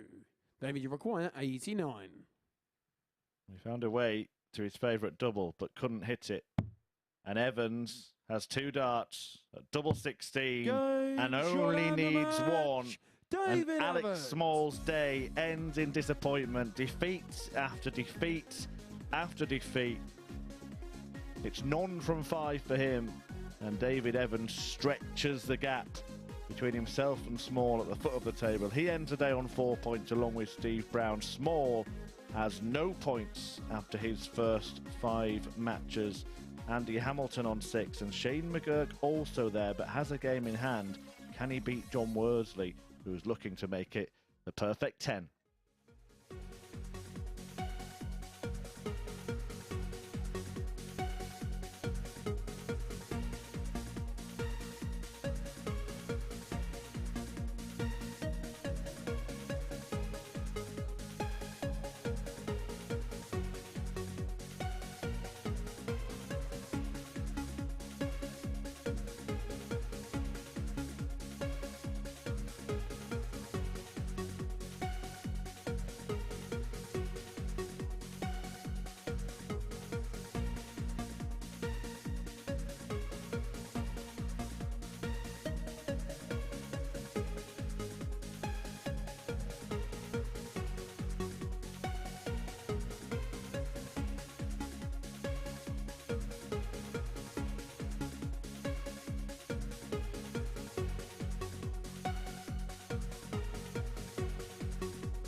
So our final match of the day, and what an opportunity for Jon Worsley on debut to complete the Lou Reed, the perfect day, and importantly put 4 points between himself and the chasing pack. From his first leg of the day, where he produced a 130 checkout to complete a 15-dart leg, he has treated us to some sublime moments. He takes on Shane McGuirk, who'll join Worsley on 8 points with a victory himself. The 27-year-old has delivered a range of displays over the course of the day. He's won with an average below 80 and with an average just shy of a ton. Which McGuirk will we see in this one then? For one final time today, here's Matt Edgar and Chris Murphy.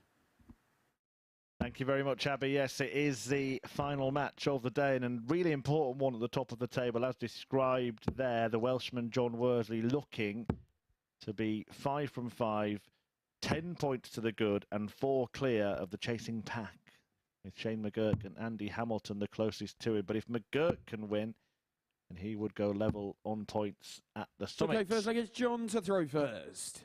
Game on. Will it be another one-ball win?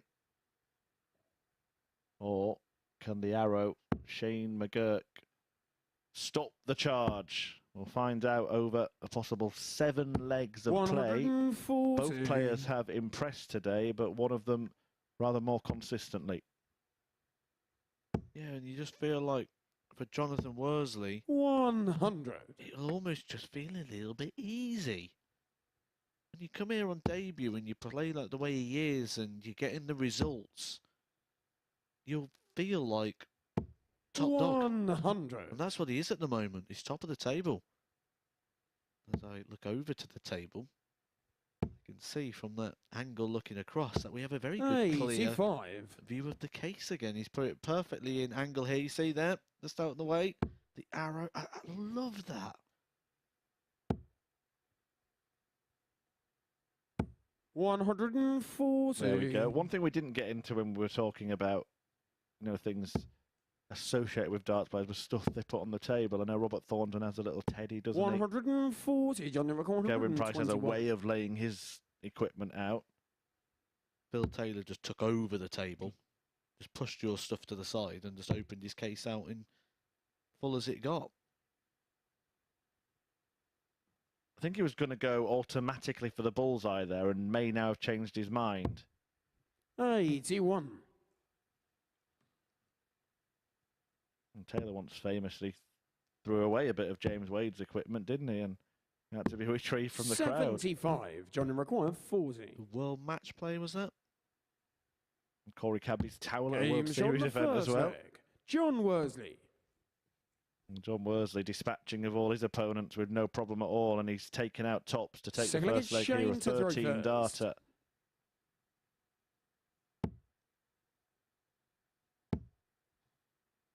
Yeah, if you ever 100. had a table like that where it's just a solo table, and your drinks were there, they would literally go to the back of the table. If your case was there, that would be closed and put to the back of the table, and he'd open his case out so he could see 41. everything all pointing upwards, and he'd just try and own the table. Mind games from the master, I'm sure. 100. These days, of course, they have two. And Gary Anderson and Minster Sullivan still managed to fall out.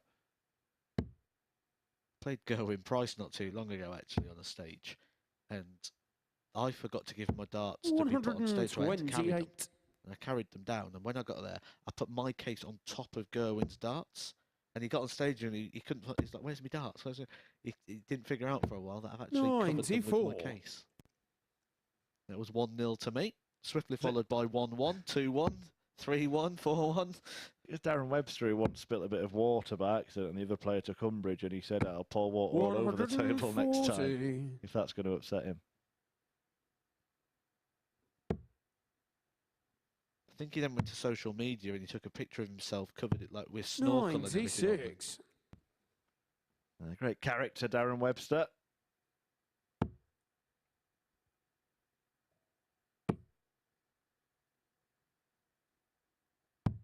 $82. Shane, you've got 111.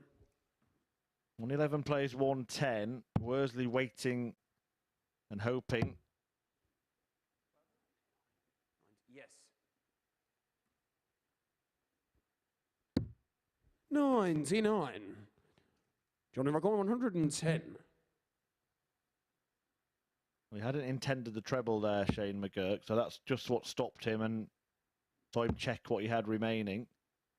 But he will return for that double six. 50. Shane, you've acquired 12. To level the match.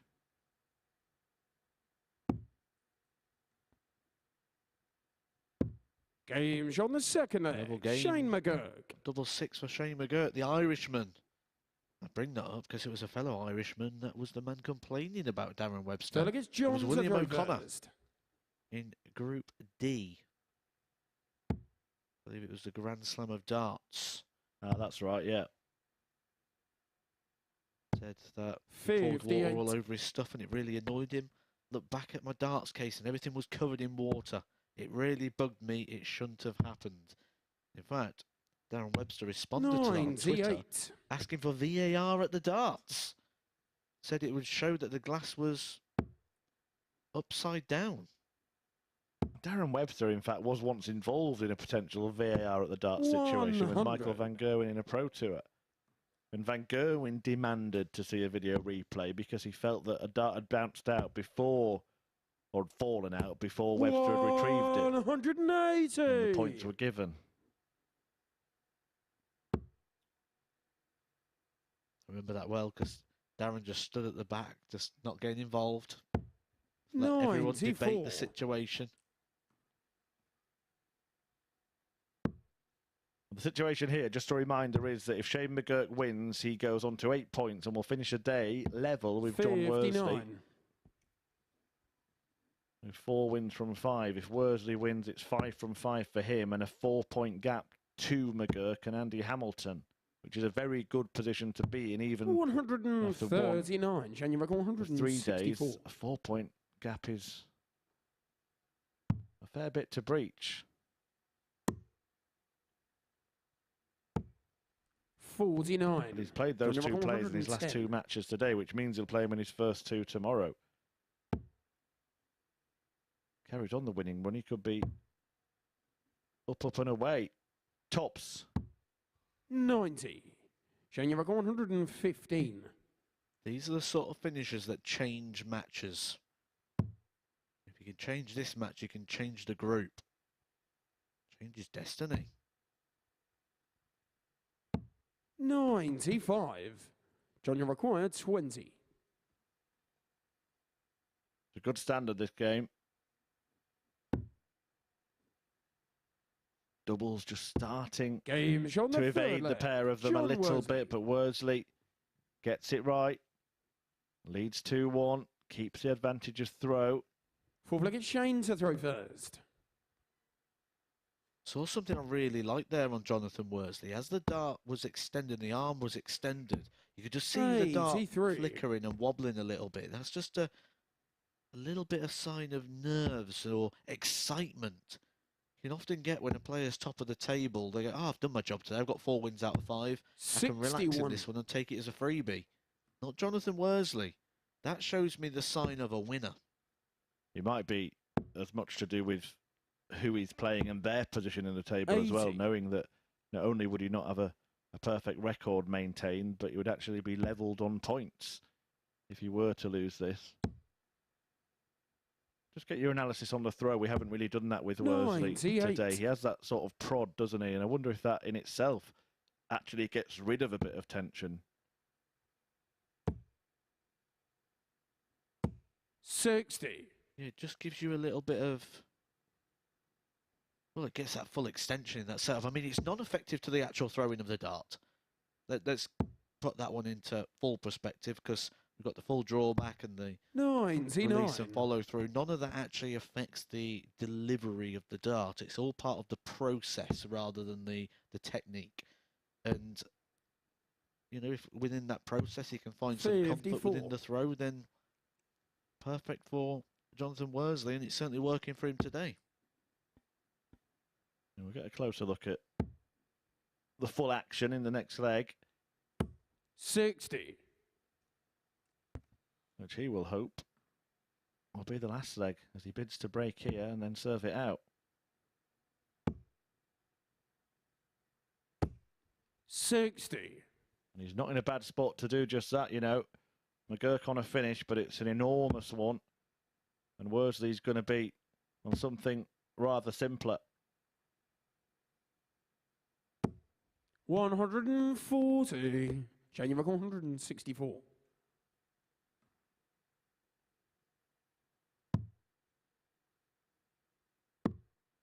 So Worsley will be hoping to use this action. 64. Johnny See off McGuirk 43 43. points. This will be for a breaker throw. Himself 1 away from the match. Something he's been in a position many times today and has always obliged.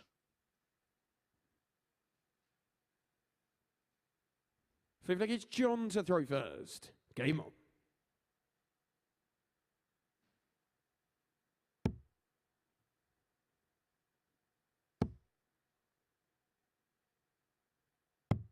$59. Only 59 to start. And McGuirk straight in the gravy. And again. 139. And there we see that throwing style of Jon Worsley. The little prod out. He almost follows through more with the prod than he does with the dart when it's actually released. In contrast, all one movement for Shane McGuirk. 57. A sort of aim to find that line like we get from Worsley there. It's working well today. That's another quirk of his game as well, that he'll often 56. switch across for the 18s rather than the 19s down below. McGuirk starting there because a single 18 he could have still left to finish. 52.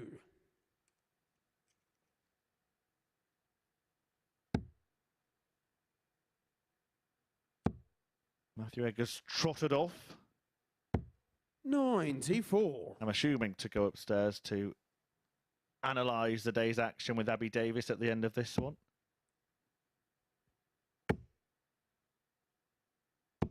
$140. Although there is a well-known pasty and sausage roll shop nearby.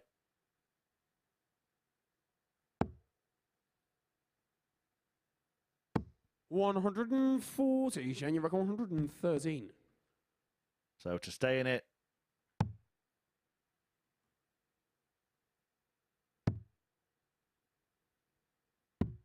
$105. got himself one dart, a double Got him four, a couldn't 52. find it, and Jon Worsley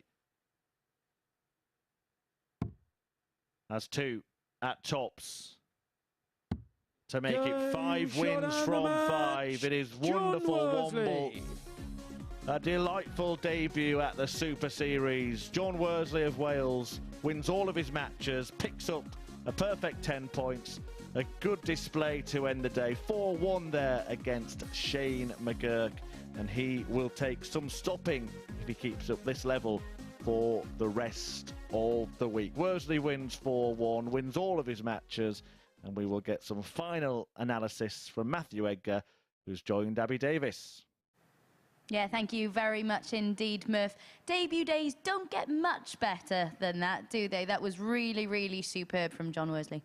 Absolutely, and the right players top of the table, really. When you look at the consistent level of performance that we've had from Jonathan Worsley today, I said on commentary that it probably just feels a bit easy for him at the moment. You know, you come into this after just losing your tour card, you'll come into here and probably feel like, I think the expression I used was big cheese, and you'll come into here and feel like you're the main man.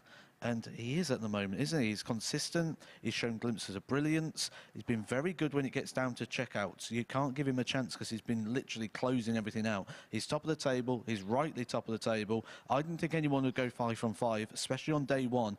Proved me wrong straight away. Yeah, that finishing really showed in that match as well. 57% checkout success in that final victory. We can have a little look at the league table, though, and I think it's fair to say, it doesn't really pay to have you in someone's corner. Alec Small, what happened there? The table's upside down, isn't it, from what you predicted? I think the thing that I could predict is that I don't want to make more predictions. This group is going to... I mean, he could come here tomorrow and win 5 from 5 like he's lost 5 from 5. The same with all these players. They've got the ability to do anything in this group, and I think he's going to muddle around and mix up quite a bit. Jonathan Worsley, though, top of the table, 4 points clear. He is looking, on current form, a little bit of a class above at the moment, but we know that is on form and what we've seen, because we've seen big things from everybody in this group, and I still don't think this is not as wide open as we said it would be at the very start. I think one thing we can say, though, is Alec Small probably has already lost his chance of winning this group, but there's still plenty to play for in terms of going through to Group B. What would your advice be to Alec Small after today? Would you just wipe the slate clean and not even reflect on what's happened today? Because the last 2 games, he did perform quite well. He did up his level, but that frustration maybe seeping through there after that final game. Would you say just wipe the slate clean and not even think about today? Yeah, you can't judge. This is a week. This is a week-long tournament. It's not a day. You can't judge a week on a day like you can't judge a season on a week, which we said last time I was down here when we were talking about people who didn't perform at Q School. And you can't let that short term affect the long term, because that short term does become the long term if you let that lag. And like you said, towards the back end of the day, playing much better. There's even losing 5 matches, there'll be things in your day which you can take as positives. And the whole thing is just take those little seeds of positive and let them grow into something bigger. And that's what he's got to do. He's got to say, what did I do well? I need to do more of that, rather than dwell on what hasn't happened here today. And just finally, a word on David Evans, because another debutant who's come here after losing your first few games, you may start to worry slightly, but the way he regrouped and started playing to the level we know he's capable of, that was really impressive, wasn't it?